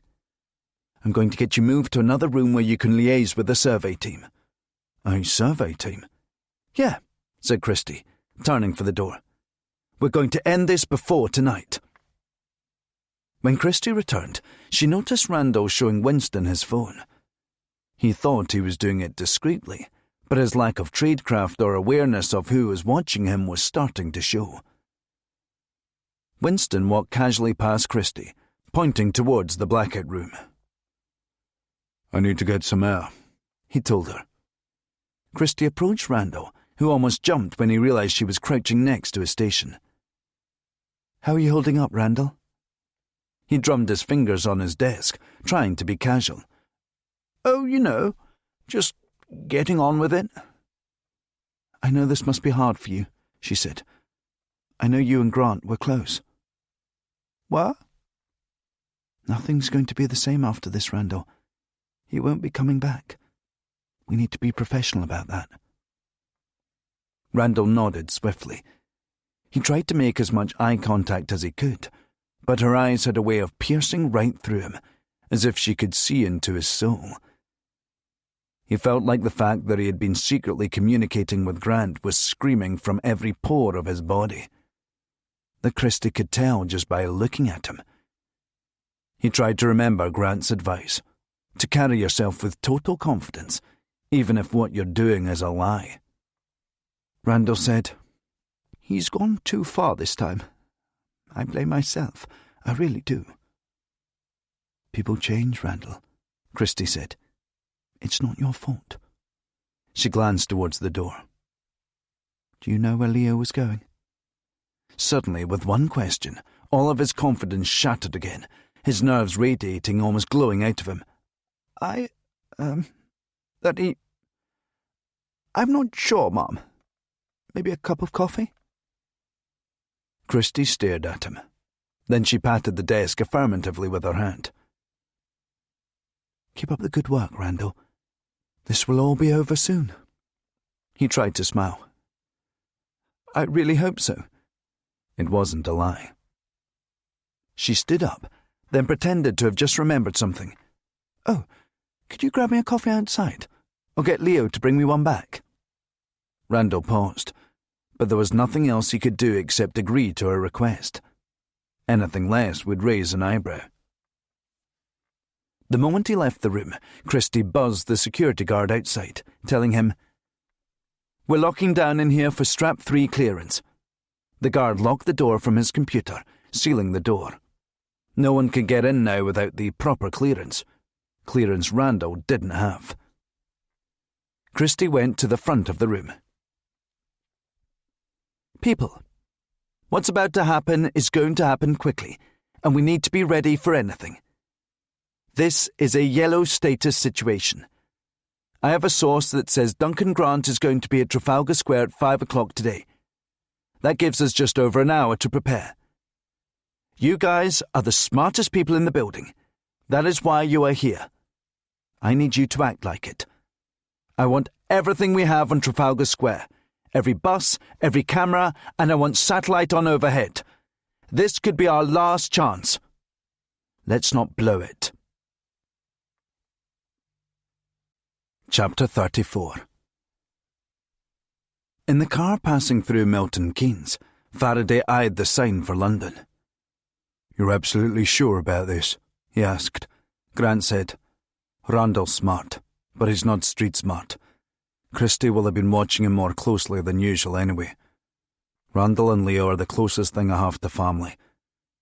And if they were out in the real world, Christie would have survey teams all over them. She would have noticed him taking the call, and there's no way he wouldn't give himself away somehow." "And you said you wanted him to do that?" "If we're going to get Christie looking where we want her to, yes." Grant looked across to Faraday. He was shaking his head slowly. "You think it's a mistake?" asked Grant. Faraday chuckled ironically. "The assassination of Archduke Ferdinand that started the First World War, inventing dynamite, Chernobyl, these things were mistakes. What you're suggesting?" He trailed off purposely. "I don't know what to call it. Suicide?" Grant replied, "I wouldn't go that far. You want to go into Vauxhall Cross, MI6 headquarters itself, to break into Olivia Christie's office, while they're in the middle of a national manhunt for us both?" Grant thought it over. "Seems about right." Faraday nodded. "Just checking." Chapter 35. The crisis suite was in the full grips of Operation Prep. In many ways, Prep was more frantic and urgent than the op itself. By the time an op is up and running, it's already too late to change the fundamentals. But failure to prepare was to prepare to fail. Their maps of the area unfolded across a desk where analysts combed over tube routes, assessing which route connected to which and from where, and what station exits might be in play. Bus timetables were just as important, but trying to work out which ones Grant or Faraday might target based on the timing of their arrival would be difficult to figure out, especially given the traffic situation in the area, which was of constantly gridlocked, where it was a fight to get through cracks in the traffic to advance even a few metres. Christie took on board all their suggestions and guesses, but ultimately it was her calls that they would follow. For the first time, the fact that none of them were actually acquainted with Duncan Grant and his abilities was proving a hindrance. Shaking her head irritably, Christie explained. "Grant isn't going to get a bus to Trafalgar Square during rush hour, and he's not going to sit around on a bench waiting for Leo to show. He's going to be constantly moving, and we have to find him when he does. If we lose him for a second, that's all he needs." "Should we be worried about Leo's safety?" someone asked. "We've got armed officers en route," Christie said. "He'll have full coverage." What Christie neglected to tell them was that Leo didn't know that anyone else was wise to the meeting. A logistics analyst told Christie, "Mom, honestly, I don't know if we can keep him safe out there in the circumstances. It's a surveillance nightmare. It's going to be busy with a lot of people standing around in groups. Then you've got fountains, statues, street furniture tied with concealment, and multiple staircases and balconies." Christie snapped, "It's not our choice where the meeting is happening. We have to work with what we've got. This is it. Let's deal with it and get me the Met Commissioner on the line. He needs a heads up what's about to happen in the most tourist-dense area in his city." Someone asked, "What about SFOs, marksmen?" "Not a chance," Christie replied. "Grant and Faraday together will be able to spot marksmen on roofs, and the whole point of specialist firearms officers is that they're bloody visible. Neon, for God's sake." She paused, considering the live CCTV shots of the square currently beamed onto the video wall, showing the place rammed with tourists and people leaving work for the day. It was only going to get busier over the next hour. "No," she said. "If this goes south, all the police will be good for is mopping up." She leaned down to her own computer screen, which showed camera footage of Winston leaving Vauxhall Cross in a hurry, unaware he was being watched from above and on the ground. The street team were some of the best the agency had at their disposal, a mixture of standby operatives and others roped into duty while back in London for debriefings or HR meetings. Standby operatives were overlooked because they spent so much of their time doing other things at Vauxhall Cross. They were the designated fire officers of the espionage world. Their role was largely in name only, knowing the chances of them ever being called on for actual duty was slim to none. But when a job came up, it was critical that they were competent.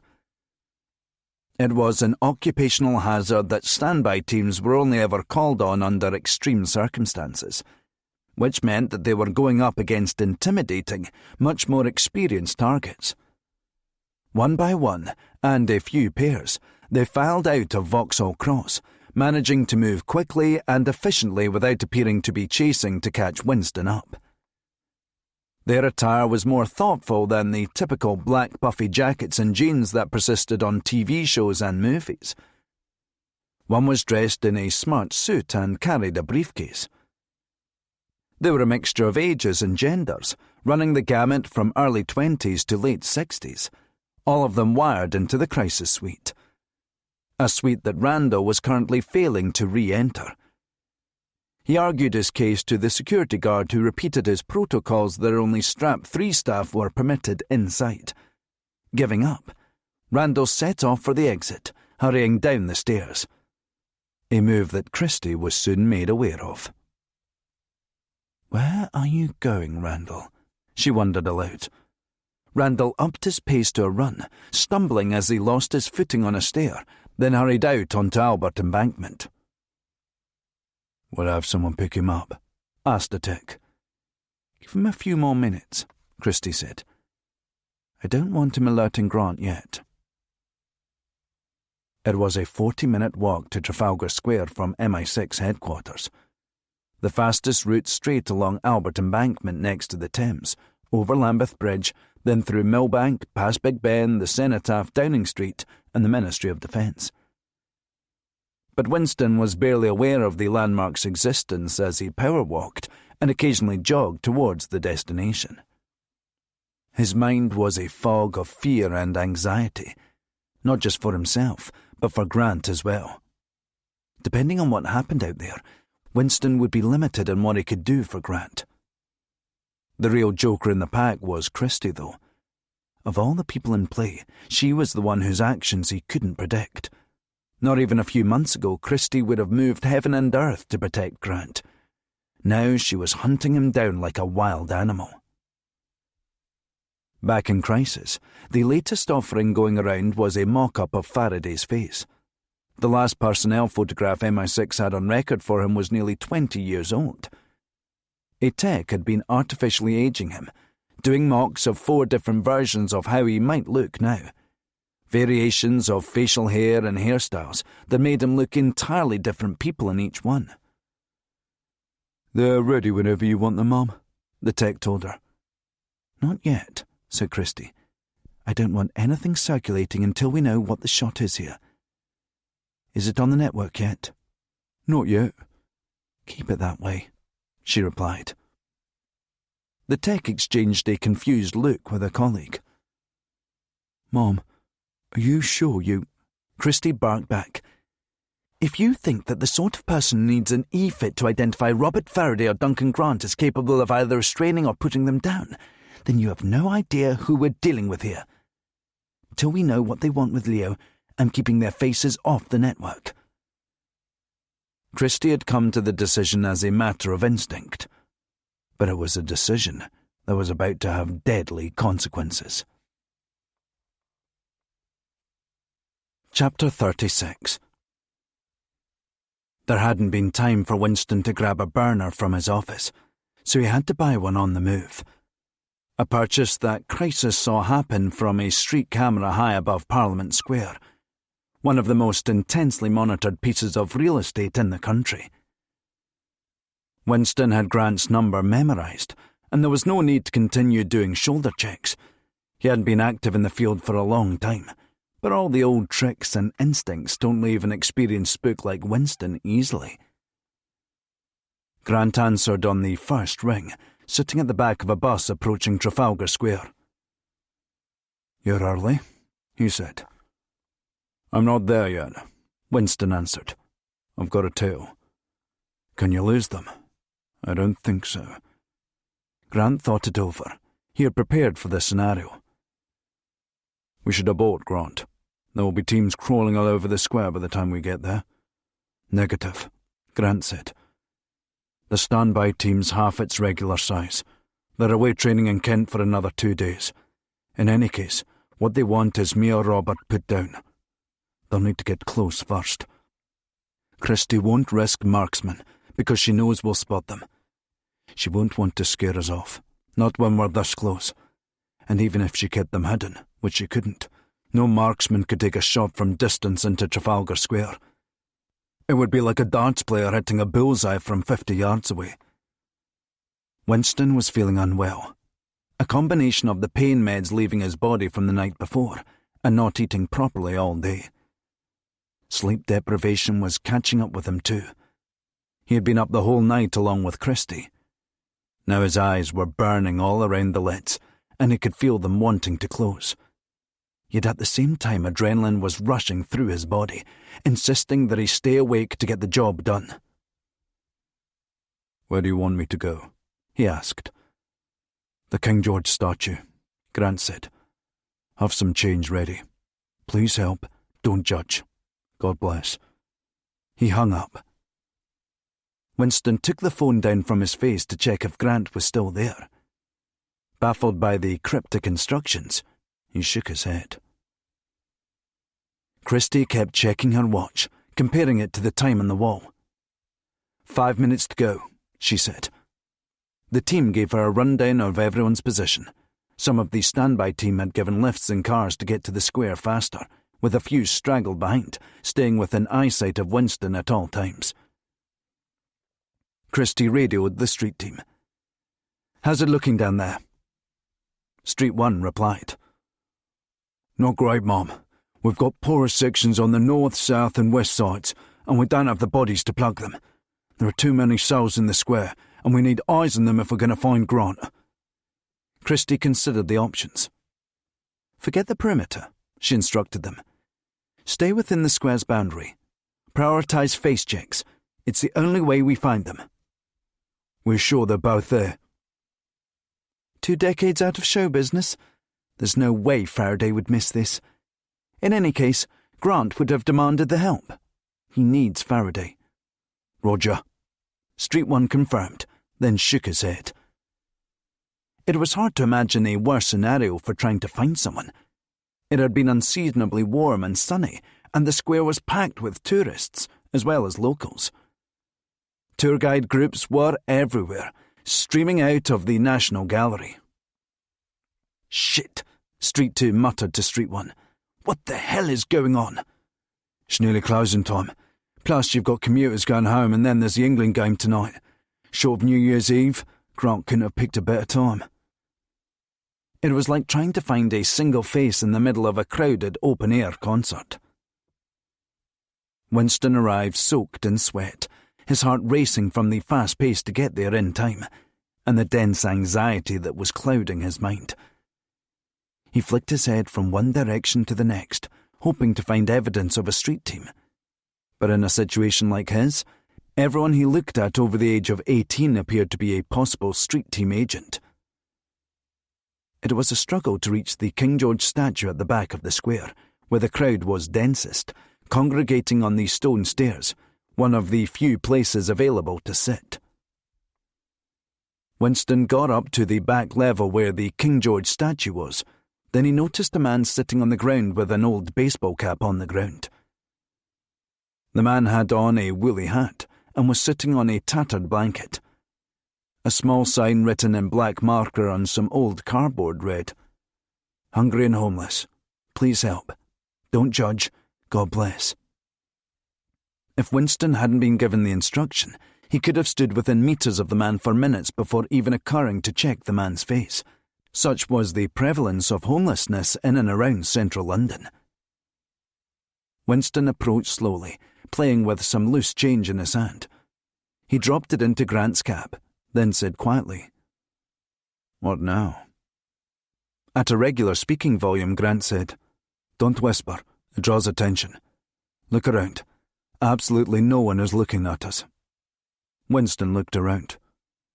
"Where's Faraday?" "Don't worry about that." Grant got to his feet and led Winston towards the back of a group of tourists, appearing to be part of the group. "We don't have a lot of time. Then get to the point. I want you to phone Christie. Tell her to come down here. I'm ready to negotiate." "What, are you crazy?" "She and Wark might be willing to do anything to bury AC-180, but I think even she would draw the line at shooting me in broad daylight in Trafalgar Square." "AC-180? Why do you think this has got anything to do with that?" "One of the operatives she sent into Faraday's cottage to kill us, we took his phone. Christie wanted him to check if Faraday had a copy of AC-180 on the property." "But why would Faraday have a copy of that?" "Exactly. There's something about the Rashid job. There's more to it than what we've been told." "You trust Faraday?" "I wouldn't go that far. But for the moment our interests in staying alive are shared. That's why I want to talk to Christie here. If I come to Vauxhall Cross, they'll black bag me." "You think they won't black bag you here?" "No. Not in front of hundreds of people all live streaming or doing video calls. Unless Christie wants an illegal rendition all over the internet and on every newspaper cover tomorrow morning." Grant held out his phone to Winston. "Make the call." In the crisis suite, Christie and everyone else were scouring cameras for any sign of Grant. Christie rhymed off the street team one member at a time, asking for confirmation of any visual, but they were all negative on Grant, Faraday, or Winston. Christie sighed in irritation, then snapped her fingers at a tech. "Get me standby. It's time to pull Randall in and see what he knows." Randall was running along Millbank, trying to catch up with Winston. He had no idea what he was going to do once he got to Trafalgar Square, but he didn't get a chance to find out. A plain white van pulled off the road and onto the pavement, blocking the way forward. Randall turned and ran, straight into the arms of a standby operative he had no idea had been following him the whole way. Randall kicked and fought, but the standby operatives were far stronger than him. Within a few seconds he was bundled into the back of the van, which took them back to Vauxhall Cross. Christie radioed the standby team leader in the van. "Get his phone. I want to find out if he knows an exact location." She broke off, interrupted by a tech holding a phone out to her. "Mom," he tried to say. Christie spoke over him. "I need an exact location for Duncan Grant." The tech spoke more insistently. "Mom, it's Duncan Grant. He says he's with Leo Winston." Before accepting the call, she pointed frantically towards the phone handset. A tech was already booting up a trace. He made a circular motion with his hand, gesturing for her to draw out the length of the call so they could pin down his exact location in the square. "Grant?" Christie said. "I want to talk. You and me. King George statue." The text put out the radio call to everyone. In the square, all eyes turned towards the statue. Grant went on. "And if one of your guys comes near me and Leo, I shoot him right here." Christie stepped in quickly. "No, don't do that, Grant. If you do that, then we'll have nothing left to talk about." She motioned towards the door to let the text know she was leaving. "I'm on my way. I'll be there in 10 minutes. Make it 5. Then he hung up. "Don't worry," Grant said, showing Winston the gun tucked away under his jacket, pointing at Winston's torso. "It's just for appearances for the street team." Winston looked around nervously. "Yeah, it better be." Chapter 37. Christie bounded down the stairs, flanked by standby operatives who had just returned with Randall in tow. "You two, come with me," she called. "I think Grant's going to talk." She pointed to Randall. "You can wait in the blackout room and have a think about the career you just flushed down the toilet." The standby operatives hustled Christie into the white van, which promptly sped off. "Get me as close as you can," Christie directed. "I'll handle the rest on foot if we hit traffic." Back at the entrance to Vauxhall Cross, another operative, similarly dressed as the others, wearing a black hoodie under a brown pea coat, smoothly inserted himself into their slipstream. "Hi," Faraday interjected, tapping one of them on the shoulder. "I'll take him from here." He extended an arm to guide Randall inside. The other operative hesitated, unsure about letting go. But everything about Faraday's demeanour and appearance seemed legitimate. The nature of the standby team meant that they were a revolving door of various departments. The fact that few of them ever actually worked together until thrown into an op was something that Faraday was only too happy to exploit. Randall resisted at first, attempting to pull his arm away, which prompted Faraday to intervene. He took control of Randall roughly, and in the process pulled off the operative's barcoded ID pass. Seamlessly, Faraday pocketed it.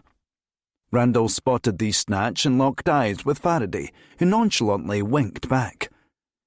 Randall squinted in confusion, wondering what was going on, but he said nothing, waiting to see how the situation played out. Meanwhile, the operative had no idea what had just happened right under his nose. With a smirk, Faraday told him. "Feisty one, isn't he?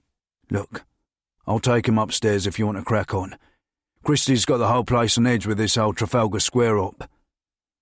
Though a sliver of doubt lingered, the operative reasoned that if Faraday wasn't legit, then the secure entry at reception would expose him. At the reception, Faraday made sure to be first to approach the desk. He oozed calm confidence, like someone who belonged there. It was a desk he had visited hundreds of times in his career, and knew exactly what to say.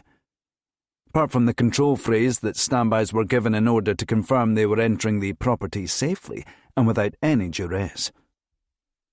Without Grant's recent knowledge of the system, Faraday wouldn't have been able to pull it off. "Sober," Faraday announced, looking calm and comfortable, which was easy for him to fake. The task that was still to come would have reduced most operatives, retired or not, to quivering wrecks. This was the point where Grant and Faraday's plan would have fallen apart had Christie given the go-ahead for Faraday's e-fit to be transmitted to the agency network. Instead, Faraday was buzzed through reception like any other employee. He scanned the barcode on the operative's pass, then intentionally loosened his grip on Randall's arm. Feeling the pressure ease, Randall yanked his arm away again, just as Faraday intended. In the minor ensuing scuffle, Faraday whipped around, pretending that Randall had hurt him. While he faked nursing a sore arm, Faraday slipped the man's barcode pass back onto his magnetized waistclip. Again, none the wiser for this sleight of hand. Faraday made a show of shaking his arm off, then reasserting control of Randall. "Bloody hell," he said, passing through the security scanner. "Might take him to a quiet room upstairs first, if you know what I mean." Reacting to the scuffle with Randall had diverted the receptionist away from noticing that the same operative had scanned in twice within 10 seconds. Now, he had passed through security like any other operative. The standby agent relaxed, convinced of Faraday's legitimacy.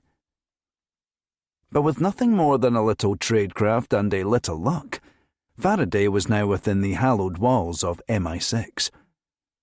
And the tricky part hadn't even started yet. Faraday took Randall towards the lifts. "What floor's Christie's office on, mate?" Randall did a double take. It wasn't the friendly tone he'd expected from a standby operative who had just detained him. "Excuse me?" he said.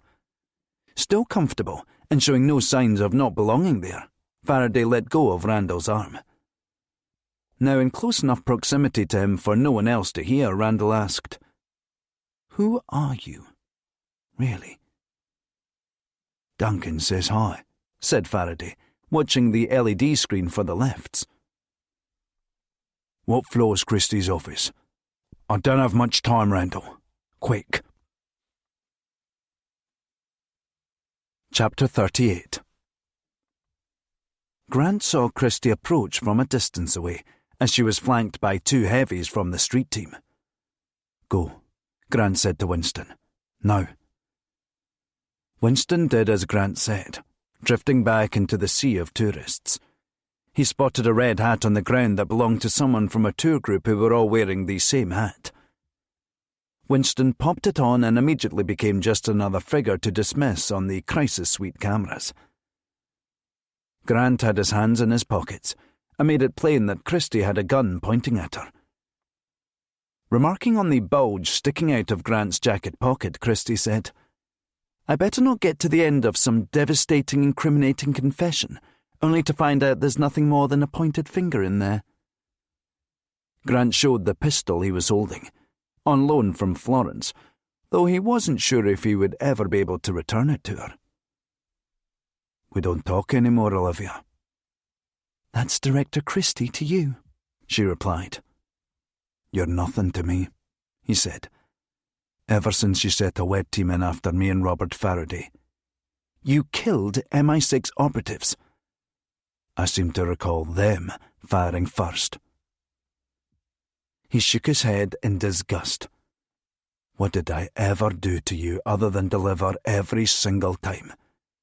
You send me out into the world and I swallow the sins that you tell me to swallow. I swallow them because I believe that someone has to do that job, and it might as well be me. I did it to make the world a little more just, a little more honourable. And at the drop of a hat, the moment your career is threatened by a corrupt politician, you sell me out." Standing her ground, Christie leaned in. "A convenient version that leaves out you shooting Henry Marlowe for nothing other than revenge, without anything resembling rules of engagement." "Rules of engagement? Is that meant to be funny? You ordered that wed team to take me and Faraday out so you could secure a copy of AC-180. Christie paused, running through in her head how Grant could possibly know about that. "Yeah, I know," said Grant, then felt his phone buzz with a message. Keeping the screen shielded from Christie, he read it quickly. "Reception." Wondering what the message had been, Christie shot one of the team a knowing glance. The operative nodded, already on it. Word came back quickly from the crisis suite that Grant must have changed his phones. They weren't up on it and didn't know what message had come through. Grant closed the message, then held his phone out. "Don't you really struggle with the reception out here at times?" Christie squinted. "I've never had bad reception here. What are you talking about?" "Doesn't matter." Grant pocketed his phone again. But while his hand was in his pocket, he navigated blindly to the share option for the audio clip he had just recorded. In Christie's office back in Vauxhall Cross, Randall was keeping watch outside her door. Meanwhile, Faraday crouched in front of a safe hidden behind a hinged wall panel behind Christie's desk. When the message from Grant came through, Faraday played the attached audio clip, holding the phone up to the safe's voice receiver. An LED screen on the front asked for the control word, a randomized word from a dictionary list of thousands, which showed it as reception. Christie saying the word had been recorded just about cleanly enough to be accepted. The safe door released with a gentle click, then fell open. There were only 2 items inside.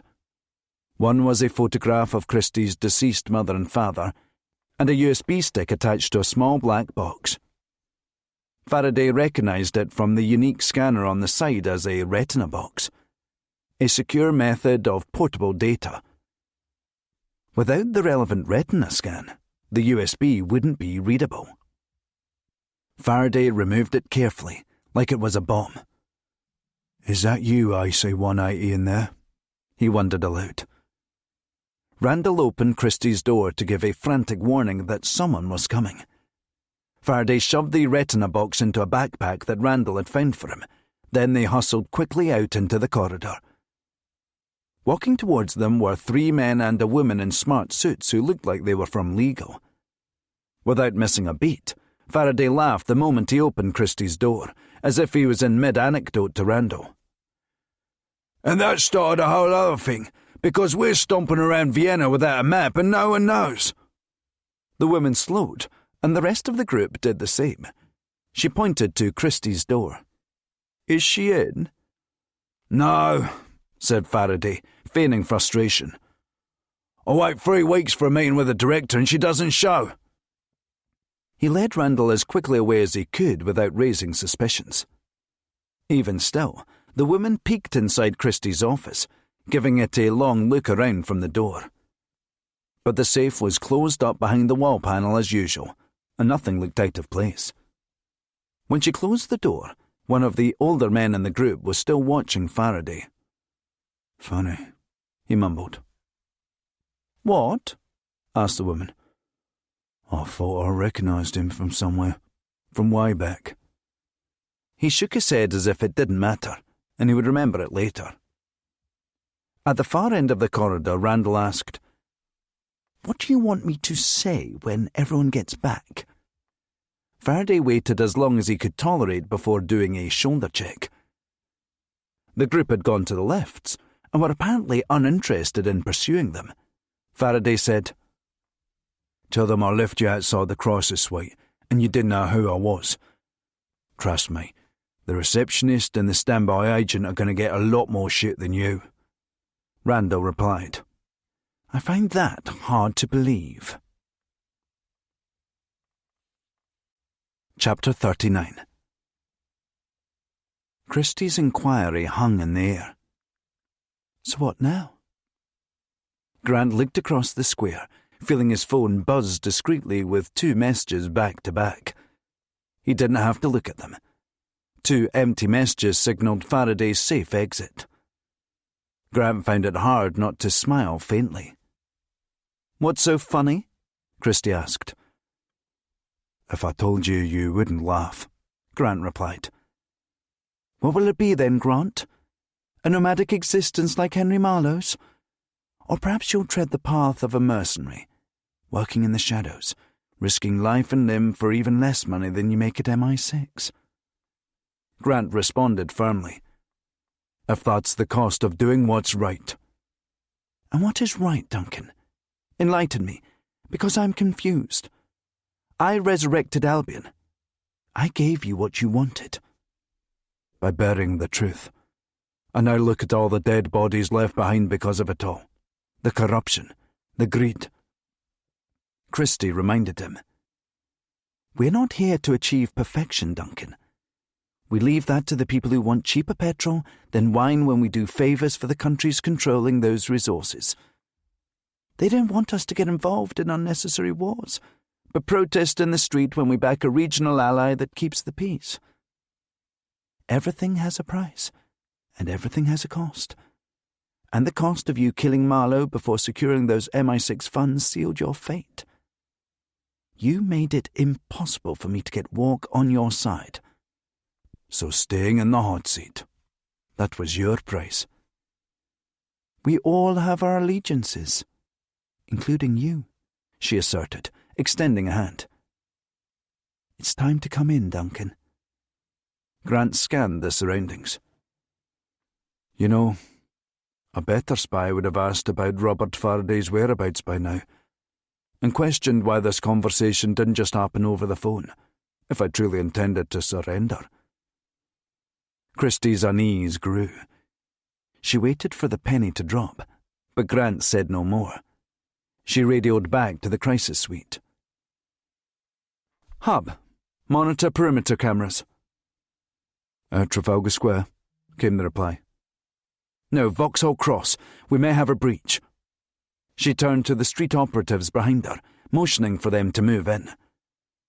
Grant smiled as he balled up the blanket by his feet, preparing the concealed gun in his pocket. "There's nowhere I can't hit you, Olivia," he said. As the street operatives got within a few feet, creeping forward slowly, Grant backed up a step.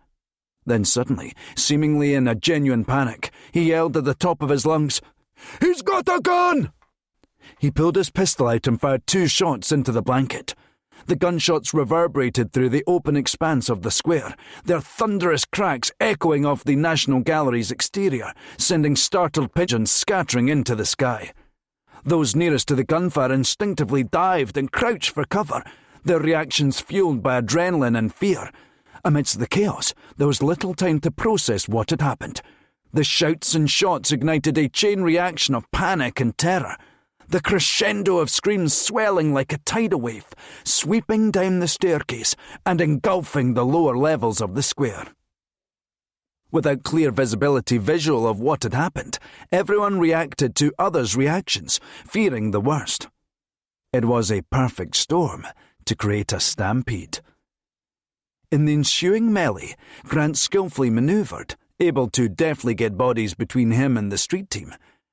As one of them prepared to take a shot at him, Christie intervened, throwing an arm out of the weapon and yelling, "No!" Grant disappeared into the frantic scrum. People were running in all directions, groupthink taking over. No one had actually seen a gunman, but they reacted as if it was a certainty that someone was on the loose. While the street team set off in pursuit, throwing people aside, Christie radioed back to the crisis suite demanding help. "We can't see a thing," came the frustrated reply, as chaos filled every camera they had.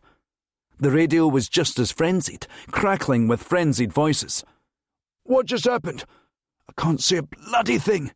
We need eyes on the ground." "We don't have them," replied the operatives in pursuit. Aware that standing out would risk exposure, Grant matched his pace with those around him. With traffic paralysed, an escape on foot was the only viable option, though some people had been so spooked by the reaction to the shots that they abandoned their cars. Some in the square had experienced firsthand the aftermath of a terror attack, and they weren't going to run the risk of being caught up in another. As the panicked masses streamed across the Strand to get as far away from the square as possible, Grant seized the opportunity, using the pandemonium as cover. With swift and decisive action, he grabbed the motorbike rider and hauled him off with a few swift tugs, then jumped on the bike. The only people who really noticed were the rider himself and the driver directly behind, who looked on in amazement at what they had just seen. In a matter of seconds, Grant disappeared, mounting the pavement on the Strand to escape the gridlocked traffic, joining a throng of food delivery riders and couriers seeking refuge from the mayhem. Chapter 40. In the open air, panic surged unchecked, spreading like wildfire through the Mall and Whitehall. Everyone was stampeding away as if trying to outrun a tsunami. It didn't take long for Grant to realise that staying on the road wasn't an option, as he weaved in and out of the static traffic. Within a minute, helicopters would be overheard, dispatched from a nearby base at the docks. His instinctual plan when he'd taken the bike was to reach Waterloo Bridge and cross the Thames to evade traffic on wider, faster roads. But his erratic riding drew the attention of a lone police rider responding to calls of a gunman on the loose. Thinking he had his man, the cop stamped on his pedal and set off in pursuit, radioing to his control centre that he might have a visual on the gunman. Spotting the officer in his mirror, Grant knew that his cover was blown. Evading detection was no longer a concern. All that mattered was taking the cop out of his comfort zone, and Villiers Street was the perfect opportunity. Partly pedestrianised, the narrow lane posed a challenge for vehicles, even motorbikes. Grant revved the engine and honked the horn, urging pedestrians to clear the way. But his manoeuvre quickly turned perilous when he had to screech to a sliding halt to avoid hitting a small child separated from his parents. Swerving sharply to avoid any further risks to the public, Grant veered onto an offshoot lane leading under a railway tunnel now lined with shops and bars. The bike's engine roared under the low arches as Grant accelerated, the sudden burst of speed catching him off guard. Approaching a steep staircase, he accelerated, hurtling upward. At the top, a businessman engrossed in his phone stood in his path, totally unaware. The man looked up, seeing the motorbike only meters away. With nowhere to go, he turned his back and braced for impact, crouching low as Grant opened the throttle and soared over the man's head. The engine over-revved while it was in mid-air before landing, the rear wheel barely grazing the man's back as it passed. Grant landed safely on Craven Passage, barely avoiding the lamppost in the middle of the pavement. Then he was out onto Craven Street. But the street team following police radio had taken the shortcut down a lane accessible only to pedestrians, cutting Grant off at the north end of the street. Grant hit the brakes and did a tight turn to face the other way. 2 police cars were charging towards him from the south. There was no time for hesitation. Grant swiftly turned and raced back down the stairs, narrowly avoiding a collision with the man he had nearly decapitated with the front wheel of a Honda motorbike just moments ago on the stairs. The man had only just composed himself after his close shave with the bike when he had to throw himself aside to avoid Grant a second time. "Sorry!" Grant called out on the way past. Remembering the Charing Cross tube entrance at the opening of the arches, he sped towards it, then slid hard right into the station.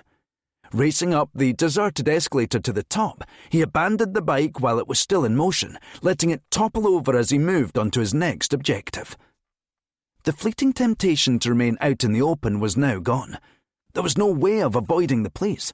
He didn't want to go down into the guts of London, but he didn't have a choice. What he needed now was to get out of sight of cameras. It was no time for pleasantries. He pushed his way through the next escalator down. Then at the bottom, he veered off through human traffic coming from a recently arrived train. Testing several unmarked doors along the wall, he finally found one that opened. The darkness inside the maintenance stairs and absence of surveillance cameras offered a brief reprieve. However, back in the crisis suite, the techs had monitored his movements, relaying them to the street team. If Grant had been impolite in the way he descended the escalator, the street team were positively brutal, grabbing people by their jackets and shoving them aside, actually hurting people in the process. Once the street team were in the maintenance staircase leading down, away from the public, they asked for permission to pull their weapons.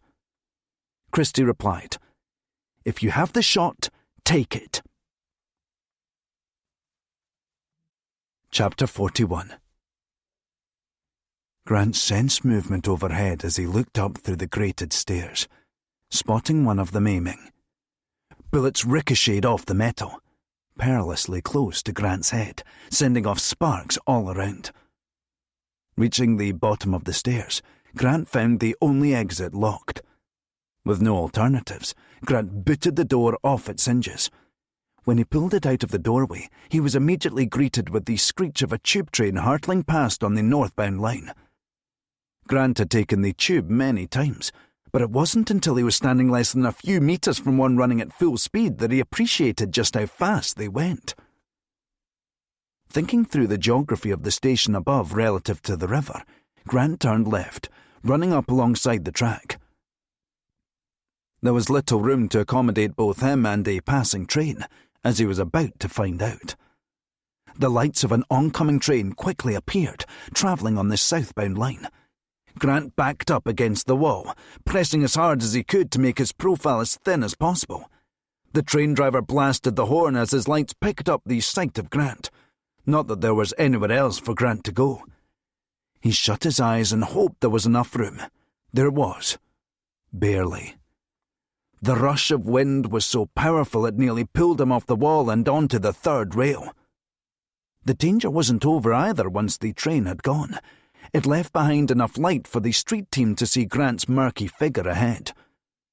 More bullets whizzed past Grant as he crouched for cover, instinctively covering his head, though it offered little protection against potential hits. The tunnel returned to blackness again. The street team persisted in firing, hoping for a lucky strike, but Grant had jumped into the centre of the tracks to get a better surface to run on. On the smoother concrete, Grant sprinted at full tilt, his arms pumping as hard and as fast as he'd ever felt them. His muscles screamed in protest. He couldn't even feel his legs. His body was pumping battery acid through his veins. As the blare of another train's horn pierced the air, Grant knew it signalled impending danger. The approaching northbound train's headlights would soon expose him to the street team's gunfire. With the tunnel straightening out ahead, he had to make a split-second decision. He spotted another maintenance door ahead, but this one was on the other side of the track. He could get to it, but if it was locked and he couldn't get it open, the oncoming train would obliterate him, as there wasn't enough room between the tube line and the wall for Grant to stand. But by staying in the tunnel, he was also inflating his chances of being shot by the street team, who continued to close in on him. To make matters worse, another southbound train was coming already, and judging by the speed of both trains, the southbound one was going to pass him first, which might have been the twist of fortune he needed in order to pull off the seemingly impossible. Even the street operatives remarked, "He's not going to do what I think he is. Surely." They opened fire again while they could, more persistently this time, sensing that Grant was about to attempt the death-defying leap across the tracks to avoid not one, but two oncoming trains. He couldn't think about the gunshots behind him. Those were out of his control. His timing had to be perfect to jump past the southbound train, which would give him the cover from the street team's gunshots to open the maintenance door. But the northbound train was coming up so quickly, there would barely be any time to get the door open. As risks went, it was colossal. Again, it didn't feel like he had a choice. He waited as long as he could before leaping over the tracks in front of the southbound train, then sprinted hard for the maintenance door. A quick tug on the handle confirmed that it was locked. He stole a quick glance down the line at the oncoming train. He had less than 5 seconds. But in his urgency to try the door handle, he had yanked it clean out of its socket. He looked down at the handle in horror, then threw it aside. He took a step back onto the tracks to get far enough back to generate the power necessary to boot it through, but the door was sturdier than the last. He couldn't make a dent in it. He kicked with everything he had. The door wouldn't budge. The train bearing down on him, Grant only had time for one more kick. He grimaced, giving it everything he had. It still wouldn't open. Realising he was out of time, he pushed himself up hard against the door and braced for impact. He knew he had no chance. There wasn't nearly enough space. But there was nowhere else to go. Then, with meters between him and the train, Grant suddenly felt the door behind him give way and a violent two-handed haul on his jacket from the back. Grant was thrown into the stairwell, the train inches from collecting him at the feet. He sprawled on the ground, trying to get his head around what had happened. Then he looked up and saw Winston holding out a hand to him. "Come on," he said, pulling Grant to his feet. He tapped on his earpiece that he'd taken before leaving Vauxhall Cross. "The network doesn't change," he told Grant. "It was like listening to football commentary on the radio. Bloody exciting." Grant dusted himself down. "Glad I could brighten up your day." Winston urged him up the stairs. "Come on. There's a service tunnel out 1 floor up." "I need somewhere to lie low," Grant said. "Yeah, I've had an idea about that. Do you know where Faraday is?" Grant smiled. "I know where he's been."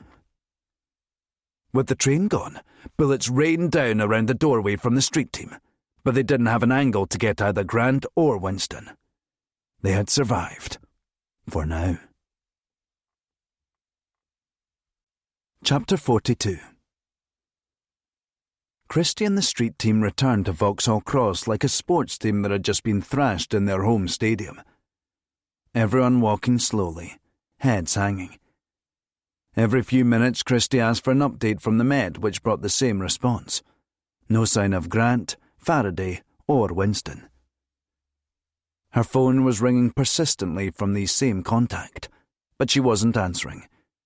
She looked again on the off chance it was someone else. John Wark, calling.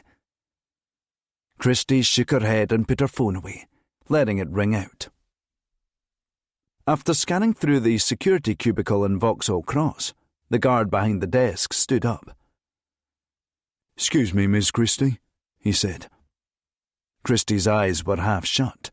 Now that the adrenaline had worn off, her body was begging to shut down. She couldn't remember the last time she'd slept. her head feeling like what she imagined it felt like in a microwave. "What is it?" she asked. The guard was holding a note. Declan Pritchard left a message for you." Christie narrowed her eyes and stopped. "Who?" "Declan Pritchard." He handed her the note in a sealed envelope. She opened the envelope. The note inside said simply, "Reception." Her head still a muddle, she waved the note at the guard. "Who the hell is Declan Pritchard?" "He's a standby, Mom." She looked again at the note. Now she remembered it. The way Grant had said the word. Now with the note, it was like a magician drawing attention to a trick he pulled on you earlier, that you had thought strange at the time, but had overlooked until now. "Check your logs," she said with utmost urgency. "Do it now." Spooked about what could have happened under his watch, the guard pulled up the logs. He had barely finished typing when Christie leaned across the desk and turned the screen towards her. The guard began. "Declan Pritchard. He scanned in at—" He froze as he realised his mistake. Christie saw it straight away. "And why exactly did Declan Pritchard scan in twice within 10 seconds? The guard stammered, unable to summon a cogent reply. Then he turned around and handed Christie another envelope. "He left you this as well." She opened the envelope. The moment she pulled out the photograph of her mother and father, she pointed at the guard's controls. "Lock us down, now!" The guard hesitated. "Mom, are you—" "I'm code word Arclight. Crash the building, now!" Christie turned for the lifts and ran, still holding the photograph. By the time she reached her office, her heart was beating out of her chest. If someone had got into the safe, then surely the retina box would have been gone as well. It must have been Faraday. Somehow. She fumbled with the wall panel, almost hyperventilating. Her fingers were shaking so much she kept striking the wrong numbers on the keypad. In a rush, she pressed the alternative authorization button, which prompted her to say the passcode. "Octavia." The first time she said it, the safe rejected her because of the crack in her voice. She cleared her throat and tried it again. This time it was accepted. When she saw the safe was completely empty, she whirled around to her desk and swiped everything on it onto the floor. "No!" she cried out, smashing her fist down on the table as the full implications of what had been stolen revealed themselves to her. Then her phone rang again. John Wark, calling. She dropped the phone without answering and put her face in her hands. It had taken her decades of dedication, hard work and sleepless nights to end up in that office. To a title that held about as much prestige as the British establishment could endow. And in the last 43 minutes, it had all fallen apart in front of her very eyes. Chapter 43. Grant and Winston had fled central London on foot, emerging from the tube network at a disused tunnel in Blackfriars. They stayed off the major roads, keeping to small suburban streets, which added significantly to their journey time. Every car that approached from behind brought another spell of anxiety that it would be the one carrying operatives from Vauxhall Cross to bring them back in. Avoiding CCTV was almost impossible. The only way to deal with it was to keep their heads down as much as possible and move quickly. It was a simple equation that the more time they spent in the open, the greater their chances of flagging on MI6's network. Winston watched as a pair of men walked towards them. They had close-cropped hair and simply functional clothing.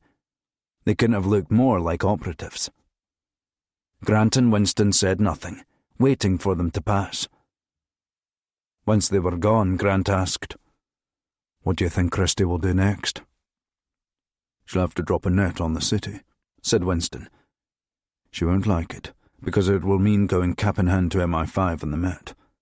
It's like an elder sibling asking the younger ones to help with their homework. If MI6 is a rep for anything in the intelligence game, it's that it cleans up its own mess." Grant glanced at a shop window to their left. 3 o'clock, red Ford Puma. Winston looked to the shop window as well. After a pause, he said, "No." It was a game they had been playing for nearly 2 hours now. "This is like kill school," said Grant. "Street exercises, running surveillance, countering surveillance." "Yeah, except if you lose, you might die." "Bloody Ridley." "Did you know him well?" asked Winston. "No," said Grant. "Apparently not." "Who do you think sunk their nails into him?" "Christie, of course. She thinks she's going to be on the hot seat for the next 20 years, and she'd promise anyone anything to make it happen, even cutting deals with John Wark." "You think he's behind all this?" "Christie wanted a search done at Faraday's cottage for a copy of AC 180. We sat in a room together with Imogen Swan when she showed us the unredacted file. If it ever got out, Wark would be toast." "Faraday, though," Winston began, sucking his top lip. "I don't know." "You don't trust him?" Why would Christie even think that Faraday had a copy of AC 180? Grant did a quick shoulder check as 3 young boys burst out of a newsagent, shouting at each other before throwing down crackers on the pavement. "There's something else we're not seeing yet. Whatever was in AC 180 can't be the full story." "There's only one man can fill us in on that." Grant checked his watch. "And he should be at the safe house by now." "You said the safe house is Faraday's?" "That's right." "Is it wise to go there before we know for sure he can be trusted?" "We don't have much choice, Leo," said Grant. "All our safe houses will be crawling with operatives and surveillance by now. They'll have thrown a net over London 20 miles out from Trafalgar Square. They know public transport is out, and we've only got so many safe locations in the city." Faraday had kept the safe house running for years now. Located in a high-rise in Tower Hamlets, it was an ideal scenario for a safe house. Crammed in between hundreds of other occupants, it was easy to flit in and out unnoticed by neighbours. And spooks by trade didn't enjoy working rougher areas. They tended to stick out more. One word out of their mouths and locals knew they didn't belong there. Grant and Winston ascended the stairs to the 10th floor. Taking the lift was too risky. "We can't make much noise," Grant said. "Faraday said he hasn't been back here for a while. If the neighbours hear anything, they might call round. You never know." Winston nodded in approval. In the car park far below, there was a lot of yelling and aggression on display. Rival gangs passing through neutral territory. Grant crouched by the door, removing the 3rd brick from the right of the door, first row. He had hoped not to find the key because it would mean that Faraday was already there. He reached in and took out the key. Showing it to Winston, he said, "Damn." They went in quietly, Grant gently pushing the door closed to avoid it clicking. He went straight to the living room and closed the curtains. "He's late," Winston said. Grant checked his watch again. "He's not that late." Winston didn't say anything. Grant said, "I know what you're thinking. Don't say it." Winston was a picture of innocence. "I didn't say anything. But you were thinking it. I could hear you." Winston scoffed. "He's not been caught," Grant said, "and he's not dead." "It's just, guy like that is 25 minutes late for a meet." He bobbed his head from side to side. "It's not looking good, Duncan." "It's 5 miles on foot, Leo. He'll be here. I'd rather he was late and safe than here and bringing a squadron of police with him." The flat was musty and thick with dust. The meagre light struggling through the thin curtains was enough to highlight every dust speck in the air. As Winston sat down, his weight threw up a volcanic eruption of dust in the air from the overtly soft couch. Recoiling, he covered his mouth and started coughing. Grant shushed him. "This reminds me of a safe house I visited in my early days," Winston said. I was a junior on the European desk back then. We had an operative come back in from Hungary. I don't know what happened, but he'd ended up shot and stabbed. Somehow he'd made it home. The guy was something else. He paused, shaking his head gently at the memories. It made me want to be like him. He seemed so together. The dedication, the willingness to do whatever was necessary. I didn't think I had it in me. But you did, Grant replied. Winston demurred. Maybe. Leo, you were imprisoned and tortured for 6 months by the Chinese.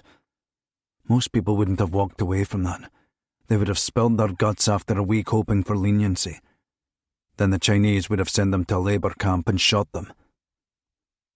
Winston's expression shifted, the memories turning darker. It's true. I didn't know that at the time. That wasn't why I held out. I held out because I'd been trained to hold out. But yeah, if I'd talked, they would have discarded me. Being used up, they called it. I tell you, if you think MI6 disposes of their own, you should spend a few years with the Chinese MSS. I hope that I've got your strength, Grant said. And I hope, replied Winston, but it's never needed. Chapter 44. Olivia Christie dropped her keys in the porcelain bowl by the front door and let out a weighty sigh. It had been without question the worst day of her professional life, and possibly her life in general. Her surroundings certainly helped ease the pain. She lived in one of the grandest stately townhouses in Cadogan Square, Knightsbridge. She kicked her shoes off, abandoning them on the doormat. It was going to be one of those nights, she thought. Work clothes off the second you arrive home. Hot shower, dinner, a few glasses of wine to try and forget about it all. That was the plan, at least. She turned on the living room lamp, then gasped. She put her hand to her chest, then released the air she just sucked up in a fright. Jesus! She exhaled. Just John will do, said Wark. He was sitting in an armchair, swirling a glass of whiskey around. In a mock, light-hearted tone. So, how was your day? Before she could answer, he blasted on. Because I spent most of the evening talking the PM down off a ledge because the Home Secretary has had the Met Commissioner screaming at her, which means the Home Secretary has been screaming to the PM about me. His voice built to a shout. Because I'm responsible for running the shit show you call MI6. Feeling better now that he'd got it off his chest, he exhaled, then raised his glass to her. This is my second, he said. I hope you don't mind. I hope you don't mind if I catch you up, she said, pouring herself nearly a triple measure. Looks like you're trying to catch up in just one gulp, and I don't mean the whiskey. Christie sat down on the couch opposite. It was a shit show from start to finish. They completely played me. If she'd been hoping for a sympathetic audience from him, then Wark quickly dispelled that notion. He said, In a way that I wouldn't have thought possible. Now you want the PM to mop up for you. Have you any idea the political capital that's cost me today? I do. Wark took a sip of his whiskey. No, I don't think you do. I had to get him to order a citywide lockdown across all our intelligence networks, all to capture 2 of our own. Not terrorists, not gun runners, not paedophiles or drug dealers. 2 of our own. 3 if you count Winston. Yes, well, he's got plenty to answer for here as well. Wark leaned forward on his knees. I had to beg, Olivia, to that fucking estate agent, that middle manager, that side parting, because he needed a reason for the lockdown, and we can't give the real reason. He can't know what's at stake." Christie necked a fair measure of her whisky, then screwed her face up at the harshness of the sting in her throat. "All we have to do is get back the file and get Grant and Faraday. If we get those, we're in the clear." Wark shook his head. "They'd have had the file for hours, Olivia. Have you considered that there could be copies of AC-180 being sent out to every major news network, right now, as we speak? And do you understand what happens then? All of this, you, me, the Crown Prince, it all comes tumbling down. And at the centre of it all will be you sitting in front of a Foreign Select Committee answering questions about Albion on the fucking news." "It won't come to that," said Christie. "Really? Then how are you going to get the file back?" She paused to think. "We need to flush them out." "Marlowe already killed the girl. Grant doesn't have anyone else." Christie finished her drink, then left her mouth open a little, shocked that she could even suggest such a thing. "Randall," she said. "He'll want to protect Randall." "Really? That's your plan? Cut off some agency dweeb's balls?" "It's his weak spot. He wants to expose what happened with AC-180, but not at any expense. He wouldn't allow Randall to be hurt." She took a deep breath. "So that's exactly what we have to do." She got up to pour herself another drink, letting the idea settle in Wark's head. Her glass refilled, she reiterated, "We have to hurt him." Wark finished his drink and stood up. "Whatever it takes. I've always said that. A lot of people say it but don't really understand what it takes. We can't flinch, Olivia. Not now. Not when we're this close." Christie nodded. He laid his hands on her shoulders, keeping them there for a moment. "I know things are rough right now, but I promise you, they're about to get much better." He walked towards the inner door in her hallway. He paused, pushing her shoes aside with his foot. She opened the door for him. "I'll be in touch." Without turning around, Wark said, "Goodbye, Olivia." Christie stood in the doorway, then was blindsided by a man who had been hiding between the inner and outer doors. He was dressed head to toe in black and wearing black leather gloves. With a single thrust, he plunged a knife into her stomach. Christie's eyes were wide with shock and a crippling agony that was beyond words. She was looking right at Wark's back, begging him with her eyes to at least have the guts to watch. But he kept his back to the terrible scene. The man held the knife in Christie's stomach, then used it to push her back inside to the living room. Wark turned around just as the man kicked the front door shut. Wark stood there for a minute, listening to Christie's guttural cries, the last sound she would make before she died. With a trembling hand, he covered his mouth, then took a steadying breath. He whispered to himself, "Things are getting better already." Once he was in the car downstairs, Wark shut the divider between him and the driver. He made a phone call that didn't even last 10 seconds.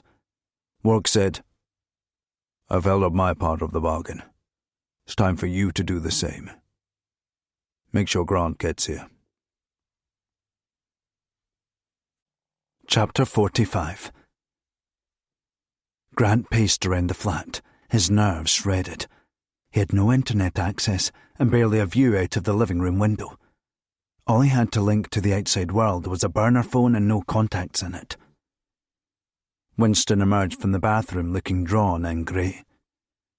Grant had heard him throwing up several times, but didn't want to broach the subject of why. Winston sat down with a groan and stared into space. "Still no word from Faraday, then?" "Nothing," Grant said, peeking out the curtain for a view towards the South London skyline dominated by Canary Wharf and the financial district. Winston's phone pinged with a message. "Randall," he said. "Where is he?" asked Grant. "He's been banished to his office. Says he's expecting to be suspended before he goes home." Grant shut his eyes in dismay. "I should have just walked away like I wanted." "I'm sorry," Winston said. "I know it's my fault, because of what I did. It probably made you stay." Without missing a beat, Grant said, "Staying for you is the only good thing to come of this, Leo." He paused. "But I'm worried about your complexion. When did you last eat?" Winston shrugged. He genuinely had no clue. It could have been 5 hours ago, could have been 12. Grant could see his Adam's apple bulging from a hard gulp. "Here it comes," he thought, the reason for the sickness and everything else. Winston stammered. I think I could really do with a drink." Grant looked at him in disbelief. "We're on the run from SAS, and you want me to nip out to get you a quarter bottle of something?" Like any alcoholic worth his salt, Winston pressed on with all the justifications why he needed a drink. "Just one, Duncan, to settle me down." "It's never just one though, is it, Leo? That's the problem. You have to accept there's no other way for you to deal with it than to say no altogether." "It's not just about booze," Winston croaked. "It's about Faraday, all right? Randall's been doing some digging." "What did he find?" asked Grant. "Access to his Albion files are sketchy, as you can imagine. His era was all pre-digitization. But Randall's found some things. He's got a theory." "What's the theory?" "That Faraday is working with Christian Walk to destroy all evidence of AC-180. "That makes no sense," said Grant. "I barely saved his life in Sutherland. Those were real bullets being fired at him. It wasn't just luck that allowed him to walk out of there. I know what I saw." "And I know what Randall is telling me about Faraday's past. What he's shown me." Winston stood up and presented his phone to Grant. "There's a screenshot Randall took earlier in the records room." It showed one of Faraday's Albion reports, replete with an 80s-looking font and stained, aged paper. "Look at the signature," said Winston. Grant pinched the screen to zoom in. My God. The signature was a scribble, but the printed name underneath was in no doubt. John Wark. Winston said, "Faraday and Walk go way back. Randall's got a dozen of Faraday's files with Walk's name attached. He was a section chief, Duncan." Grant handed the phone back. "They kept that quiet. With good reason. Walk was summarily fired the same month that Faraday retired. Now that can't be a coincidence." Grant only had to think it through a few seconds before he was shaking his head. But why would Faraday be involved? AC-180 is all about the Qadir Rashid hit ultimately, and the property deal that Rashid was about to expose. Faraday had been long gone from the agency by then. Wark was already Foreign Secretary, and in any case, it was the Saudis who had Rashid. "Was it?" asked Winston. "Who told us that to begin with?" Grant exhaled with a dire expression. "Imogen Swan. She fed us a story to keep us away from the last layer of the onion." What if Faraday was roped in to carry out the Rashid hit when Henry Marlowe flaked out? It makes perfect sense. They couldn't get a new Albion onto it because it would be their first job. You don't throw someone into the lion's den like that, not on someone unproven. And we know MI6 had a history of throwing agents into the role without them being ready. Look at the failure rate, for God's sake. Half of them died on the job. Grant said, "But what about this thing Faraday stole from Christie's office today?" "The thing that he's been alone with now for hours. He could have swapped it out, produced a fake, or removed anything incriminating. Whatever it is." Grant was starting to see Winston's side. "If this is true, then we should go right now. Why would we wait for Faraday to come? He's hours late as it is. The Met Firearms Command could be on their way for us. Much to Grant's surprise, Winston said, No. No. Keep your enemies closer, Duncan. You don't want a man like Faraday in the wind when he's free to plot against you. You need him close. You're smarter than him. You'll get him eventually. Grant paused, then nodded affirmatively. Okay.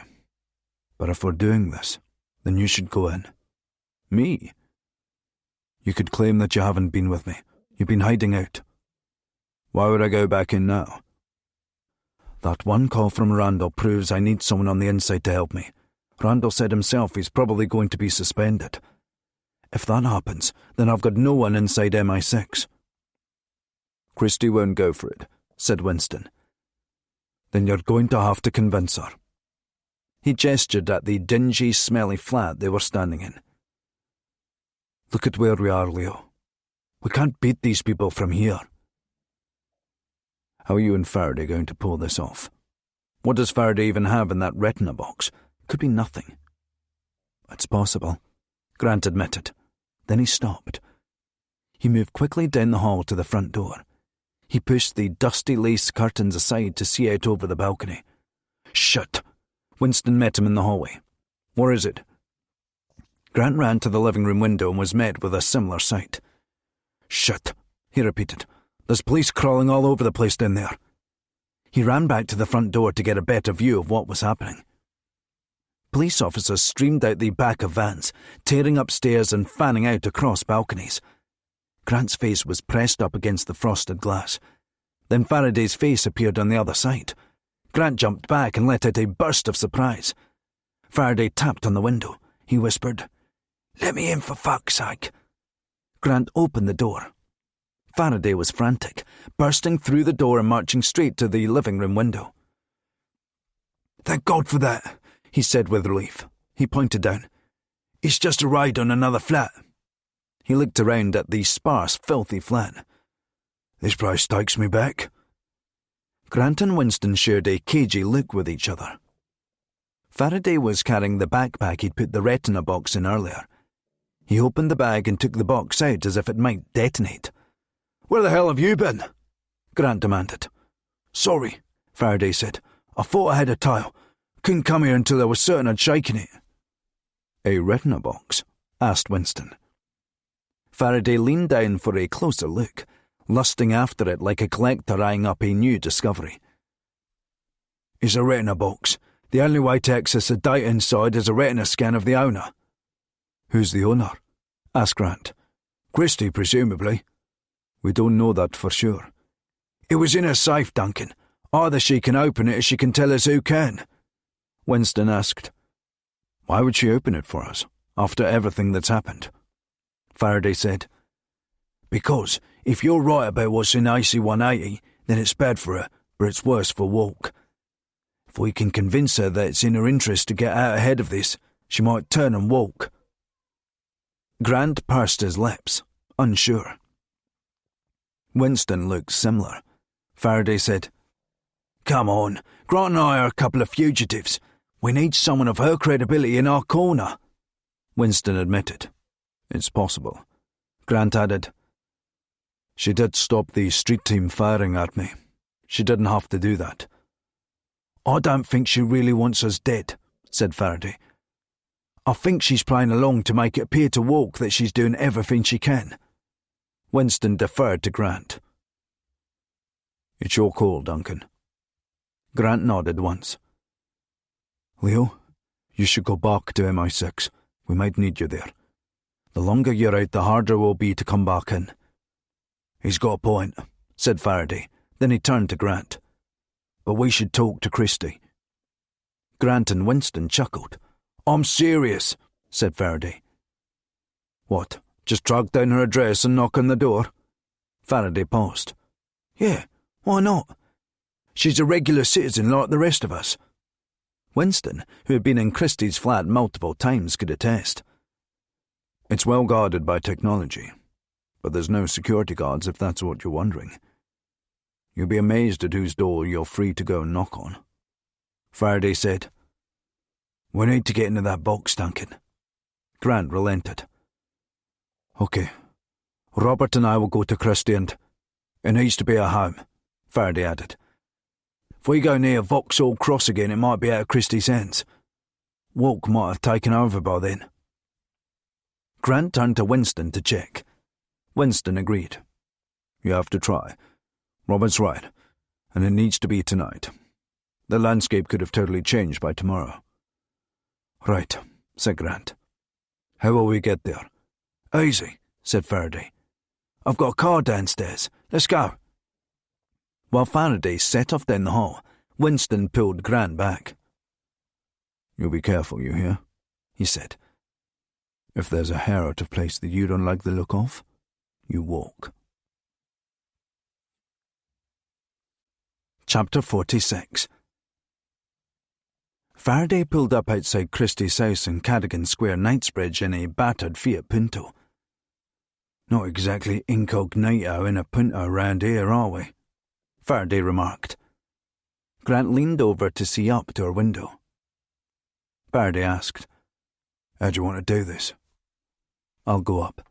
If it's clear, I'll give a signal at the window. No point in us both getting turned over if she's got any surprises waiting for us up there." Grant hunted around by his feet, then in the back seat.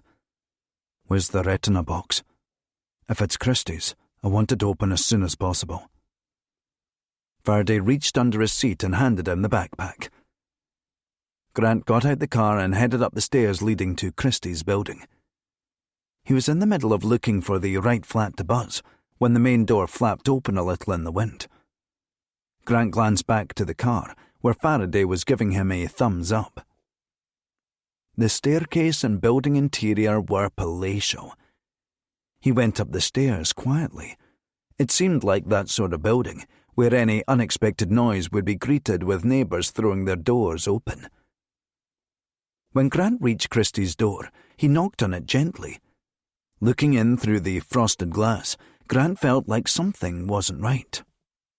No lights on for starters. Total silence. Still, if she was home, there should have been something. He tried the door handle, turning it, and found it unlocked. He checked behind first, then went in without a word. Once he had closed the main door behind him, he didn't bother calling out Christie's name.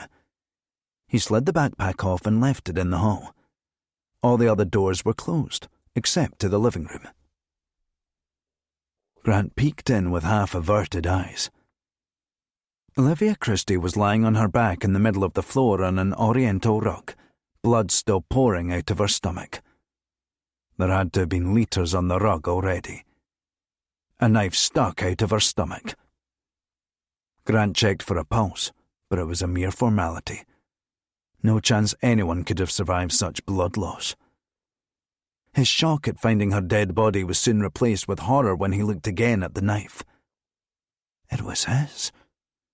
The one he had looked for at the cottage before he was about to leave to track down Wark and the Crown Prince.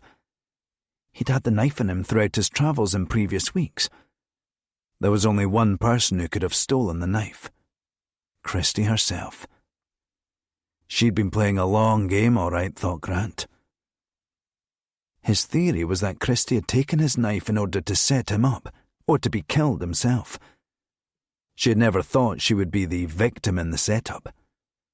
Now she had ended up dead herself as part of the cover-up plan for whatever was going on with Wark, who was surely continuing the process of covering his tracks.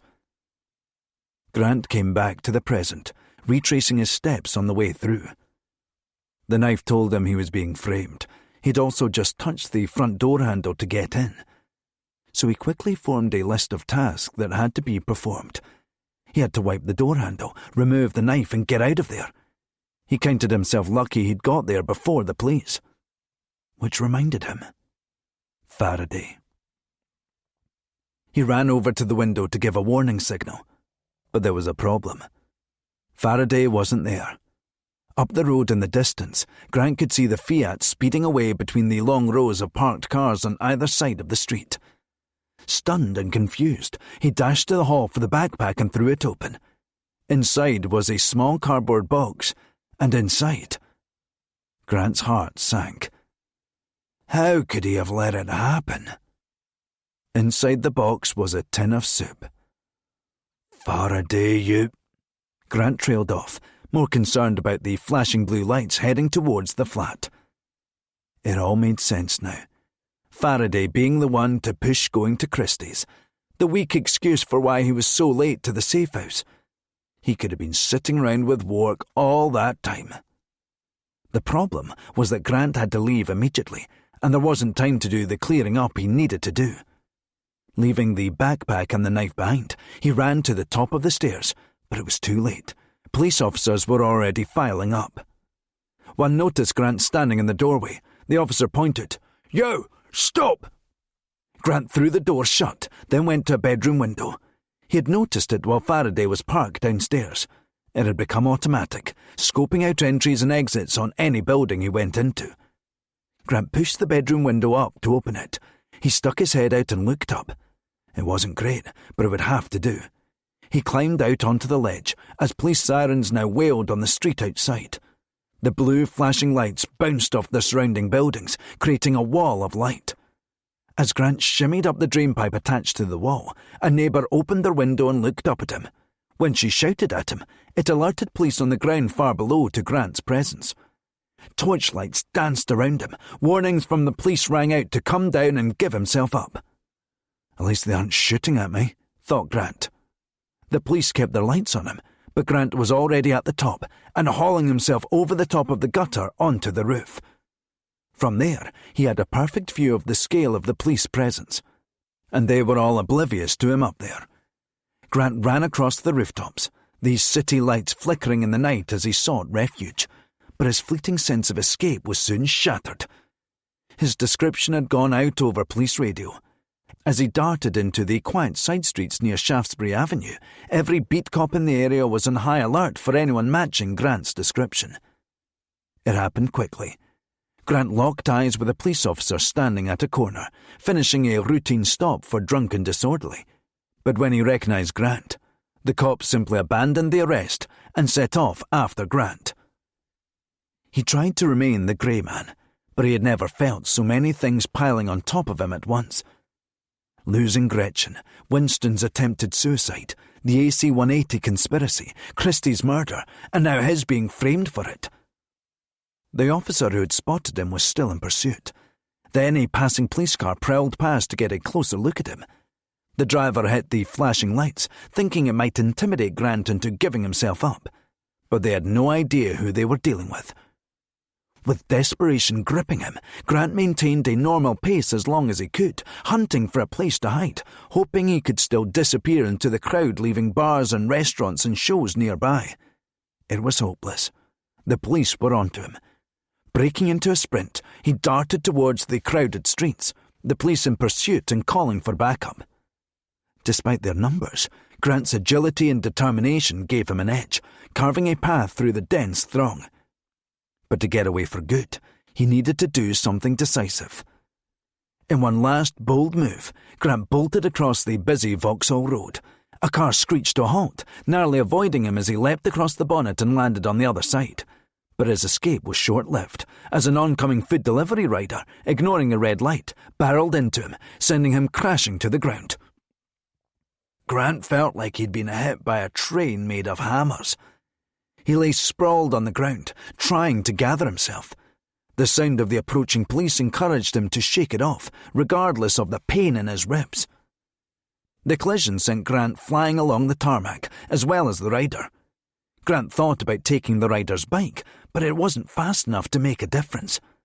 There were multiple police cars on the scene now, which meant Grant had to go on foot. He turned towards a staircase leading up and away from Shaftesbury Avenue, but saw cops at the top of it. He turned around to find another route and ended up walking straight into another cop. Grant sent him straight to the ground with some simple but well-practiced arm twists, thanks to Grant's mantra he had co-opted from Bruce Lee. I fear not the man who has practiced 10,000 kicks once, but I fear the man who has practiced one kick 10,000 times. The officer lay sprawled on the ground, groaning to himself. Drama queen, Grant muttered to himself, then stole the officer's radio. Listening to their updates on Grant's movements while appraising which route to take, Grant ran into the shadows of side streets with Italian and Chinese restaurants. He put a call out on the radio that the suspect was heading north on Shaftesbury Avenue. Meanwhile, Grant ran in the opposite direction.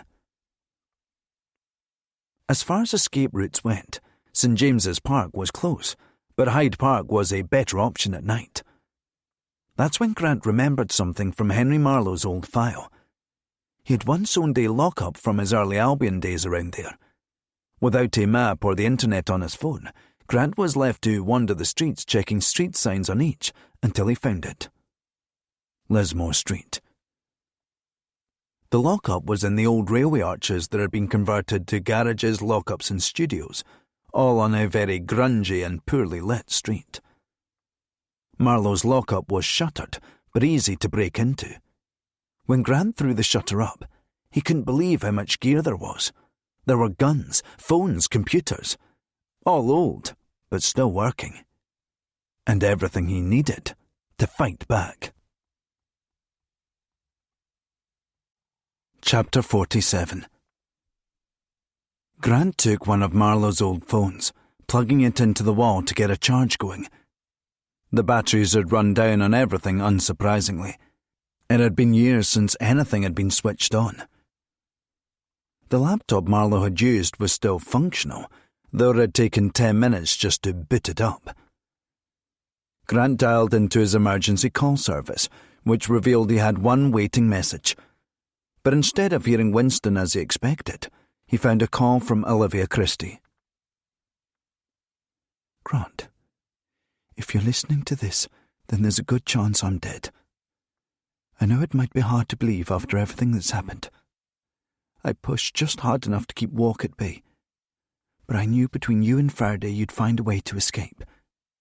If I appeared weak or reluctant for even a second, I wouldn't have been able to protect you later, as Walk would have removed me from the op already.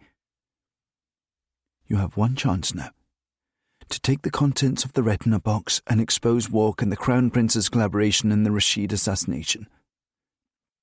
When Walk reopened Albion, I didn't believe it wouldn't come with caveats, so I made a copy of the evidence in AC 180. The evidence that, if my suspicions are correct, have been stolen from you by Faraday. But Faraday doesn't know the whole story. He thinks the retina box only opens with a scan from me. Getting rid of me is convenient to Walk because he thinks it will secure the box. What he doesn't realize is this. The retina required to open the box is his retina, not mine. I stripped the biodata from his personnel file months ago. Find the box, then find Walk, and you'll have everything you need to blow this sky high. I'm just sorry I won't be there to see you do it. Goodbye, Grant. Grant sighed and shut the phone off. He leaned over the counter and stretched out his back. He looked around properly, taking in the surroundings. It felt strange to be somewhere that Marlowe had been. He was the reason for so many things in Grant's life. Marlowe had changed everything. Now there he was, back where it all started in a way. A lock-up from when Marlowe was in Albion, just like him. It made Grant wonder about the choice he faced about what to do next. The choice wasn't easy, but it was simple. Walk away and spend the rest of his life hiding like Faraday, or risk his life to expose the truth. He shut his eyes tightly, trying to wipe the image of Gretchen from his mind, but he couldn't. She was there and was never going to leave, not until he had set things right, for her, for Rashid, and all the others. When he opened his eyes, he saw a pop-up on Marlowe's laptop. The MI6 coded VPN that Marlowe had used to get the laptop online and access the MI6 internal network had updated and refreshed to the latest version. The resolution of the screen was terrible, but the interface and access were there. Grant could now get into anything that someone in the Crisis Suite or the European Task Force could. But after scrolling around the network, Grant realised that there was a list of recently viewed files stored on the network drive. It might have been a long time ago, but Marlowe's viewing history was sitting there for Grant to see. The last thing he looked up hadn't been Wark or Rashid, or even himself.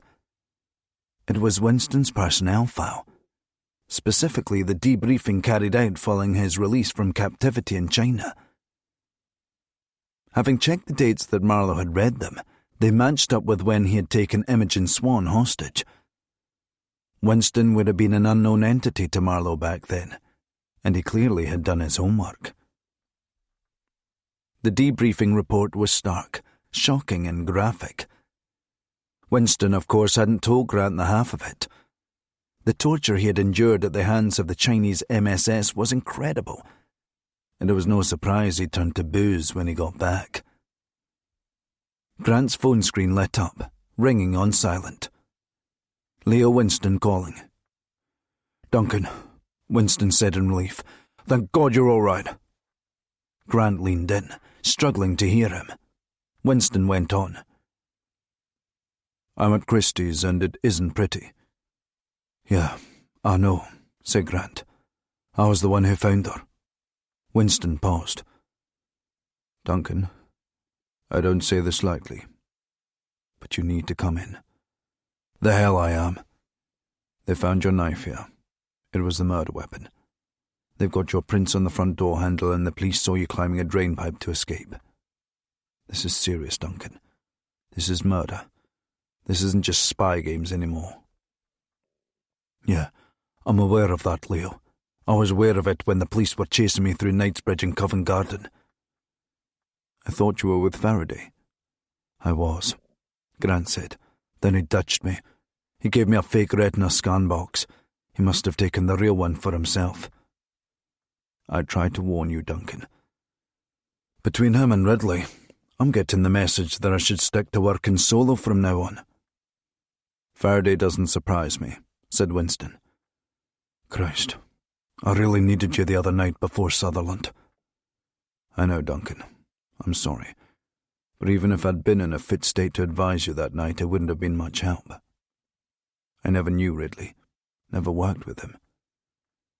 Grant said, "I should have trusted my instincts."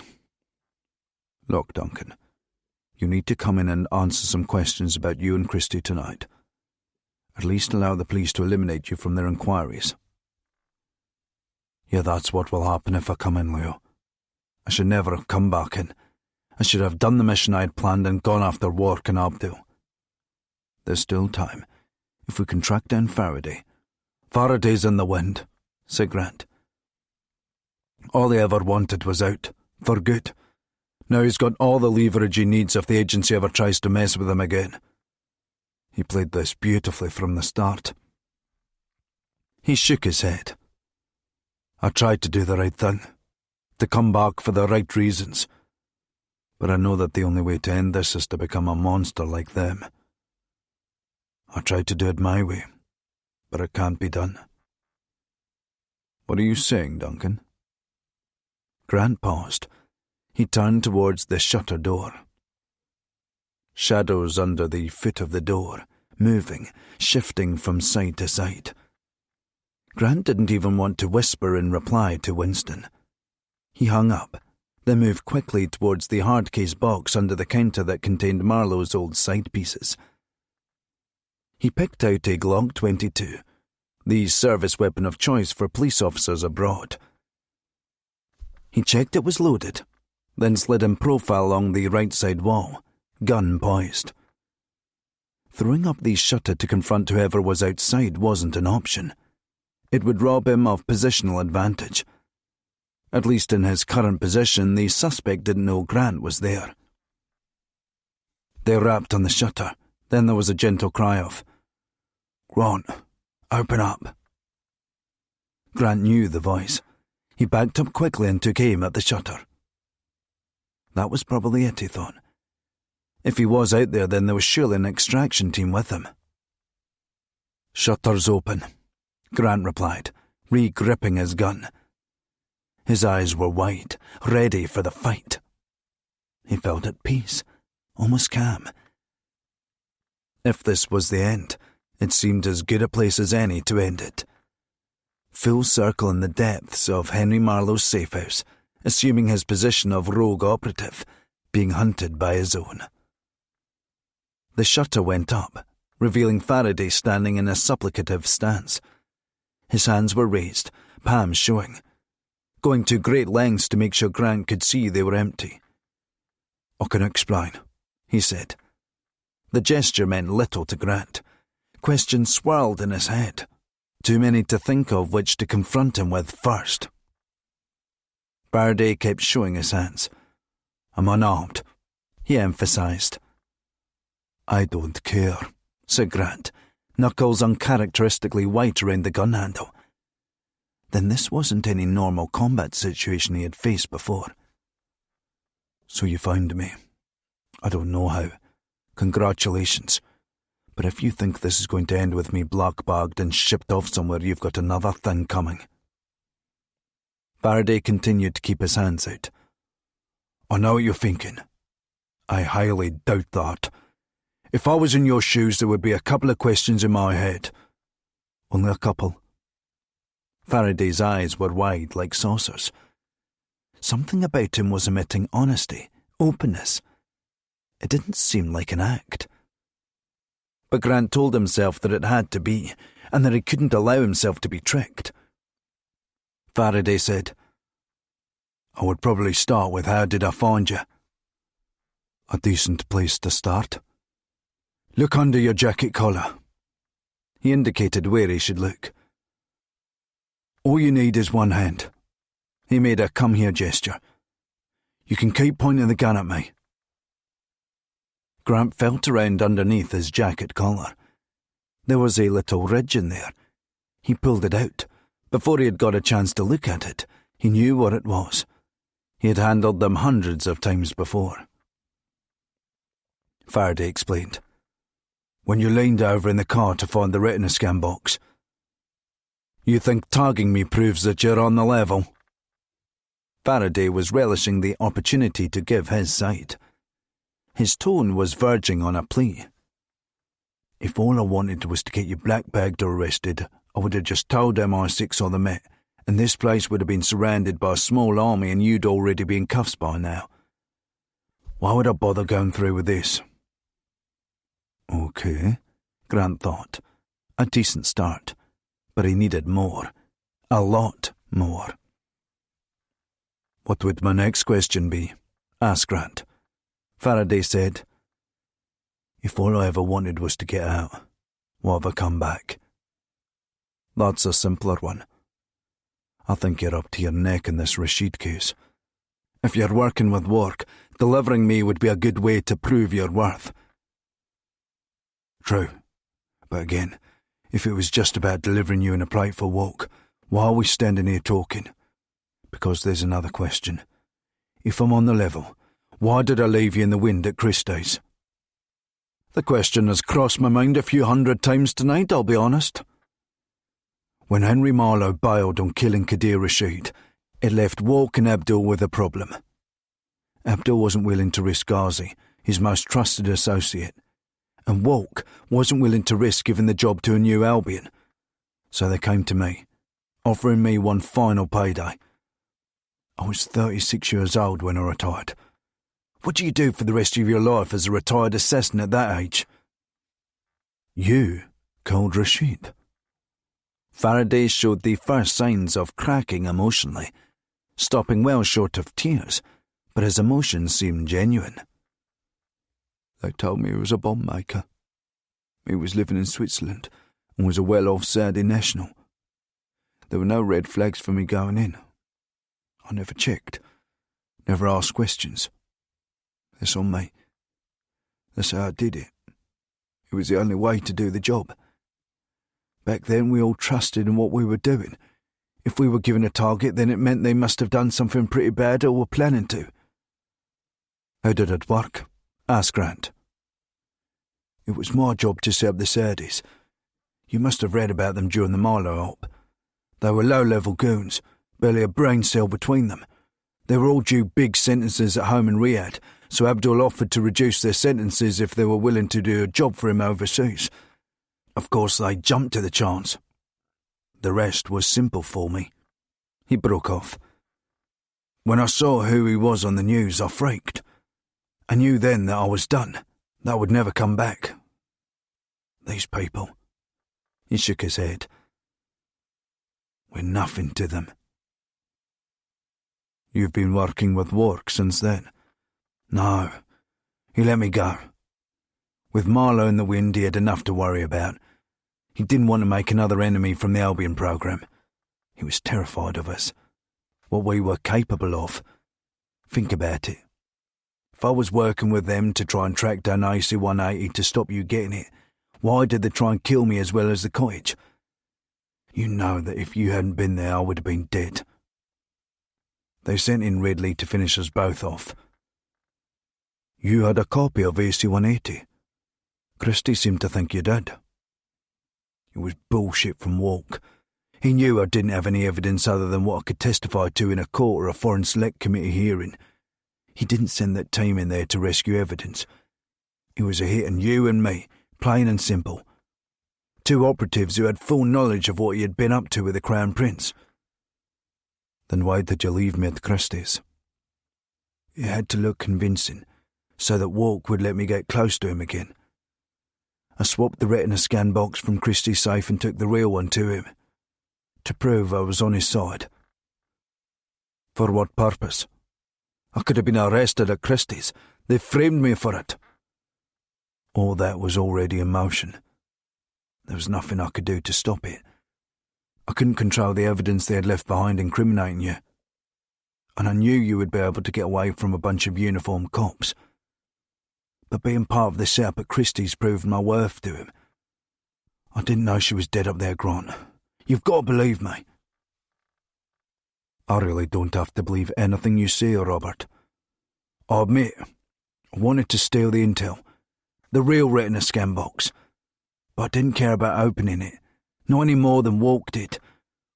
Both of us, we just wanted rid of it to protect ourselves. I couldn't risk the last copy of evidence of my involvement in Rashid's assassination coming to light. Just look at what's been happening to SAS squaddies in Afghanistan. They shoot someone in a war zone and they end up being charged with murder. They're accused of excessive force, killing unarmed civilians. So they had, Grant. What about the country that sells cluster bombs to Yemen, a war we're not officially fighting? How many unarmed civilians are those killing? Thousands. Where are the murder charges for a foreign secretary on that? Walk was always going to walk away from this. But guys like you and me, we're never safe. The point is that I couldn't take the chance. I just wanted out, I admit that.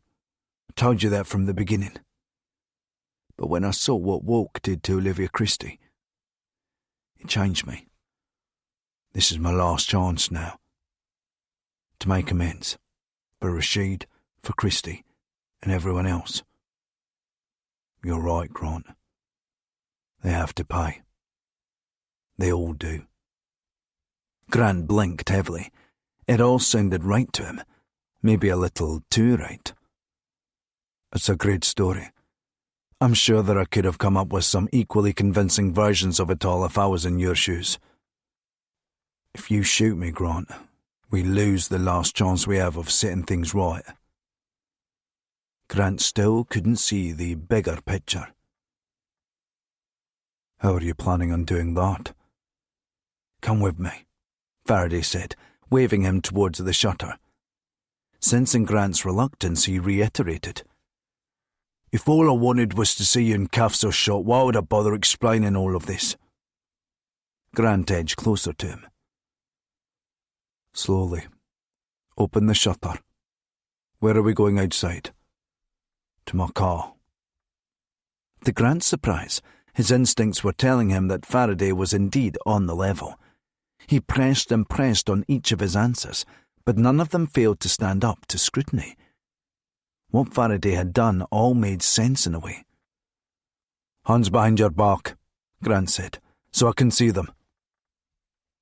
Faraday kicked the shutter back up, just high enough for them to crouch under it. Grant followed. As soon as they were outside, his eyes were everywhere, picking out spots for a sniper. But it was deserted. Surely the quietest street in London. All Grant could hear was the steady dripping of a leaky gutter into a puddle below. "Open the boot," said Faraday. Grant was still pointing the gun at his back, waiting for so much as a flinch from Faraday's hands. "You do it," Grant said. "Easy, easy. Nice and slowly." Faraday made slow, deliberate movements, opening up the boot to the Fiat. Once the boot door was open, he stepped back, showing his hands once again to Grant. There was something moving around in the boot, something dark. Feet? Legs? Grant stepped carefully forwards, expecting a shooter. Instead, he found a man with a black hood over his head, his hands cable-tied together behind his back. Now that the man could feel cold air, he was wriggling and writhing, trying to shout to scream, but his mouth was taped underneath the hood. Grant motioned with the gun. "Take off the hood." Faraday leaned over, being careful with his movements. He held the hood up. "If I wasn't on the level, then why would I have come back to deliver this?" Staring up from inside the boot was John Wark, his eyes bulging, screaming blue murder behind the silver tape across his mouth. On the street outside Christie's house, the senior investigating officer waved Winston over as soon as he had wrapped up his call to Grant. "Anything from Grant?" he asked. Winston shook his head convincingly. "No, nothing.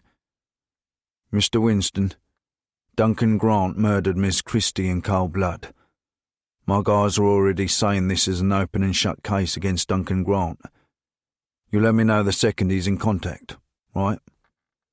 Winston shot him a withering look of superiority. "We're MI6, Inspector. We know how to find people. The second I know, you'll know." As the inspector walked off, he muttered out of earshot, "Prick." Winston called Randall, who was still locked down in his office. "Did you get that?" Typing away frantically in his computer, Randall confirmed. "I traced the call to Lismore Street." Lismore Street. The name rang a bell. Randall combed through satellite images of the area. "Sir, I think he's in a lockup under the arches." Winston ran towards his car while he spoke. "Ping me the address. And Randall, not a word to anyone." "It's already wiped from the network." "Good lad," Winston said. Once he was in the car, Winston checked that no one was looking. Then he took out a fifth of whiskey he had just bought from a corner store on the way there. Once the sting of the alcohol hit him, he sighed in relief. "Come on, Leo," he told himself. "Keep it together." About to take another drink, he changed his mind. He screwed the cap back on and slid the bottle inside his coat pocket. Chapter 48. Grant tossed a bucket of freezing water over Wark, who was tied to a wooden chair in the middle of the room. Wark yelled behind the tape on his mouth. He was screaming his vocal cords raw.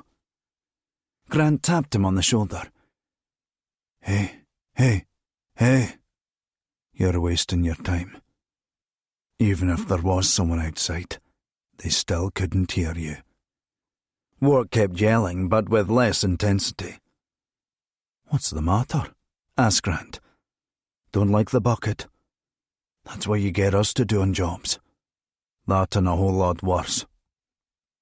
Faraday leaned back casually against the counter. Wark looked to him for help. "Don't look at me," said Faraday. "He's asking the questions." Grant crouched down in front of Wark and snapped his fingers. "Hey, listen to me. You're tied to this chair. No one knows you're here. No one's coming for you. All right? No one. It's going to be okay as long as you talk. Can you do that for me?" Work blinked hard, once, then nodded. Grant continued. "I'm going to take this tape off your mouth, and if you make noise, well, believe me when I say, you'll regret it." Grant ripped the tape off, prompting a yelp of pain from Work. "Please, please," he begged. "My wife. I have a wife and child." Faraday pointed out.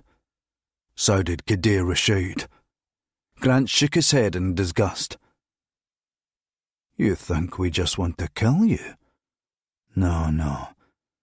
What we want to do is so much worse than that." Faraday went on. "You told me he was a bomb maker." Work shut his eyes. "He was a national security risk," Grant said. "He was a threat to your investment, you and the Crown Prince." "I'm not saying we didn't benefit, but it was geopolitical. It was complicated." "No, it wasn't," Grant fired back. "It was calculated. You used the Albion program to get rid of anyone who stood in the way of you turning a profit. Then when it all turned sour with Henry Marlowe, you tried to bury it." Work began to sob. "I didn't mean... It wasn't my intention to..." "Spare me the crocodile tears," said Faraday. As anguished as Work was, he couldn't help his natural combative character shine through. "You're a bloody fool, Faraday. I was going to make your life perfect. Whole again." "Then what was Sutherland about?" "Sutherland was a mistake." "Also, you wanted rid of me and Grant, the two people who could name you as ordering the assassination of Rashid. Now that Downing Street is beckoning, you were clearing the table, getting rid of the last remnants of evidence of IC-180, then killing everyone else who knew anything. Even Olivia Christie." "What about the others?" asked Grant. "What others?" Work replied. "The other Albions. What did they ever do?" "Their job," he emphasized, trying to make them understand. "That was the problem. They all knew too much. The days of secret programs are over, Duncan. It was time to wrap Albion up for good. That meant leaving no trace." "You just ordered someone to kill them." "That's what we do," Work said. "When something turns rotten, you don't leave little pieces of it around to fester. Eventually someone will smell it." "You weren't just mopping up the Rashid hit. It was the whole program." "You don't get to be a part of something like Albion, having it come out when you're the Prime Minister and live to tell the tale. I've sacrificed too much to get this close. I wasn't going to let them stand in the way." Work's head dropped. He was openly weeping now. Grant lifted Work's chin. "Not nice on this side of the equation, is it? Much nicer in the palaces and townhouses and private members' club lounges, but more comfortable there." Grant glanced down. "You know you've pissed yourself." "Did you know that?" Work's face was glazed with tears. "If you want an apology, you won't get one. I'm not sorry. Not for any of it." Faraday cleared his throat, then brought over the retina scan box he'd taken from Christie's safe earlier that day. He held the box in front of Work's face. "There's no apology you could give me right now that I would believe," Grant told him. "We've got everything we need in this box right here." He grabbed Work around the throat, then held open one of his eyes. Faraday scanned Work's eyes with the box, which beeped assertively. Then a small green LED lit up on the side. "We're in," he said, then took the box over to Marlowe's laptop. Grant came over to have a look. He nodded approvingly, then his thoughts turned to all the people who had died to keep the file a secret. "What are you doing?" asked Work, terrified to hear the answer. AC-180 is going out to every major news outlet in the country. We'll start with that. Wark knew it was the end of the road. Still, he couldn't help but sound a note of defiance. You'll never get away with it. There's nowhere you can go that he won't find you. Who? Asked Grant. Abdul. Who else? You've got it all backwards, Wark, he replied. There's nowhere that Abdul can go that I won't find him. I'm coming for him next. Faraday started assembling an email from his shell account, but he froze mid-typing. There was a hard rap on the shutter. Wark yelled out for help, rocking and swaying in his chair so hard that he tipped it over on its side. With no hands free to break his fall, his face smacked onto the bare concrete floor, smashing some teeth and leaving him spitting blood. Grant hurried over and reapplied the silver tape across his mouth, but left him on his side. The noise hadn't prompted anything further from the shutter. Faraday pulled out a gun, as did Grant. They communicated silently, getting into position to tackle whoever was outside. Grant, it's me, said the voice. Grant squinted.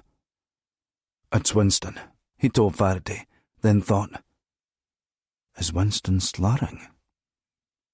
Grant opened the shutter and pulled Winston inside quickly. Winston froze when he saw a bloodied and bound John Wark tied to the upturned chair.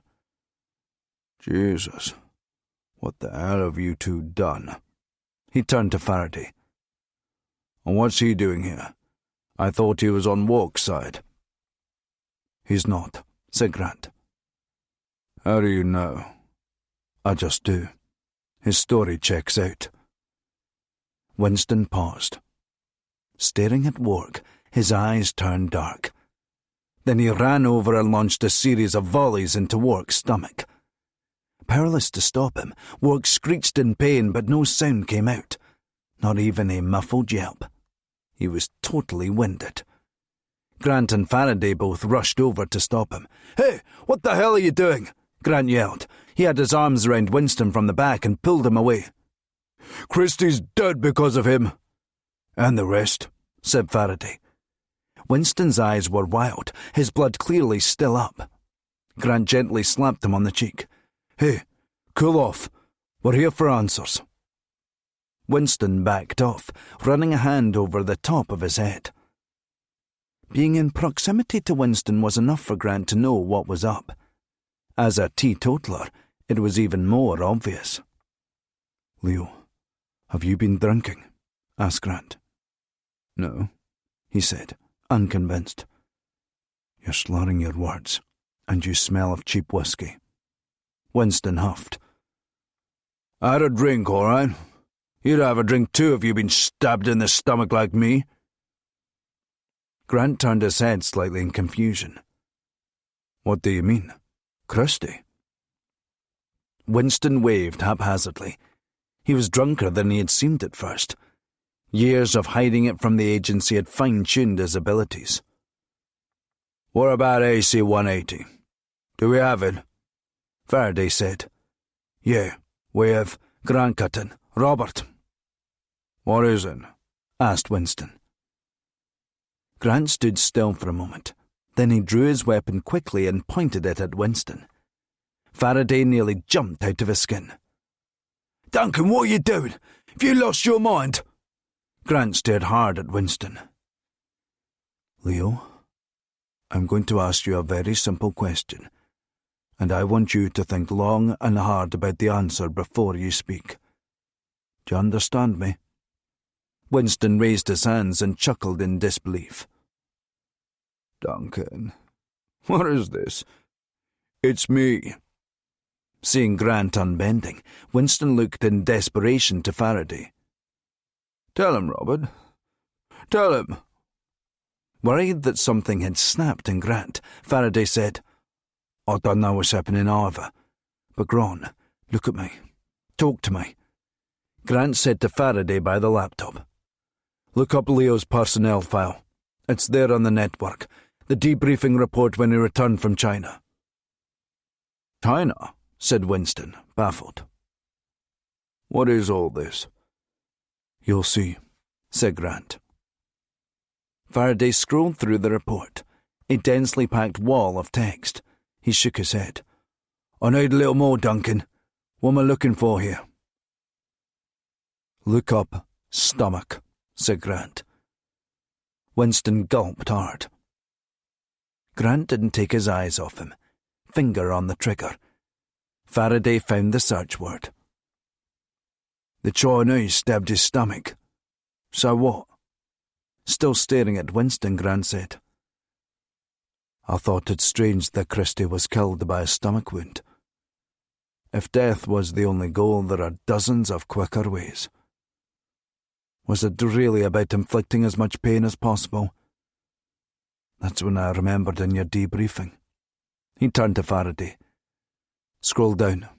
There's a picture. Faraday found it. It was a picture of Leo's stomach, a thick pink scar where the Chinese had stabbed him. Grant explained. The same place Christie was stabbed. This is crazy, Winston pleaded. As if we're the only two people to ever be stabbed in the stomach. It's not a hit, though, is it? It's vengeful, killing someone like that. What are you saying, Duncan? You two had made a pact in China that if either one of you were captured, you'd shoot the other to spare them the MSS torture methods. Knowing it could drag on for months, it might have seemed ghoulish to an outsider. But when you've seen what the MSS do to enemy agents, you would beg someone to shoot you, to spare you that punishment, that agony, for months at a time. Winston's posture softened. He turned his back, shaking his head. I can't believe I'm listening to this. Faraday was still all ears, rapt with where Grant was going with it all. Grant continued. When you were captured, she had a chance to shoot you, but she couldn't do it. She wasn't cut out for it. Couldn't shoot a friend regardless of your pleas. That's what you told me. You begged her to shoot you. I understood, claimed Winston. I forgave her. I don't believe you, Grant replied. It was the reason you drank.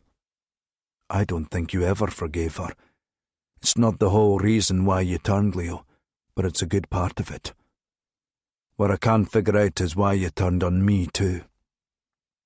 Having been locked into shock and disbelief since Grant had pulled his gun, Winston attempted to shift into the denial stage. Duncan, I would never betray you. Ever. Grant heard the words, but they meant nothing to him. You told me once that you don't ever open your mouth unless you know what the shot is. You can park all the fancy surveillance techniques, the guns, the gadgets, but fundamentally the spy game often comes down to two people sitting in a room talking. Or maybe a hospital room.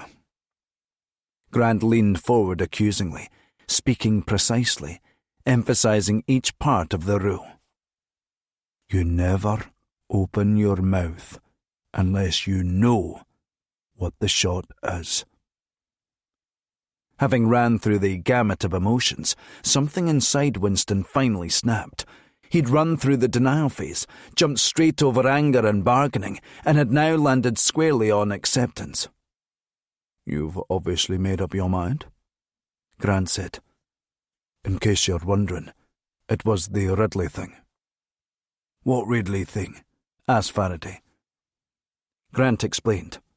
When I visited Leo in hospital the other night and I told him I would be working with Ridley, he claimed that he didn't know him and had never met him.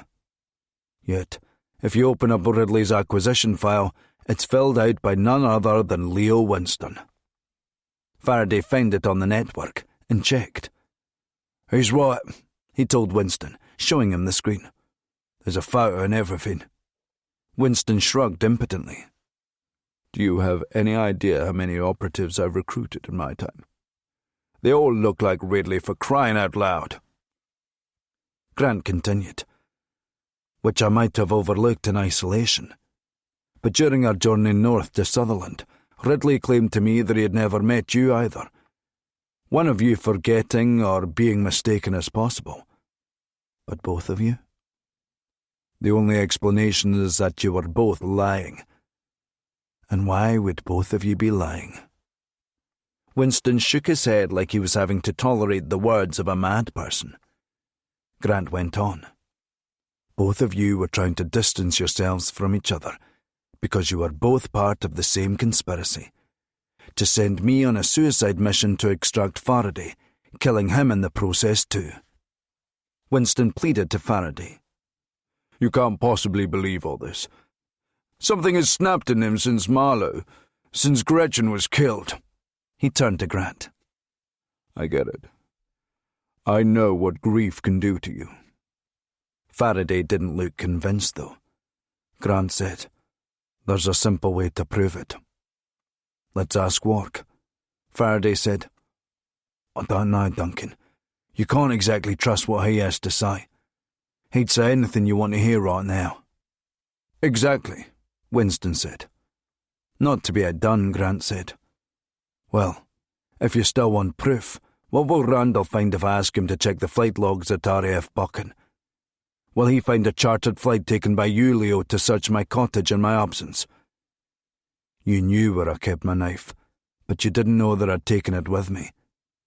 When I came back, I put my knife in its usual place. Yet somehow, Christie knew where it was. Only you could have told her.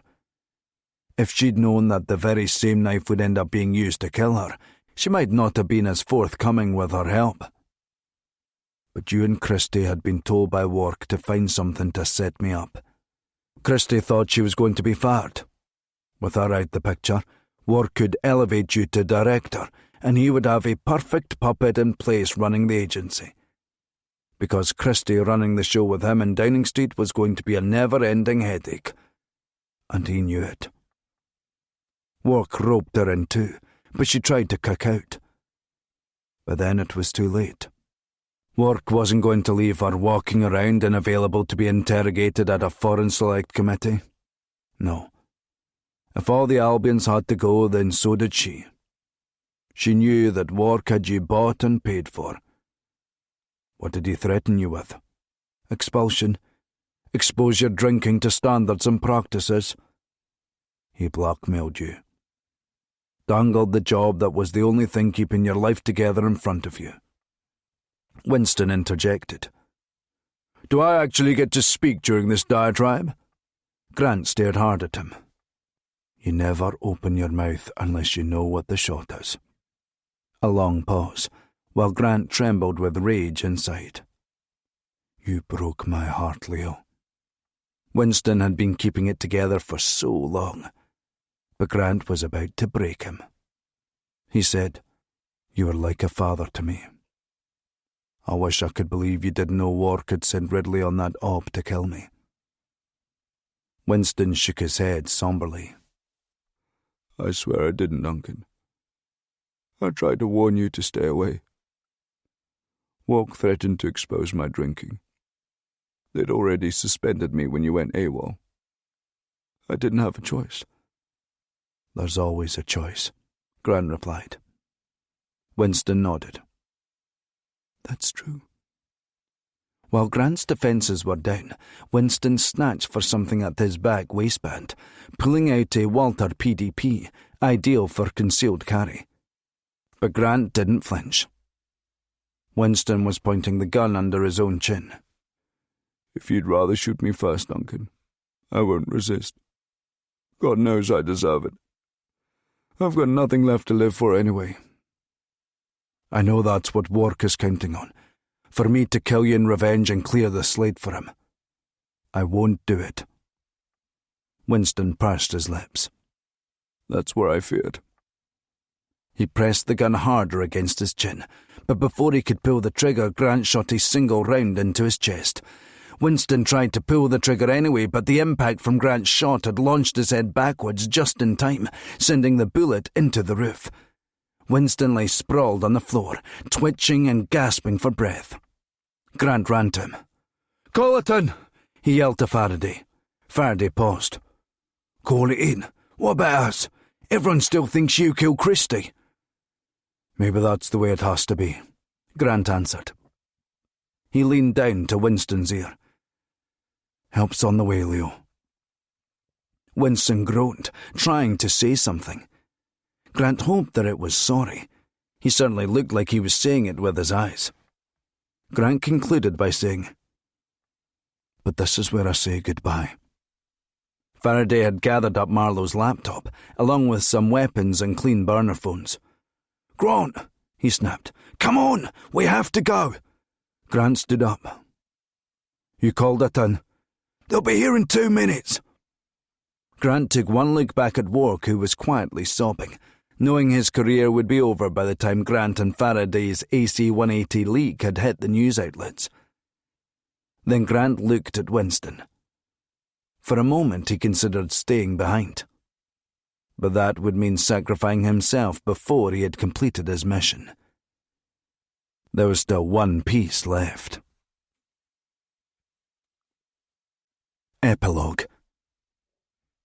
6 weeks later. Leo stood at a fold-up table set up at the back of the church hall, where metal coffee jugs and plastic cups had been laid out. There was an apparent neutrality to AA when it came to belief in any divine spirit.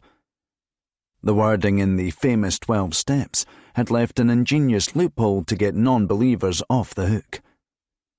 That we made a decision to turn our will and our lives over to the care of God as we understood Him.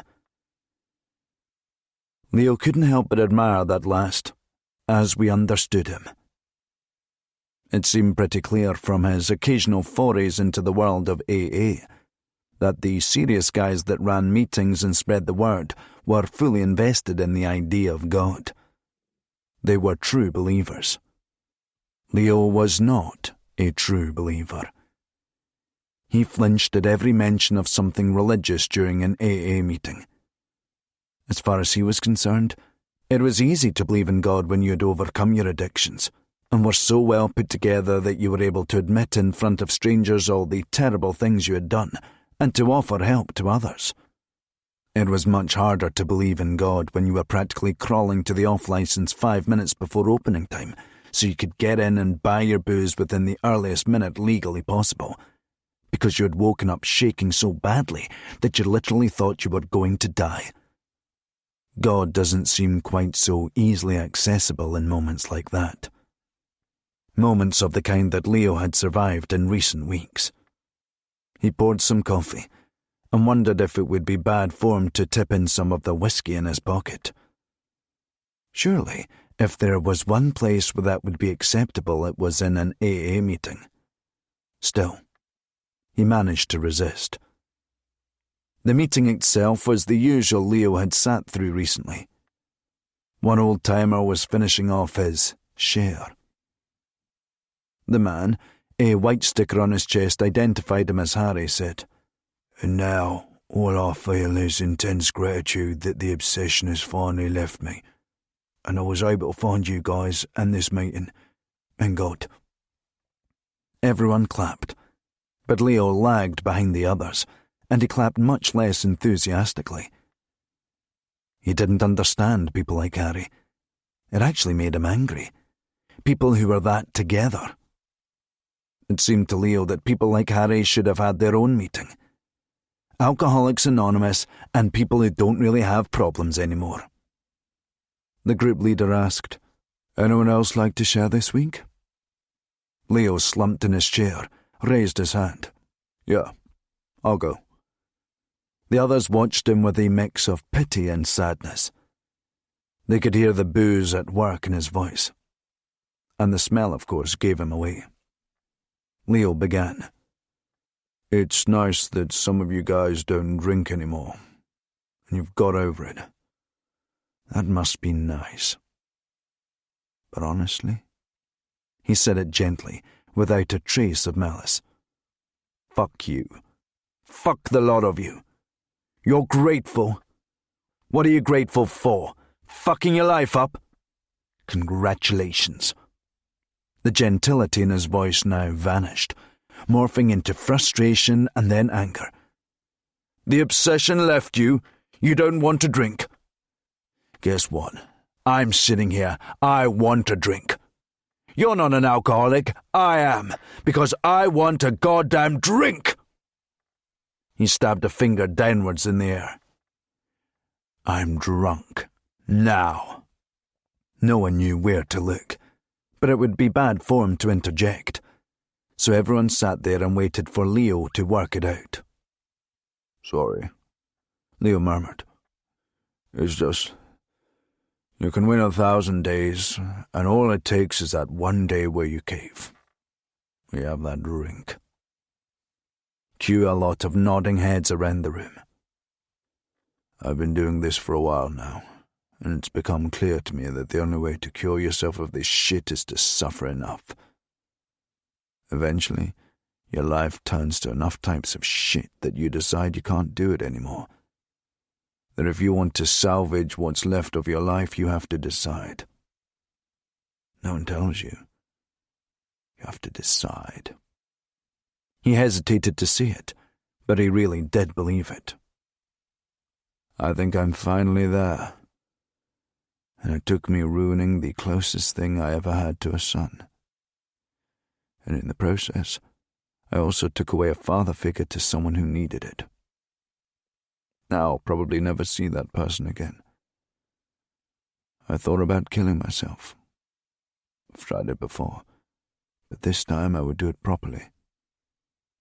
But then I thought, actually, the more honourable thing to do is to live with the pain that I've caused myself. And maybe, if I'm lucky, I'll get a chance to make amends." Leo turned to Harry. "And Harry, you know what? That would make me grateful." Harry nodded to him in appreciation. It felt strange walking home in the middle of the afternoon on a weekday. His suspension from MI6 still ongoing, but he already felt unemployed. The world was moving on without him. The story of what had become known as the Rashid Files was still taking up acres of column inches in national newspapers, even weeks after John Wark's resignation from Cabinet and soon after as an MP, owing to a pending police investigation into the events detailed in MI6 Anti-Corruption File 180. Winston glanced towards the off-licence he often stopped in on, but kept walking today. A young boy who should have been in school collided with him, then shot him a nasty look. Moments later, Winston was still looking back at the boy when he heard a phone ring. He looked down his front in confusion, then to the sides. The phone was on him somewhere, which should have been impossible because he hadn't taken a phone out with him. He patted down his pockets, then felt the unexpected bulge of a phone in his front jacket pocket. A grudging smile crossed his face as he remembered the young boy. He answered it. "Who's this?" he asked tentatively. "It's me." Winston immediately halted. He would have known the voice anywhere. "Duncan, I... It's all right, Leo. You don't have to say anything." "I want to. Where are you?" "Home, but not for long. I wanted to let you know. I'm putting together a team. There's a little project I've been working on. I need you." "What do you need me for?" Winston asked. "I need you back in MI6. You know what that means? That I need to get cleaned up. If you want the help. I figured you might want a piece of it. Faraday's in. I'm about to call Randall." Winston shook his head gently. "You're really going after him, aren't you?" "It's time, Leo. It was always going to end this way. I've already started." "I don't know, Duncan. There's a new boss at MI6 these days. I've still got a chance of coming back in if I'm lucky. And I stay dry. If you're not with me, then I need you to get a message to MI6. "Saying what?" "Don't get in my way. Winston looked around. "Duncan, what have you got yourself into?" "I want you to tell them not to get in my way. I'm going to burn it all down, Leo." Winston shut his eyes and pinched his temples. "You sound just like him. Do you know that? You sound like Marlowe." "It's very simple this time, Leo," Grant explained. "Till MI6 you're either with me or against me." He hung up. When Winston got home, there was a black Rolls-Royce waiting outside his house. A man in a Macintosh coat got out and put up an umbrella against the heavy rain that was falling. Winston slowed his walk as he approached, wondering what the man wanted with him. "This is, a surprise, sir," he said. "We need to talk, Winston. There's a situation in Saudi Arabia. I need you back." Winston exhaled, unsure how he felt about such a request. "Honestly, sir, I don't know if I'm ready to come back yet." "We've received intel from 15 flags. They've received evidence of a credible threat against Crown Prince Mohammed bin Abdul." The man paused gravely. "Winston, the evidence suggests it's one of our own going after him. Can you help?" Winston bit his lower lip, thinking about the talk at the AA meeting about making amends. "Yes, sir." He began to smile. "I think I can help." Epilogue. Grant took one last wander through the cottage he had called home as long as he could remember. The place had long since been stripped of anything resembling family mementos. It could have been a stranger that had lived there since Grant's mum and dad had died. In a way, it had been a stranger. Their deaths had changed Grant irrevocably.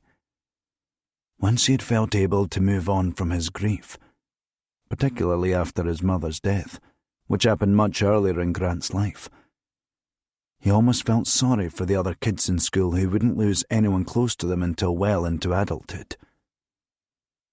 Such loss would cripple them. But for Grant, it prepared him for what the world could throw at you. It also taught him the valuable lesson that change is not only good, it's necessary.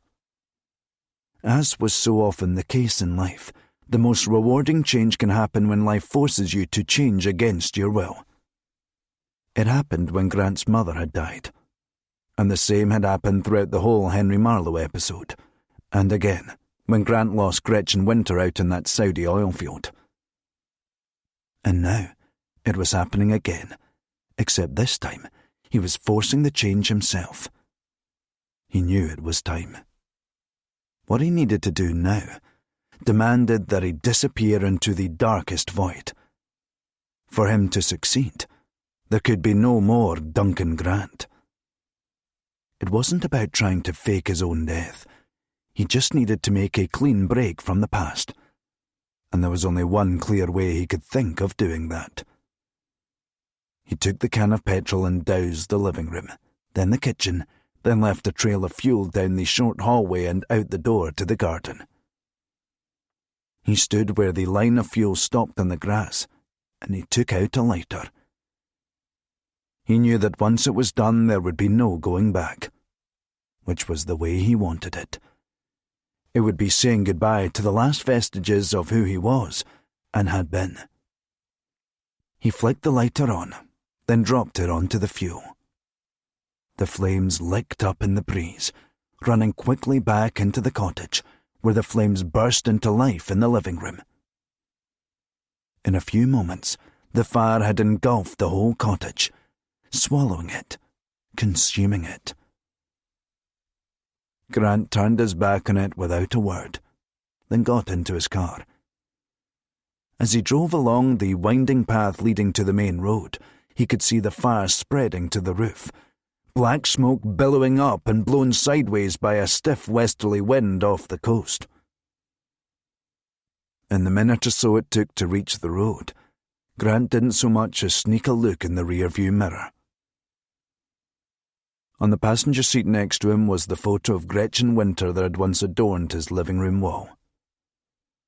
As the cottage burned down behind him, Grant glanced at the photo and said, "It's time to even the score." And MI6 were either going to be with him or against him.